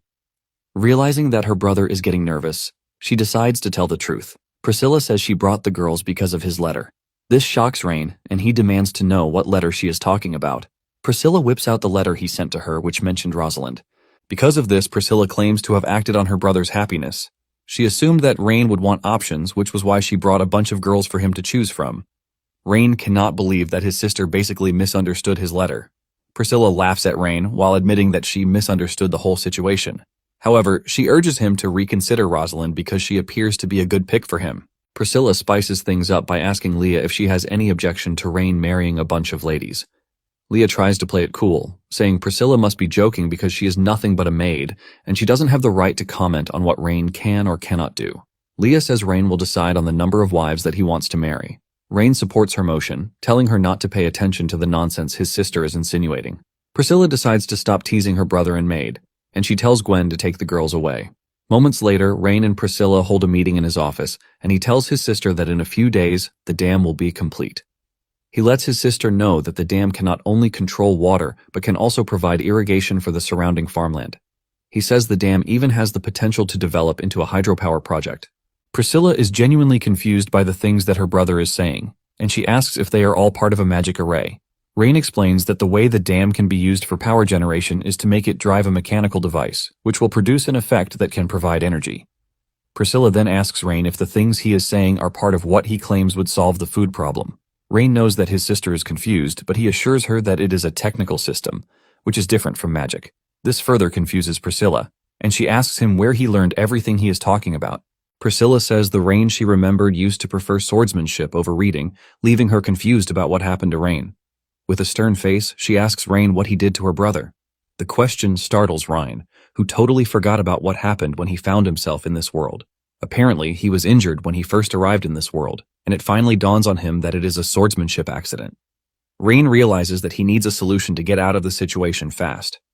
Rain smiles, telling Priscilla that she is overthinking things because he is the same brother that she knows. Rain then explains to his sister that when he woke up a month ago, his body hurt so much that the only thing he could do with his time was to read books while he was holed up at home. Rain claims that it was during this time that he accidentally came across everything that he is explaining to her. Priscilla remembers a letter that Leah sent to her concerning this. Priscilla then asks if the books are from the family library. She also wants to know what the book looks like. Rain quickly whips out one of Liesel's notes to tell his sister that the book looked like the note. Priscilla collects the book, and after going through it, she admits that there is strange knowledge in it. Priscilla finally lets her guard down, and she commends her brother for being the best. Rain smiles, saying he can't practice martial arts, but he can read to gain knowledge. Priscilla then urges Rain not to push himself when it comes to martial arts because she knows that he is trying his best. Priscilla hugs Rain, assuring him that she is no longer going to suspect him. Rain hugs his sister, assuring his sister that he is fine, which is why he can make all the things that he is making. Priscilla is happy to hear this, and she assures Rain that she will always be by his side. She tells him that he is free to let her know if there is anything in the territory that needs her help, and she will definitely help out with it. Rain is happy that Priscilla mentioned this herself, and he rides the opportunity. Rain then tells his sister that there is a particular place where he needs help. Priscilla is surprised that her brother needs her help already, and she asks him what it is. Rain tells his sister that he needs her help in investing in himself. He mentions that it is an important plan concerning the future development of the city. His sister is surprised that he is asking for resources when he literally just took a bunch of resources from the corrupt nobles in the city. Rain then explains that his sister is not getting it because it is not about money, but about people. Rain explains that the city has suffered severe population decline due to years of war and natural disasters, and the bulk of these are the skilled people who understand technology and can work. Priscilla is shocked when she realizes that her brother is asking her for people. Rain asks his sister if she can transfer experienced craftsmen, farmers, and some administrators from her territory to his. He assures his sister that he is not asking for free, as he is ready to provide well for the people that she provides for him. In addition, he is going to make sure that they learn new technology. Priscilla admits that Rain's plan is good, but she points out the fact that the people he is talking about are also pillars of her territory. She asks if he thinks she is going to release them so easily. Rain then reminds his sister that she was the one who promised to fully support him. He also assures her that once the city develops, she is going to enjoy the benefits too. Priscilla finally agrees to send some people over, but she wants Rain to show her results first. She wants Rain to convince her that her people won't waste their time and effort coming to the city. Rain stands boldly, assuring his sister that he is going to show her the power of industry. After the meeting with her brother, Priscilla tells Gwen that her worries are over. She was scared that her brother had turned to the Emperor's puppet, but this isn't the case. Gwen agrees that Rain is naturally intelligent and hardworking too. Gwen believes that he is going to develop the city better in the future. Priscilla agrees with her maid, but she lets her know that she is not ready to let go of what the Emperor did. Apparently, the Emperor was the one who poisoned Rain. Since the Emperor poisoned Rain, making it impossible for him to practice martial arts, Priscilla plans to get back at him too. Priscilla then tells Gwen to investigate the whereabouts of the prince and choose the easiest target to take down. Priscilla is ready to make the Emperor pay for what he did. Gwen assures her that everything will be taken care of pretty easily. Deep down, Priscilla is enraged because the Emperor touched the most precious person to her, and she is not shy to retaliate. Later on, a group of human movers is seen making their way through the forest with their merchandise. One of them complains that the large bulk of money that they get from their deal goes to Eldrick, who doesn't even do anything. Another thug supports him, saying they are the ones taking the risks, but Eldrick is the one enjoying the bulk of the proceeds. Their boss screams at them to keep their a-hole shut because no matter how greedy Eldrick appears to be, he is still the one backing them. The boss says the only reason they are able to come and go as they please is all thanks to Eldrick. Just then, their scout returns to tell them that there is bad news. He lets the group know that the mayor of the city has changed and is no longer Eldrick. The boss frantically demands an explanation, and the scout explains that he just arrived at the gate of the city and he found that none of the soldiers guarding the city were people he had ever seen. He says he even tried bribing them, but they refused and demanded to know why he was trying to enter the city so late at night. He was able to evade any investigation by lying that he was coming to the city to visit his relatives. This was when he finally learned that the city had changed hands.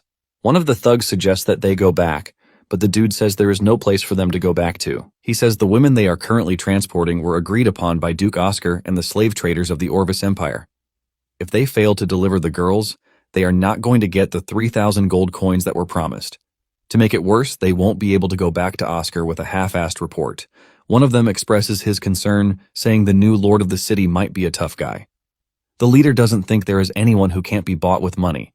However, he already knows that they are going to earn so little on the current trip. Since they have encountered a bit of a problem, he suggests that they rest there that night. They are going to pretend to be merchants the next morning while taking fewer women with them. If they are able to blend in doing this, the leader says all they need to do is go on a few more trips.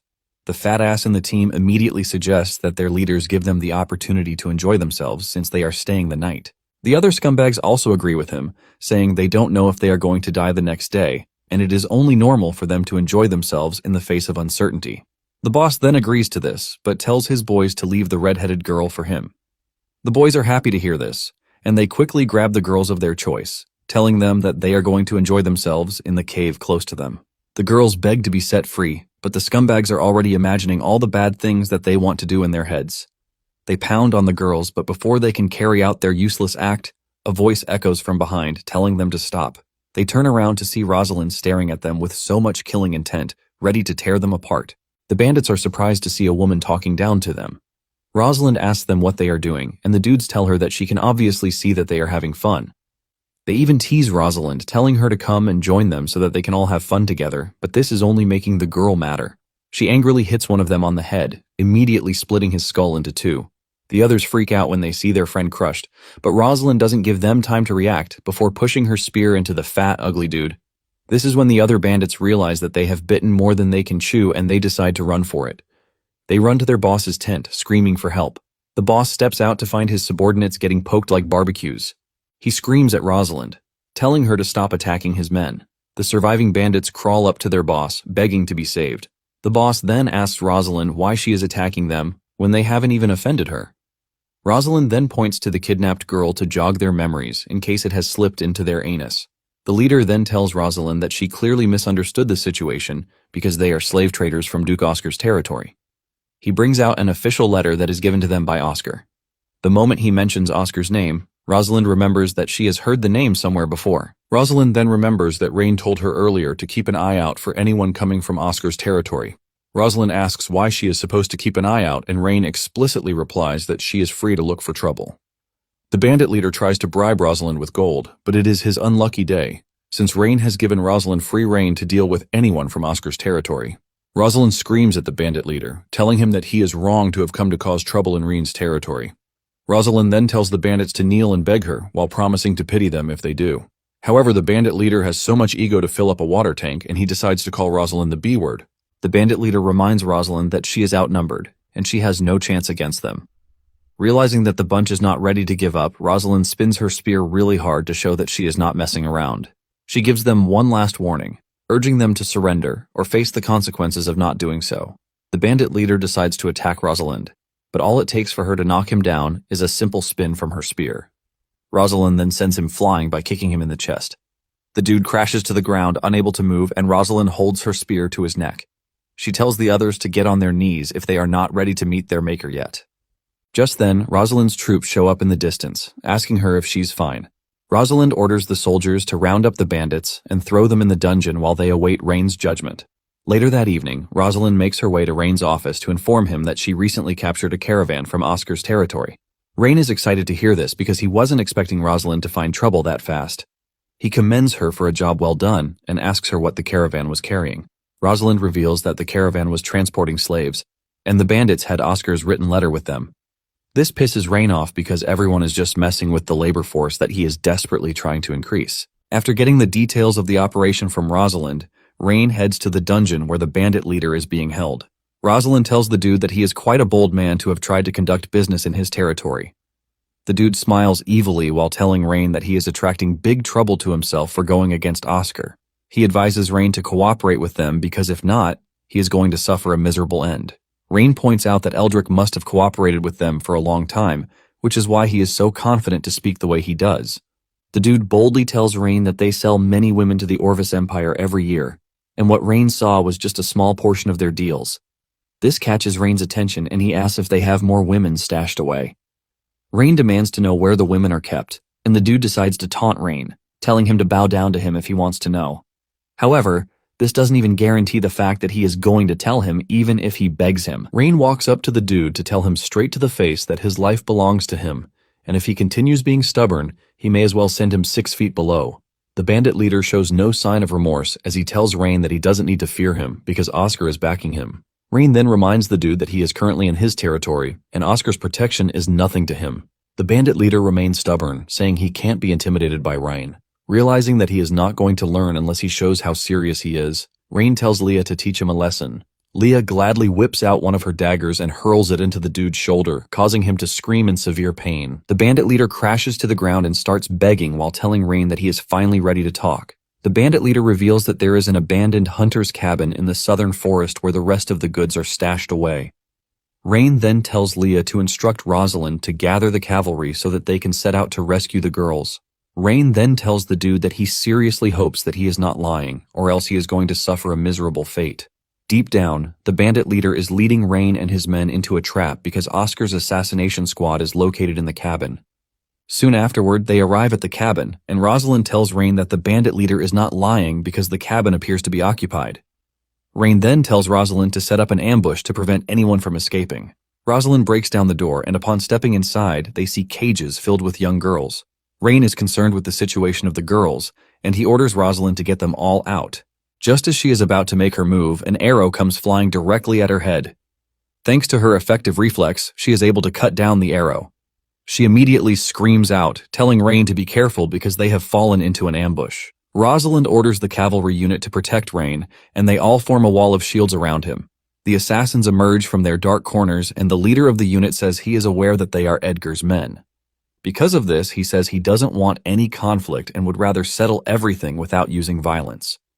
Rosalind is pissed already, and she tells the dude that there is nothing to talk about with scumbags like him.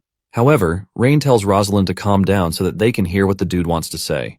The assassin leader mentions that they have been in the business of selling slaves for Duke Oscar for years. He mentions that a high-quality female slave can sell for over 1,000 gold coins, and even the worst slave can still fetch 100 gold coins.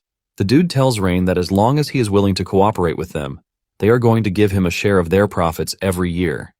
In fact, they are willing to find him some delicious-looking girls. He makes it sweeter by saying they are going to give him the girls for free. Rosalind is enraged by the stupid offer. But before she can make her contribution, Rain shocks her by asking the dude how much he is willing to give him. The dude tells Rain that they are willing to give him 10,000 gold coins annually if he cooperates with them. Rain is disappointed when he hears this, asking the dude if he thinks he is a beggar. Rain boldly reveals that his sister gives him more than every month as his pocket money. The assassin then asks him how much he will be willing to take. Rain says his price, saying he would like to take 100,000 gold coins every month. This shocks the assassin leader, who thinks Rain must be joking. He mentions that they don't even make up to that amount of money every year from selling slaves. Rain then tells the dude that they don't have a deal again, since he is not ready to pay the amount of money he is requesting. Rain tells Rosalind to turn them into baskets, and Rosalind acknowledges the order. The assassin realizes that things are about to go south, and he tries to renegotiate, saying they have to return and report to Duke Oscar. Deep down, he is planning to escape so he can get Oscar to send his troops to wipe out Rain and his men. The assassin leader then tells Rain that they are willing to leave behind 10,000 gold coins as a show of good faith. Rain refuses the offer, saying it is not good enough for him. He orders Rosalind to carry out his order, and the assassins make a run for it the moment they realize that their puny lives are in danger. The assassin leader orders his men to retreat to the mountain. Rosalind tells the archers to step forward to take down the escaping bandits. The archers fire a ton of arrows at the retreating bandits, and in a desperate move, the assassin leader creates a water barrier to protect himself and his men. However, this gives Rosalind the chance to close him down and try to cut him in half. Rosalind tells the dude that they have the upper hand already, and she advises the assassin leader to just accept his death. The assassin leader realizes that they are all going to get wiped out if things persist the way they are. He looks around and realizes that there is only one way out of the current situation, and this is by grabbing Rain. The assassin kicks his plan into motion, and he dashes toward Rain in an attempt to take him hostage. The assassin leader tells his boys to cover him, and this is what they did. Realizing that the dude is targeting Rain, Rosalind urges him to be careful. She also orders the troops to protect Rain to make sure no one harms him. However, before the soldiers can reach Rain, the assassin has already reached him. Just as he is about to push his blade into Rain, Leah appears beside Rain and punches the assassin into the distance. The dude crashes into the ground, leaving a cloud of dust. He holds his head in frustration, realizing that Leah is not an ordinary maid. Instead of running away, he still makes a move to try and take Rain down. Just as expected, Leah sends him flying with a kick. He crashes to the ground in pain, and the troops surround him immediately. Leah is pissed that the dude even made a move to hurt her master, and she angrily dashes toward the assassin. However, the assassin sees this as a very big opportunity, since Leah is no longer by Rain's side. He throws a dagger straight at Rain, and before Rain knows what is happening, the dagger scrapes his arm. The girl screams out his name in fear, but he urges them not to panic. However, the fear that Rain is hurt forces the girls to run toward him to try and protect him. This breaks their formation, and the assassin leader believes he has found the perfect opportunity to escape. Rosalind tells the troops to surround Rain and escort him away. Rosalind also tells Leah to bandage Rain's wounds, but she suddenly realizes that Leah has vanished into thin air, leaving her to start questioning where the lady has disappeared to. The assassin leader sprints through the mountain, hoping to reach Duke Oscar so he can deliver the message of what happened to him. Suddenly, he runs into Priscilla, who is just standing there, as if she has been waiting for him to come. This shocks the dude, but he calms down when he realizes that Priscilla doesn't appear to pose a threat to him. Priscilla then introduces herself to the dude, sending a wave of fear through his body. He demands to know what the Duke's daughter is doing in the area. He fears that Oscar's terrible acts have been exposed. Priscilla then tells him that the other group he was fighting some moments ago are her brother's troops. The moment he realizes that Rain is the Duke's son, he almost pisses his pants out of fear. Priscilla talks about how the evening has been a pleasant surprise, but this confuses the dude. Priscilla then walks to him, telling him that her brother didn't disappoint her. She claims that Rain is the same smart and calm person who is able to maintain his composure when facing scumbags like him. However, she assures the dude that she has no intention to harm him because she's just a mere spectator. However, she lets him know that he has provoked the worst person he can possibly provoke. Standing behind the assassin is Leah, and she is radiating so much killing intent from her body that it sends a shiver down the assassin's spine. He turns around to see Leah staring at him with so much animosity, and Leah lets him know that there is no escape route for him because he literally hurt her master. Realizing that Leah is not messing around, the dude starts begging to be spared, but Leah shows her magical powers for the first time. She lifts the assassin dude into the air with her telekinetic powers, shocking the dude. He realizes that he is unable to breathe, and before he knows it, he explodes into tiny bits, thanks to Leah's crazy powers. Leah doesn't even let his blood touch her, as she creates a magical barrier to shield herself. After killing the dude, she tells Priscilla that she needs to return as fast as possible because Rain is wounded. Priscilla tells her that she is free to go, and Leah flies toward Rain's direction. Priscilla then asks Gwen if she thinks she should warn Rain about what will happen to him if he crosses Leah. Gwen steps out of the pocket dimension to show that the family has a bunch of overpowered ladies posing as maids. Gwen tells Priscilla that she has nothing to worry about because no matter what, Leah will never lay her hands on Rain. Priscilla taunts Gwen, saying that the way she is speaking makes her brother sound like a scumbag, but she quickly clears the air, saying Priscilla misunderstood her. Priscilla teases her further, saying she might just have her marry Rain. With a slightly red face, Gwen tells Priscilla to stop messing around. Priscilla then tells Gwen to send someone to Oscar, asking him if he has gotten so bold because he is jobless. Priscilla sends a warning to Oscar to remind him of what will happen if he crosses her family. Gwen acknowledges the order, and Priscilla returns to her usual smiling self, suggesting that they return to the castle before Rain figures out that they are not around.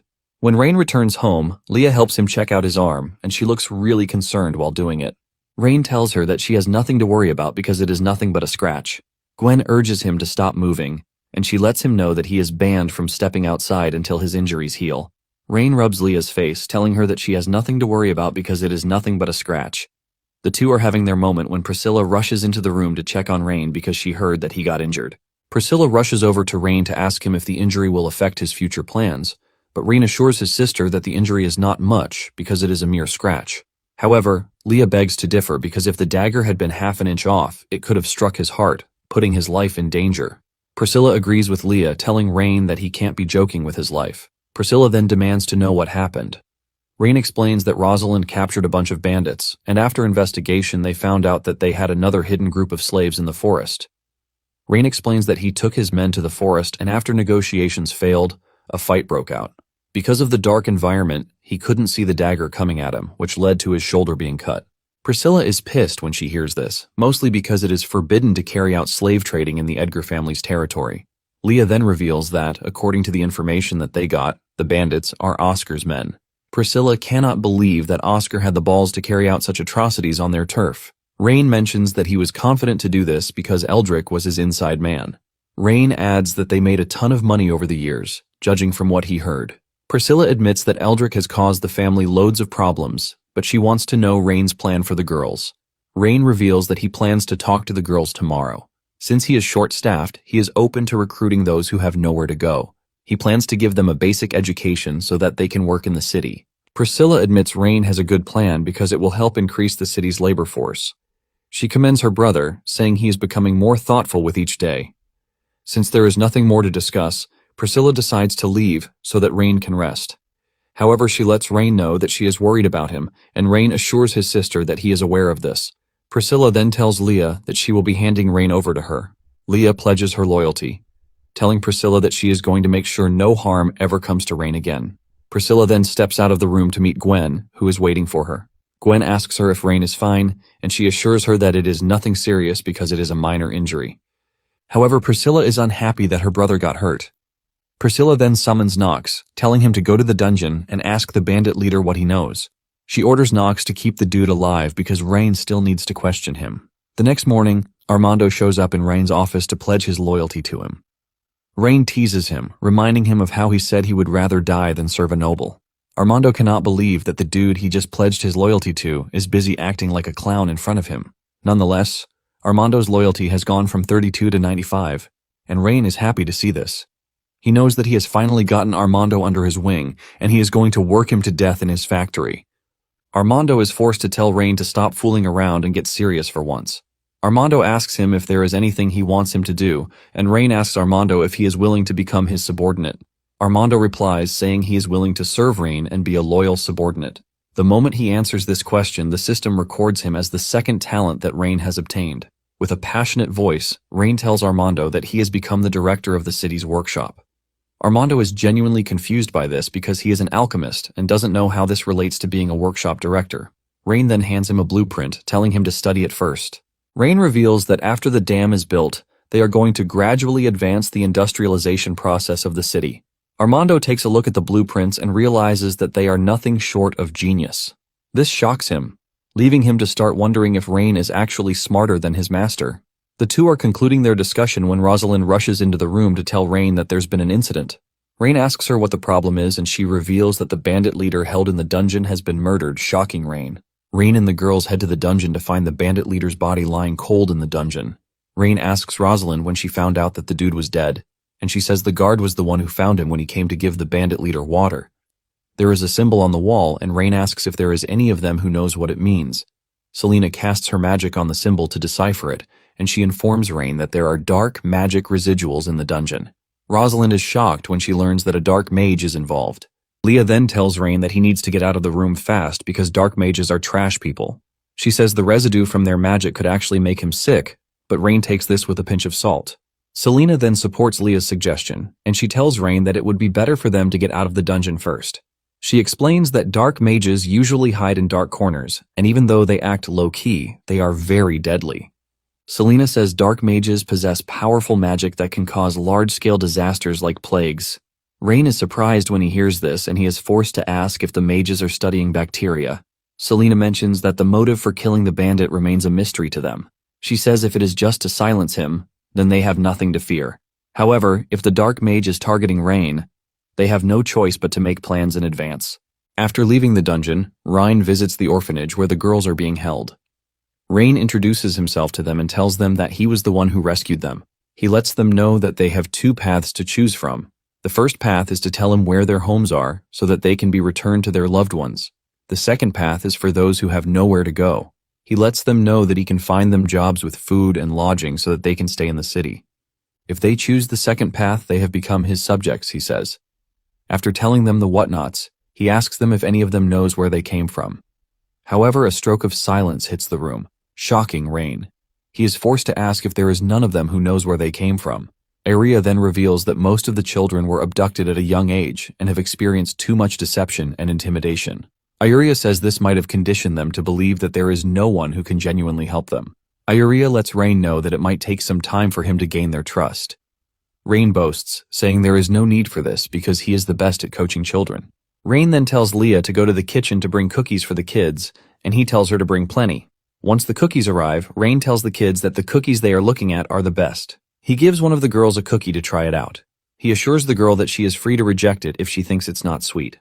The girl eats the cookie, and she munches on it with so much excitement that it catches the attention of the rest. The rest of the girls quickly rush to the tray to take their own cookies. They all munch on it happily, and Rain tells them that it is time they play a game of truth and dare. One of them asks what kind of game it is, and he explains that it's a simple game where they take turns drawing a question card. The person who draws a question will either tell the truth or accept a small challenge. He lets them know that answering or completing the challenge gets them a cookie. A few hours later, Rain has managed to bond with most of the girls. One of them introduces herself as Mia and says her home is east of the city in a small village called Glen. Rain pats her on the head, telling her that she is a brave kid for telling him this. He assures her that he is going to designate people to take her home safely.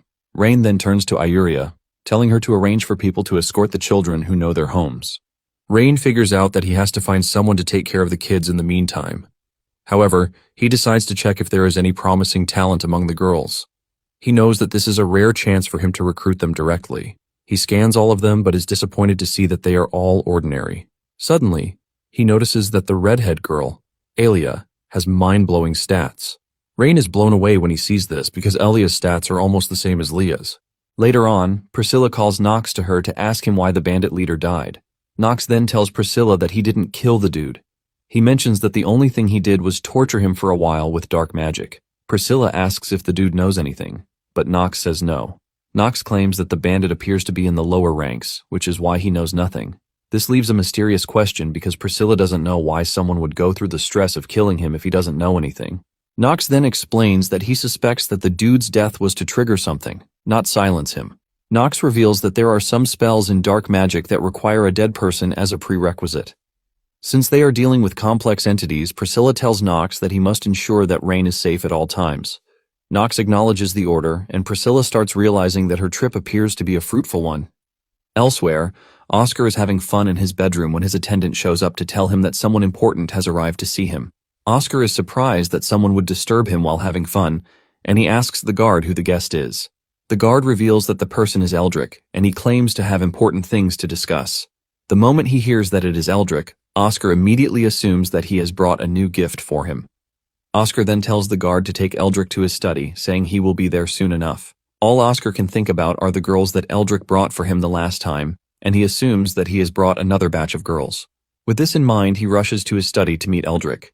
Oscar asks Eldrick if he has brought some incredible goods for him, which is why he came to see him personally. Eldrick then drops the bombshell, telling Oscar that he didn't bring him gifts, but a piece of bad news.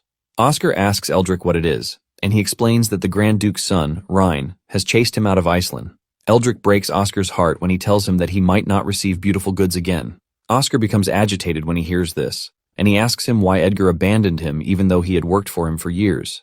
Eldrick explains that Rain is the new lord of the city, and he is an overconfident person who thinks he has everything under control. Eldrick reveals that he personally infiltrated Iceland the night before to kill the bandit leader working for Oscar.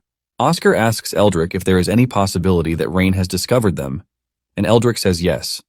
He reveals that this is the reason he risked coming to report the news to him. Oscar then asks if Rain will make a move against him, and Eldrick reminds him that the Empire does not allow cross-border slave trading. To make it worse, Oscar's political views clash with Edgar's. Eldrick is confident that the Duke might use this to strike back at Oscar. Deep down, Oscar is freaking out because he knows once the Emperor finds out about what he did, he is a dead man. Desperate to live, he asks Eldrick if he has any idea what to do. Eldrick reveals that when he left Iceland, he heard that the dam was completed, and he sees this as a good opportunity for them to act. Since Oscar has never heard of a dam before, he asks Eldrick what this means.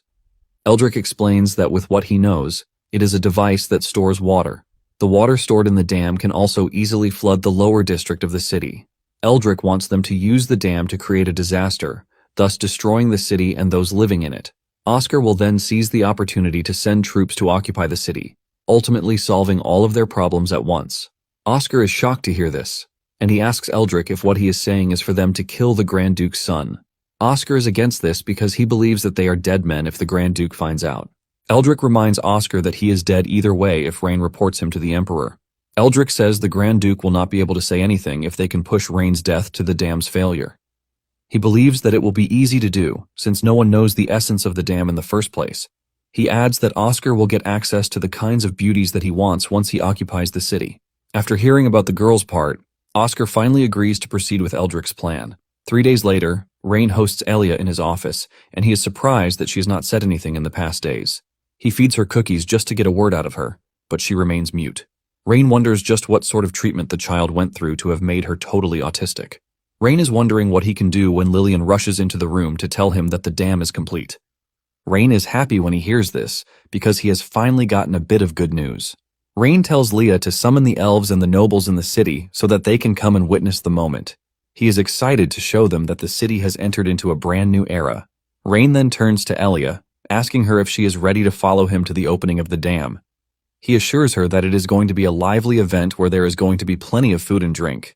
In addition, there are going to be girls and boys her age at the event.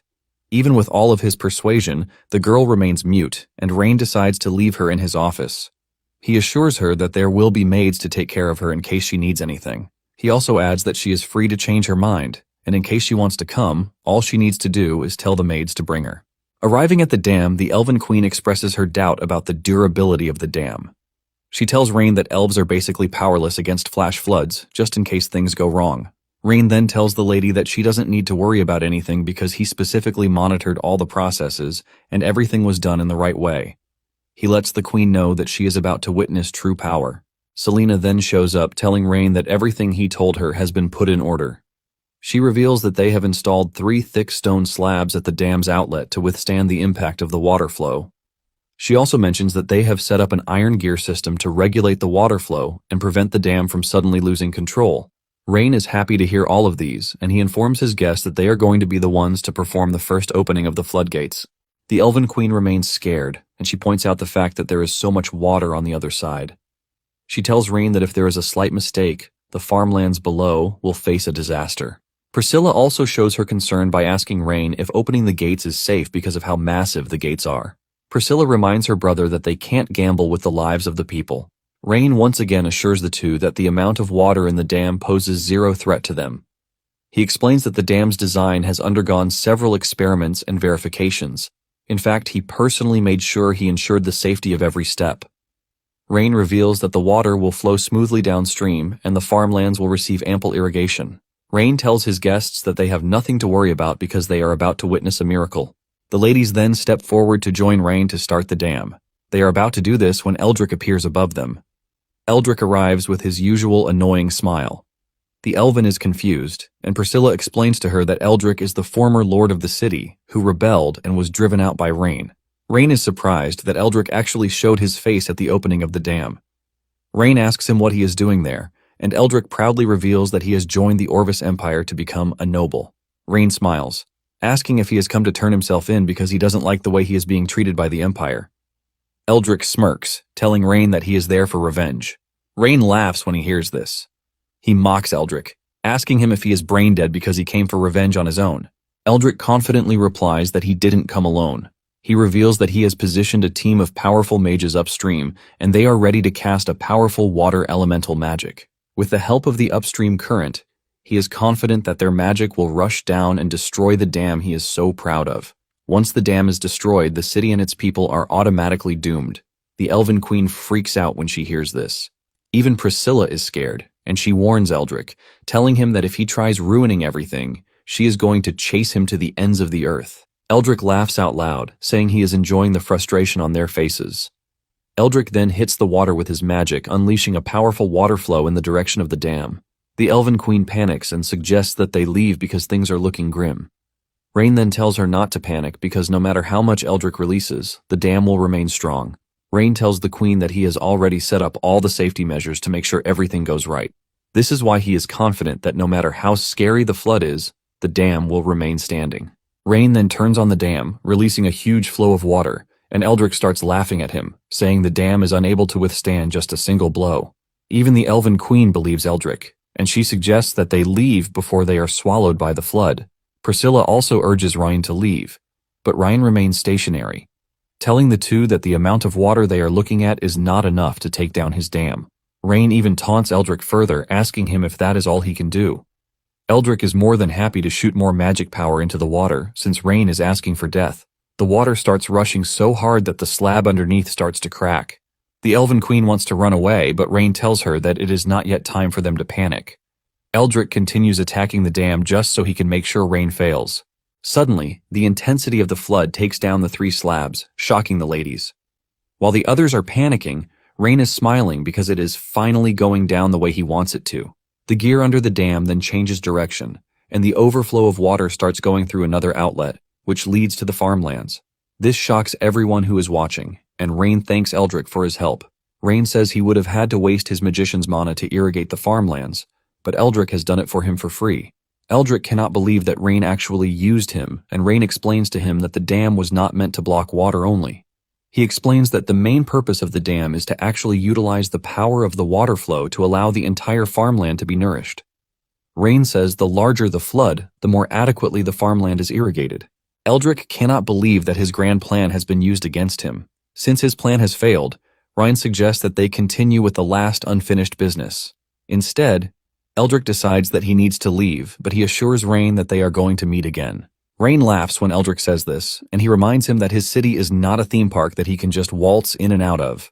Rain then tells Selena to go after Eldrick, and Selena gladly obliges. She conjures a huge lightning bolt, and she strikes Eldrick with it, taking him down. Since they have taken care of the Eldrick problem, Rain turns to the ladies to discuss the investment plan with them. The Elven Queen admits that Rain's dam has opened her eyes. Priscilla then asks him how he wants them to invest in the plan he is offering.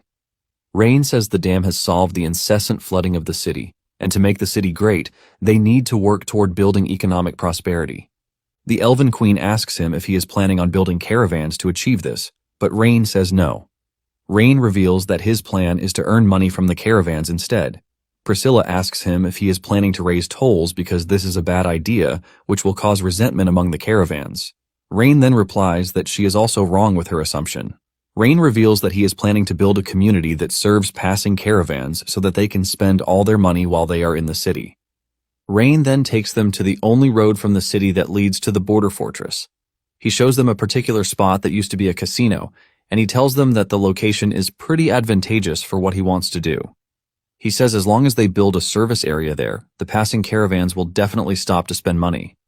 The Elven Queen points out the fact that the area is in complete ruin, and she asks why the service area would survive when the casino couldn't. Unknown to the Elven Queen, Rain was the one who ordered the destruction of the casino, but he couldn't even tell them that. Rain lies that the reason the casino didn't work out was thanks to the mismanagement of the previous owner. However, he is confident that they can do better. The Elven Queen then asks him what he means by the service area that he is talking about. Rain explains that a service area is a type of comprehensive facility, and he shows the blueprint for this. He says the service area includes rest stops, shops, stables, and so on. Rain says the service area is specially designed to provide services for passing caravans and travelers. It is basically a commercial center that integrates rest, supplies, trade, and communication. The Elven Queen admits that Rain just brought up a good idea. Rain then explains that the trade between the city and the border fortress is usually frequent. In addition, the number of caravans passing every day is countless. Rain says the surrounding people will also be drawn to the service area by the convenient transportation once they establish the area. Rain tells them that it is going to generate more consumption and investment, which will drive the development of other industries. After he is done explaining, the Elven Queen asks him what the elves stand to gain since everything he has mentioned so far benefits the humans alone. Rain proudly tells the lady that it is going to become a hub for grain distribution, which means the entire elven population will no longer have to worry about food shortages. The Queen's face lights up when she hears this, and Rain explains that several caravans will pass by the service area every day. With this, the elves will be able to purchase enough food and other agricultural products. Rain explains that with this, the elven race will become more prosperous. After hearing all of his boring talks, the Elven Queen informs Rain that she is willing to believe in his plan. She tells Rain that if the road can bring endless food and prosperity, then the elven race will support him with everything they have. Rain is relieved to hear this, and he asks the Queen how much she is willing to invest for a start. The Queen tells Rain that she would like to test the waters with 150,000 gold coins first. She assures Rain that if the investment is effective, she will provide more. Rain is blown away when he hears the amount of money that the lady is willing to drop at once.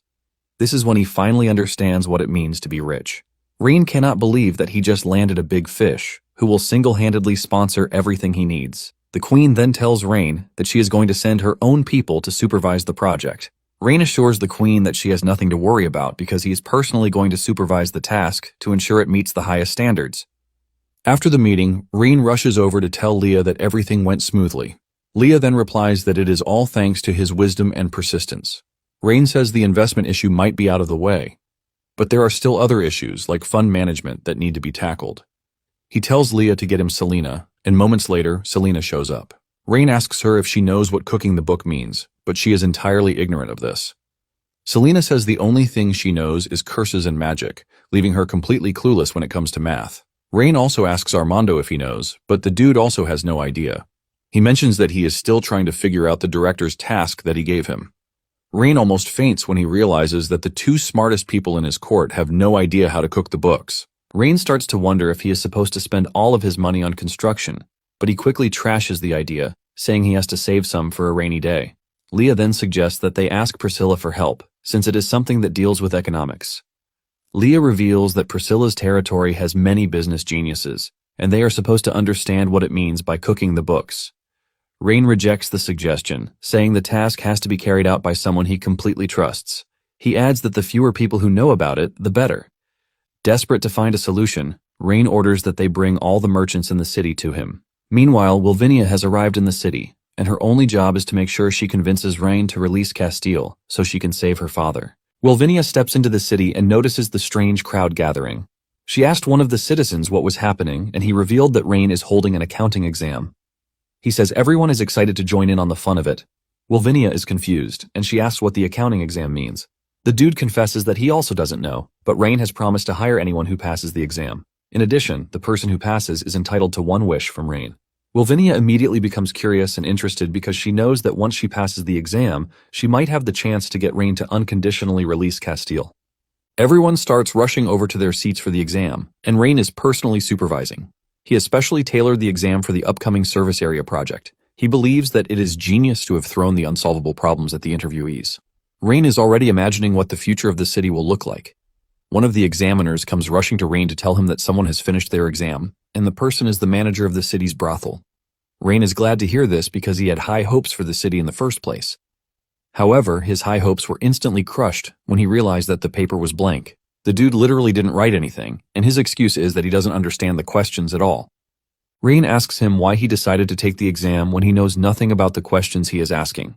The dude defends himself by saying the terms used in the questions, like balance sheet, depreciation, and amortization, are just way too complicated for him.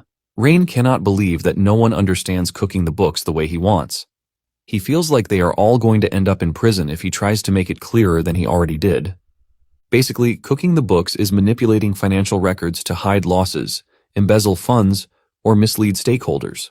After he is done scolding the dull guy, another examiner shows him an answer sheet that looks promising. However, the dude only told Rain that he has an 8-year-old daughter who is not betrothed yet, and he would like Rain to have the girl. Rain cannot believe his eyes when he sees this, and he wishes that he could just throw the dude in jail to go through a thorough ideological re-education. Rain holds his head in frustration, and the people notice this. Wilvinia also notices this, and she finally decides to take the exam. She approaches one of the guards, who asks her who she is. She simply replies that she is just a tourist and asks to be given one of the test papers. Since everyone, aside from the elves, is allowed to take the test, the guard decides to give the lady a trial. However, he lets her know that no one has answered more than 2 questions already. Wilvinia sits down to attend to the questions, and she almost loses her mind when she realizes that Rain is basically hiring someone to help him cook the books. She concludes that Rain is no different from the corrupt officials in their country. However, she knows that she is going to get the leverage over Rain if she can answer the questions correctly. She decides to push her self-respect to the side, since her father's life is more important to her. Rain is already at his limits when Wilvinia submits her test paper. Rain checks it out and his mind is completely blown away. He is forced to admit that she is a freaking genius. She even did it better than he expected, but he noticed that he had never heard her name before. He then asks her where she is from. Wilvinia mentions that she is from the Orvis Empire, and the guards immediately swing into action, ready to take her down. However, Rain stops them and asks Wilvinia why she has come to Iceland. Wilvinia casually replies that she is there to negotiate, and this catches Rain's attention immediately. Rain then takes Wilvinia to his office, where he tells her that he is extremely satisfied with her answers. He asks her if she is the financial advisor to the Orvis Empire, but she says no. She mentions that she only knows a little about finance. Rain is impressed with her answers because they are so detailed, and he decides to scan her stats to see what he is dealing with. Rain is blown away when he realizes that she has a special attribute in mathematics. Rain realizes that Wilvinia is the kind of talent that he needs, and he has to find a way to keep her. Rain then asks her what the Orvis Empire wants with him, since she claims that she is there to negotiate. Wilvinia comes clean, telling Rain that she is there for Castile because the Orvis Empire hopes that he can release him. In exchange for releasing Castile, the Empire is willing to give him a generous amount of money. Rain is interested in the exchange, but he lets Wilvinia know that he is not interested in money. She is shocked to hear this, and she starts to figure out that Rain might actually want the territory for himself. Wilvinia then asks him what his conditions of release are. Without holding back, Rain points to Wilvinia, asking her if she is ready to be his retainer. Wilvinia is shocked when she hears this, and Rain lets her know that he has just made the most reasonable request that he can make. He reveals that Wilvinia is far more valuable to him than Castile. Wilvinia cannot believe that Rain is seriously offering her a chance to become his retainer, which is something she considers to be a joke. Wilvinia asks Rain if he is trying to humiliate her because she is a noble of the Orvis Empire, and there is no way she could possibly bow to an enemy nation. Rain lets the lady know that he doesn't joke around when it comes to matters like this because Wilvinia is such a talented individual that he can't afford to waste. Wilvinia is entirely confused because she can't tell if Rain is serious or just messing with her. At the same time, she can see that he is not joking, but she is worried that Rain might not release Castile if she refuses his offer. Wilvinia then asks her if he is going to deny her request if she refuses to become his retainer. Rain smiles, saying this is not going to be the case. This surprises Wilvinia, who is not expecting Rain to just give in so easily. Rain tells Wilvinia that she has helped him solve something that was a huge problem for him, so there is still something to discuss. Rain tells the lady that he needs talented individuals like her to make the city a prosperous city. Wilvinia bows her head in sadness, telling Rain that his request might be tempting, but she can't agree to it. Rain asks her why she is holding back on the request, and he asks if it is because of some old-fashioned imperial glory. Wilvinia confesses that her father is still imprisoned in the Orvis Empire and she must bring Castile back with her. She plans to use Castile to negotiate her father's release. Rain finally understands her plight, and he realizes that winning her over by force might work out well. Wilvinia then reminds Rain that he promised to grant a wish to anyone who is able to pass the test. She tells Rain that she is hoping he holds on to his promise. Rain smiles when he hears this, and he orders one of the guards to get Castile out of the dungeon because Wilvinia is taking him home. Wilvinia is relieved to hear this, and she thanks Rain for his generosity. Moments later, Wilvinia and Castile began moving to the Orvis Empire, and they were escorted by Rain's men. Castile shows his rage inside the carriage, saying Rain humiliated him, and he promises to get back at him. Wilvinia cannot believe that Castile is so dumb enough to be thinking about revenge after he already lost once. He soon starts to complain about the carriage being too bumpy, but Wilvinia tells him that it is not the carriage, but the road. Castile still crashes out because of this as he tries to tell Wilvinia that he is a Grand Duke, and by this he deserves the best treatment. He threatens to report Wilvinia to the Emperor once they return. Deep down, Wilvinia is cursing the dude out, and she is pretty sure that the Emperor is going to punish Castile once they get back. Not long after, the guards inform Wilvinia that there is a stream up ahead, and he asks her if they should rest there. Wilvinia agrees to this since it is dangerous to travel at night. While they are settling in at the stream, Wilvinia cannot get her mind over the request given to her by Rain. She doesn't want to believe that Rain is willing to hire her as his retainer. Just then, Castile spots one of the maids, and his attention immediately shifts to her. He grabs her and demands to have fun with her, but the girl urges him to let her go. Castile is pissed that the girl is rejecting his offer, and he angrily slaps her across the face. Wilvinia is disgusted by this, and she urges Castile to show some semblance of nobility. However, Castile is a pig, and he tells Wilvinia to get out of his sight because the matter doesn't concern her. Suddenly, the Emperor's assassin appears out of nowhere and pushes a knife straight into Castile's chest before he can even react. This leaves Wilvinia shaken, and she starts sweating all over. The terrifying assassin then turns to Wilvinia, telling her that it is her turn to die. Wilvinia and the maid make a run for it, and they alert the soldiers that they are under attack. The leader of the unit cannot believe that there is someone bold enough to go after the Duke of the Orvis Empire, and he immediately orders his men to be careful. The assassin shows up, telling them how easy it is since they are all gathered. He plans to wipe them out at once, but the leader of the escort unit urges the assassin to surrender since they have him surrounded. The assassin laughs at them, telling them that they are the ones who are actually surrounded. With just a loud whistle from the dude, hiding Orvis soldiers emerge from their hiding place. Wilvinia is shocked to see soldiers from the Orvis Empire in the forest. The leader of the escort unit is in disbelief when he realizes that the assassin is colluding with the Orvis army. The assassin decides to let them in on the secret, since they are all going to die anyway. The assassin mentions that the Emperor wants a war, and he wants to use them as the catalyst for the war. He lets them know that their deaths will be a reason for them to be able to invade the Iceling city. Wilvinia doesn't want to believe this, but the assassin assures them they are all facing the grim reality of things. The assassin orders his men to go after Wilvinia and the escorts. Wilvinia trembles in fear, and she considers herself a failure because she has managed to involve herself in politics, which her father was always warning her about. She now understands why her father didn't want her near politics, because she is just a kind soul. Just as they are about to meet their makers, Rain's voice echoes through the tree line, and with it emerges his troops. Rain mentions his dissatisfaction that the Empire has dared to cross into his lands to kill people. The Orvis army nearly wet themselves when they saw this because they had already scouted the area beforehand. Rain mocks them, telling them that the methods that they use are simple and unrefined. Wilvinia is surprised by Rain's arrival, and she asks him why he came. Rain then asks her if she is so naive to the extent that she thinks the Emperor would allow Castile to return safely. Wilvinia is shocked to hear this, and she asks Rain if he knew this all along. Rain says yes, and he assures Wilvinia that she would have died before getting to the Orvis Empire. Wilvinia asks him how he knows this, and he reveals that the Empire has wanted to use her death as an excuse to start a war.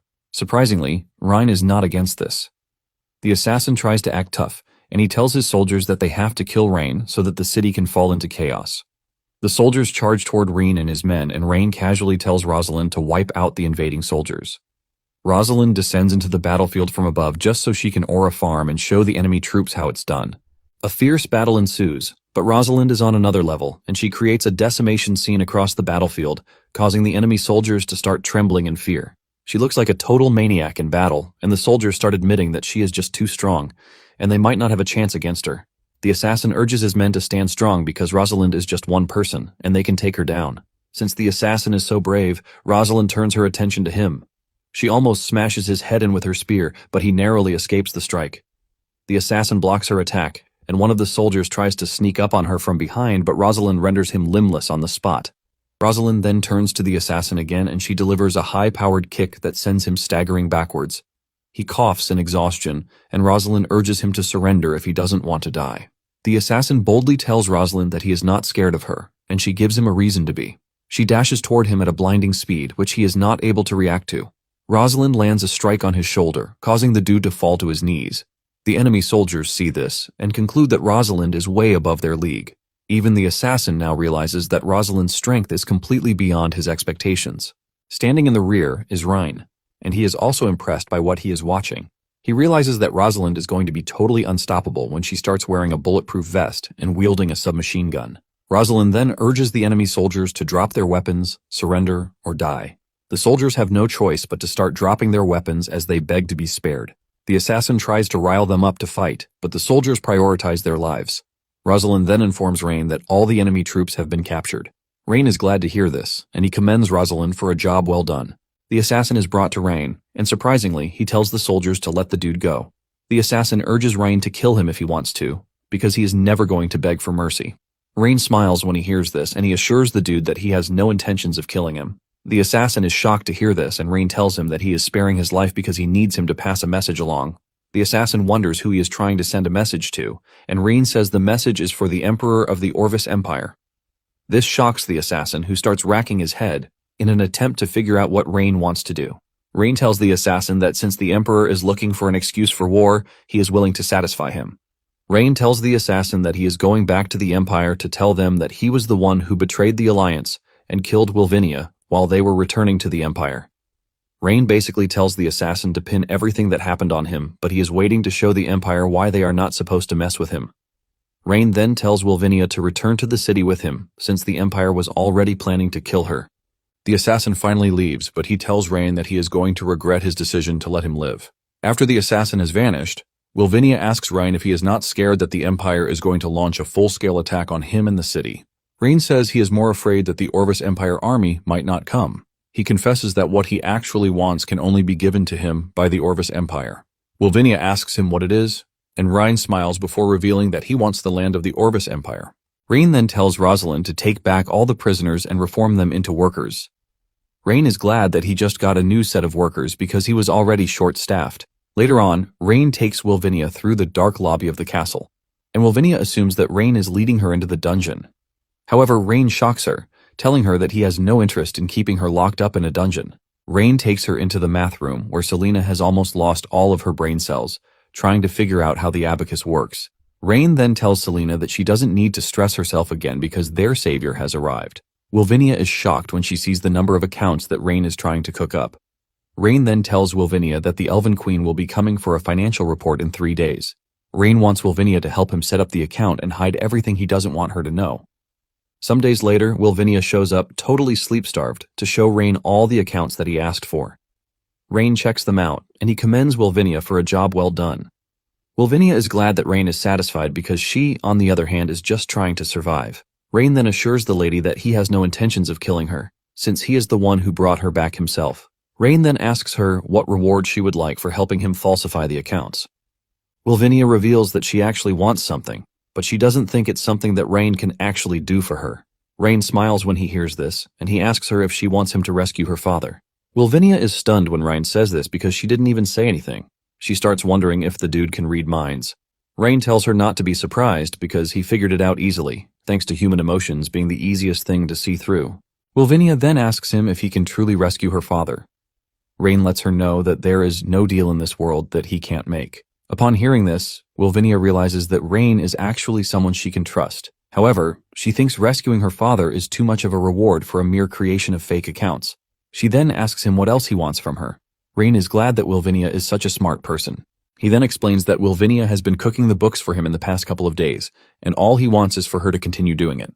In addition to this, Rain wants Wilvinia to become his retainer. This shocks Wilvinia, who thinks Rain must be joking with his request. Rain then tells Wilvinia that he is not a joker, and in addition, he hates trouble more than anything else. Rain doesn't think it would be a good idea for him to help rescue Wilvinia's father, then send her back to the Empire, with a chance that she's going to stand against him. Rain makes it simple for her that if she wants to save her father, all she has to do is become one of his subjects. Wilvinia is conflicted by this because she is being asked to betray the Orvis Empire. However, if she refuses the offer, her father might as well die in the shithole. Rain notices her conflict, and he tells her that she is not mandated to answer immediately. Rain mentions that Wilvinia has been up all night for a couple of days, which has caused her to be tired. Rain advises her to get some rest, and once she is done resting, she is free to think over her decision carefully. Rain then turns to Leah, telling her that they need to check out the construction site. Moments later, Rain arrives at the site, and the team leader welcomes him, telling him to come with him so he can show him the ongoing progress of the site. Rain is glad that the construction is going smoothly, and this is thanks to the additional labor they are getting from the prisoners. Rain then notices a supervisor beating one of the prisoners harshly, and the team leader mentions that the dude lost his family a few years ago when the Orvis Empire invaded the city. It is because of this grudge that he is acting cruelly to the prisoners. The team leader wants to talk to the dude about it, but Rain stops him. This shocks the team leader, and Rain reminds him that the Orvis Empire army didn't go easy on the civilians when they invaded, so there is no reason to go easy on them too. Rain says that he doesn't mind whatever method they use as long as no one dies before the service area is fully constructed. The team leader assures Rain that he is going to keep an eye on them to make sure that everyone survives to finish the construction site. Rain then asks how many hours a day they work and how many times they eat. The dude replies that they work 8 hours a day and they get to eat 3 times too. Since it is autumn already, Rain tells the team leader to add 2 more hours to their work hours. Later on, Rain meets with the Elven Queen to present the accounts to her. She goes through it, and even though her gut feeling is telling her that something is wrong, she can't quite place her hand on it. She asks Rain if there is anything wrong with the accounts, but Rain assures her that a lot of effort has been put into ensuring the accuracy of all the data. The Elven Queen decides to take Rain's word for it, and she tells him that she hopes he doesn't let her down. Since she is satisfied with everything she has seen so far, she provides Rain with the promised 150,000 gold coins. She urges him to finish up the service area as soon as possible, and Rain assures her that it won't take long before she sees a thriving commercial center rising from the ground. The Elven Queen then asks about the issue Rain had with the Empire. She wants to know if they are going to war and if this will affect their cooperation. Rain then assures the Queen that she has nothing to worry about because he has prepared a good show for the Orvis Empire, and when the time comes, they are all going to benefit from him. Soon afterward, the Emperor gathered his officials to tell them that he had received a report that Castile had died on his way to the Empire. The officials are shocked to hear this, and the Emperor produces a bloodied letter sent to him by his spy. He tells his attendant to read it for them to hear, and in the letter it is said that Rain colluded with Wilvinia to kill Castile and the guards in the forest. The Emperor plays his role so well by acting all pissed off in front of his officials, and this is enough to rile them up too. The Emperor then turns to Craven, pointing out the fact that he was the one who originally proposed the peace talks with the Iceling city. He says the Grand Duke has been killed because of this, and he asks Craven what he has to say about it. Craven cannot believe that the Emperor has managed to push him into a tight spot. He is pretty sure that he was the one who had Castile find an excuse to send in his troops. Craven is pissed that the Emperor is now trying to put everything on him. However, he has no choice but to play along too. Craven goes on his knees to tell the Emperor that he is willing to take the blame for what happened. The Emperor then walks up to him, asking him how he plans to take the blame. Craven screams out, telling the Emperor that he would like to lead the campaign to attack Iceling City. He tells the Emperor that with Wilvinia and Ryan's blood, they will wash away the shame of the Empire. The Emperor smiles when he hears this, and he tells Rain that he is willing to give him a chance to atone for his sins, since he is ready to do so. The Emperor then orders that the Western Legion group, the Silver Wolf Knights group, and the Crimson Flame mages should all assemble in a march to destroy Iceling City. The officials are all in support of this, and they all cheer for Iceland's city destruction. The Emperor smiles evilly, while calling Rain a small boy who gave him the excuse to bring war to his doorstep. Meanwhile, Rain is sitting by his window, and he is proud of the changes going on in the city. He is pretty sure that the population of the Orvis Empire will pour into the city due to the war, which will ultimately solve his labor problem. In addition to this, if he manages to win the war, he will be able to expand his territory to the very place he wants the most. Not long after this, Rosalind shows up to tell him that the first group of border residents who sought refuge with them has all been settled in the service area. She mentions that the logistics department is currently distributing food and clothing. Rain is impressed by the number of people pouring in, and Rosalind mentions that there are about 3,000 people. Among them are about 800 men, who meet the labor standards set by Rain himself. There are also about 1,400 women in the group. Rain is relieved to hear this, and he says the city will no longer have to worry about labor when the time comes. Rain tells Rosalind to give the new refugees some extra food since they still have excess money from the money the elves gave them. In addition to this, he tells Rosalind to put up a few notices about the city being tax-free for 3 years, and the fact that the city provides free accommodation. He wants the people along the border or Orvis to know about this, and this is all thanks to the plenty of money given to them by the elves. Leah then informs him that Wilvinia wants to see him. He gives her permission to come in, and Wilvinia wastes no time scolding him for letting the assassin go. She says because of this, the Orvis Empire is coming at them with a bulk load of troops. Wilvinia suggests that she return to the Empire in an attempt to stop the war. Rain says her suggestion is good, but there is no way it is going to work. Rain assures her that there is nothing to worry about because he has made preparations for the war. Wilvinia continues ranting, saying countless lives will be lost in the war. She asks Rain if he is actually okay with starting a war for his own selfish interest. Rain is surprised to see Wilvinia getting mad because of the common people, and he tells her that she is a kind person. Wilvinia believes that she is being mocked, and she screams at the dude to stop mocking her. Wilvinia says she hates wars, and Rain replies that the same can be said for him. Wilvinia is shocked to hear this, and Rain explains that he hates people who start wars. However, this is also the same reason why he has to fight. Wilvinia gets curious about this, and Rain says that until he makes people fear his presence, there will always be war. Rain mentions that the only thing that can stop a war is force, not reason. Rain reveals that he has no intention of facing the Empire head-on. He has prepared a swamp of death for them, and he is going to enjoy watching them sink into it. Rain then pats Wilvinia on the shoulder, telling her that she has nothing to worry about because she is going to see her father very soon. Wilvinia is ultimately blown away by this, leaving her to start wondering what sinister plan Rain has in his head. Later on, Rain checks out the preparation going on outside the wall. Rosalind questions why the pits are dug inside instead of outside the moat. Rain says there is no need to block the enemy from coming in because he actually wants them to come in. Rosalind asks him what he means by this, and he reminds Rosalind about how he destroyed Castile's men with a forbidden spell. Rosalind is surprised by this, and she asks if the spell has anything to do with the oil barrels. Rain says yes, because the oil barrel is the forbidden spell that Castile was talking about. Rosalind is shocked to hear this, and she asks Rain if he can inflict the forbidden spell level damage as long as he has the oil. Rain assures her that this is the case because once a fire is lit around the barrel, it is going to explode. Rain then tells Rosalind that when the Imperial army comes, she is not allowed to win. Rosalind is confused when she hears this. She mentions that they are about to get a once-in-a-lifetime opportunity to inflict damage on the Imperial army at the border while solidifying their defenses. Rain smiles, telling Rosalind that she is too naive. Rain reveals that what he actually wants is not to inflict damage on them, but to make them arrogant. Rain wants them to think they have won and that the city is struggling to survive. In addition, Rain wants them to be so proud and confident so that they can easily fall into the graves that they have dug for them. Rosalind asks if what Rain is saying is to deliberately show weakness to lure the enemy in, and Rain says yes. He tells her that in a couple of days, the vanguard of the Imperial army will be the ones to arrive first.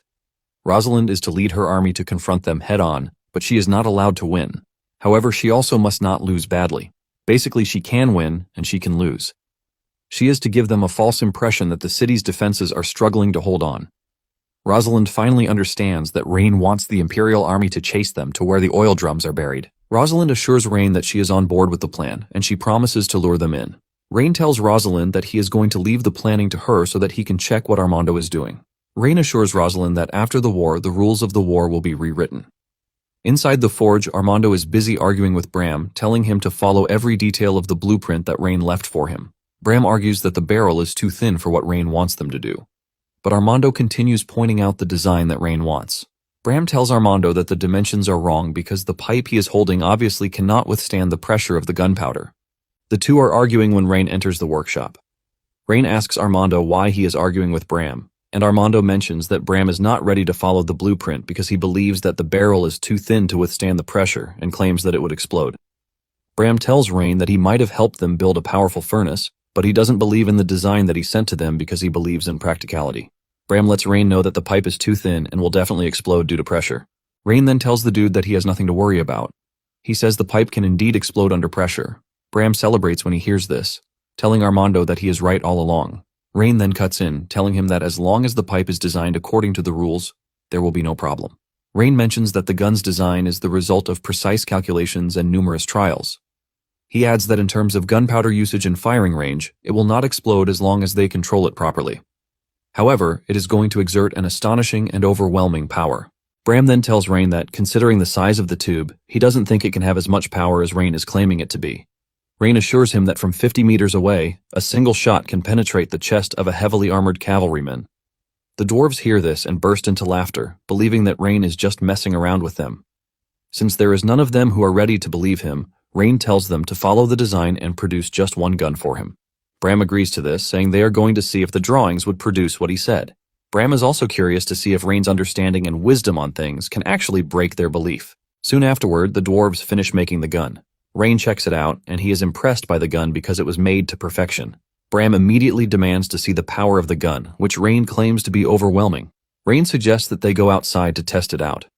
Armando is worried about the safety, and he asks to test it instead, but Rain assures him that he has nothing to worry about. He tells Armando that his design would allow the gun to fire stably. They step outside, and they place a knight's armor in the distance for Rain to shoot.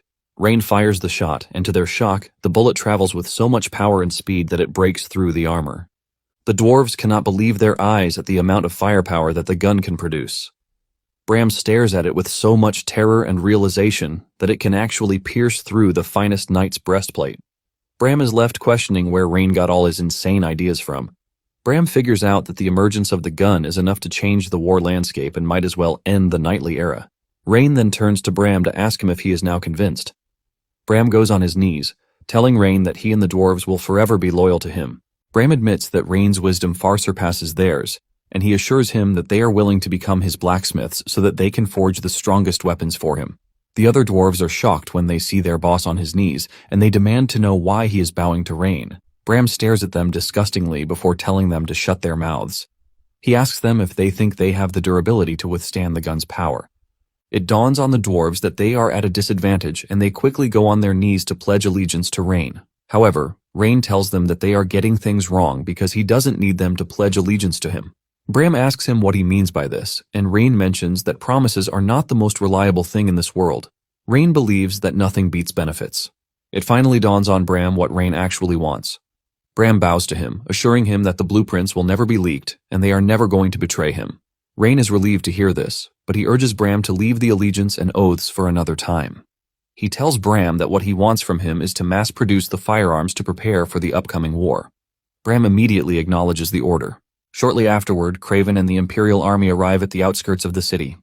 He picks a hill where they can see the city easily, and he tells his men to set up camp in the area. One of the commanders is surprised that they are not marching down on the city immediately, since the city obviously cannot match their raw power. The captain of the troops also agrees to this, and he tells Craven that there is no need for them to be careful. Craven cannot believe just how dumb the men are. He then reminds them of Castile, and how he sent a message before his death, saying Rain used a forbidden spell during the war. The commanders laugh this off, saying there is no way Rain has a forbidden spell-level mage in the city. The two assume that Castile fabricated the lie to cover up for his loss against Rain. Deep down, Craven is pretty sure that the information wasn't fabricated, and he believes that there is a forbidden-level mage in the city. Craven tells the two to stop arguing with him, and he reveals his intention to meet Rain the next day, while accompanied by someone from the Mages Guild. The commander is shocked to hear this, and he asks Craven if he is trying to make peace. Craven reveals that he wants to see Rain to confirm if he truly has a forbidden-level mage by his side. Craven says if this is the case, they need to approach with caution because no one actually knows how the battle is going to go. In addition, Craven reminds them that they are there to quell a rebellion, not to invade. And to do this, they need a legitimate reason. Craven then urges them to behave themselves, or they are going to regret it. Realizing how serious Craven is, the two assure him that they are going to be on their best behavior. Not long after this, Ryan gets the message that Craven would like to speak with him. In addition, he brought people to investigate if he truly has a forbidden-level mage. Rain is impressed when he hears this, and he admits that the Empire does have some smart people. Rain tells his guards that they are free to let them in. Momentarily, Craven and his mage enter Rain's office to speak with him. Rain then asks Craven why he came to see him before the war had even started. Craven voices his concern about the forbidden-level spell that he used against Castile. The mage with Craven tells Rain that they are hoping he is going to cooperate with their investigation or else. This pisses Rosalind off, and she berates the mage for speaking rudely to Rain. The mage boldly replies that the rules of the Magicians Guild are not bound by the elaborate formalities of human nobility. The mage says the only way he is going to bow to Rain is if he can prove that he is smarter. Rosalind then asks him how Rain is supposed to prove this to him. The mage says he has a very simple method, and he whips out a tangram puzzle. He says if there is anyone in the room who can solve the puzzle, he will immediately bow to Rain. Rain is surprised when he sees the tangram because he is well aware that it is nothing but a children's toy in his past life. He is disappointed that a mage's intelligence level is measured by a child's toy. Selena also recognizes the puzzle, and she reveals that it is a puzzle meant for the mage's advancement exam, and there are always countless possible arrangements for it. However, in rare cases, the puzzle can be perfectly pieced back into the frame. Selena explains that the puzzle tests the mage's extraordinary spatial imagination and logical thinking abilities. The Empire mage confidently says Selena is right. He adds that even a high-level mage would take a considerable amount of time before they can solve the puzzle. In fact, it took him in person a whole month to finally solve it. He then tells Rain that if he is able to solve it, he will immediately bow to him. Rain wears a look of disappointment because he can't believe that the dude used a month to figure out a 4-year-old's educational toy. Selena then decides to give it a try, since she solved a similar tangram puzzle during the high-level mage's exam. Selena picks it up, but after so much trial, she fails to put it together. She apologizes to Rain for being so incompetent, and the Empire's mage rides the wave to insult her, saying there is no way she can advance further with her level of understanding. The mage makes fun of everyone in the city, saying they are all idiots. Because of this, he believes that there are no forbidden mages in the city. The guards in the room are pissed, and they scold him for acting so disgustingly in the presence of their lord. The mage says he is not concerned because Rain is nothing but a mere noble.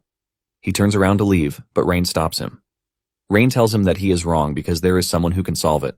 The mage asks him who the person is, and Rain smiles, saying he is going to solve the puzzle by himself.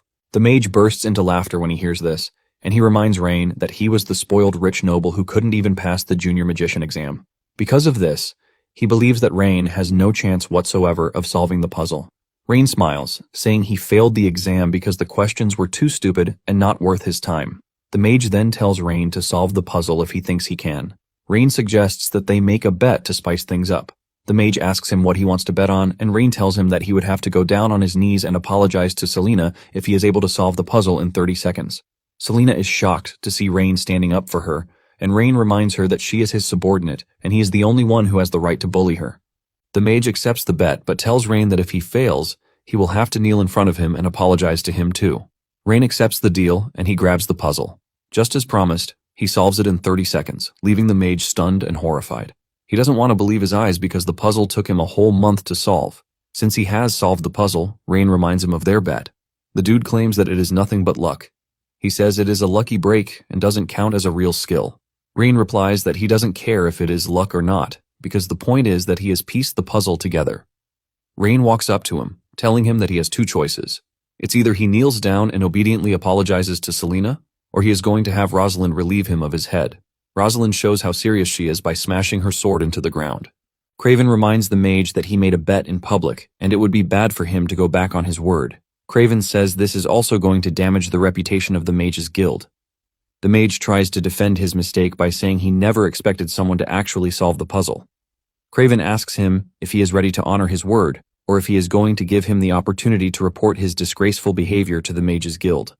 The mage realizes that he is backed into a corner, and he has no choice but to fall on his knees to apologize to Selena. Deep down, he is boiling with rage and swears to make Rain suffer just as he did to him. Craven, on the other hand, finally confirms that Rain is not the usual nobleman and he has to be careful in dealing with him. Since the mage has honored his promise, Rain suggests that they finally get down to the business of the day.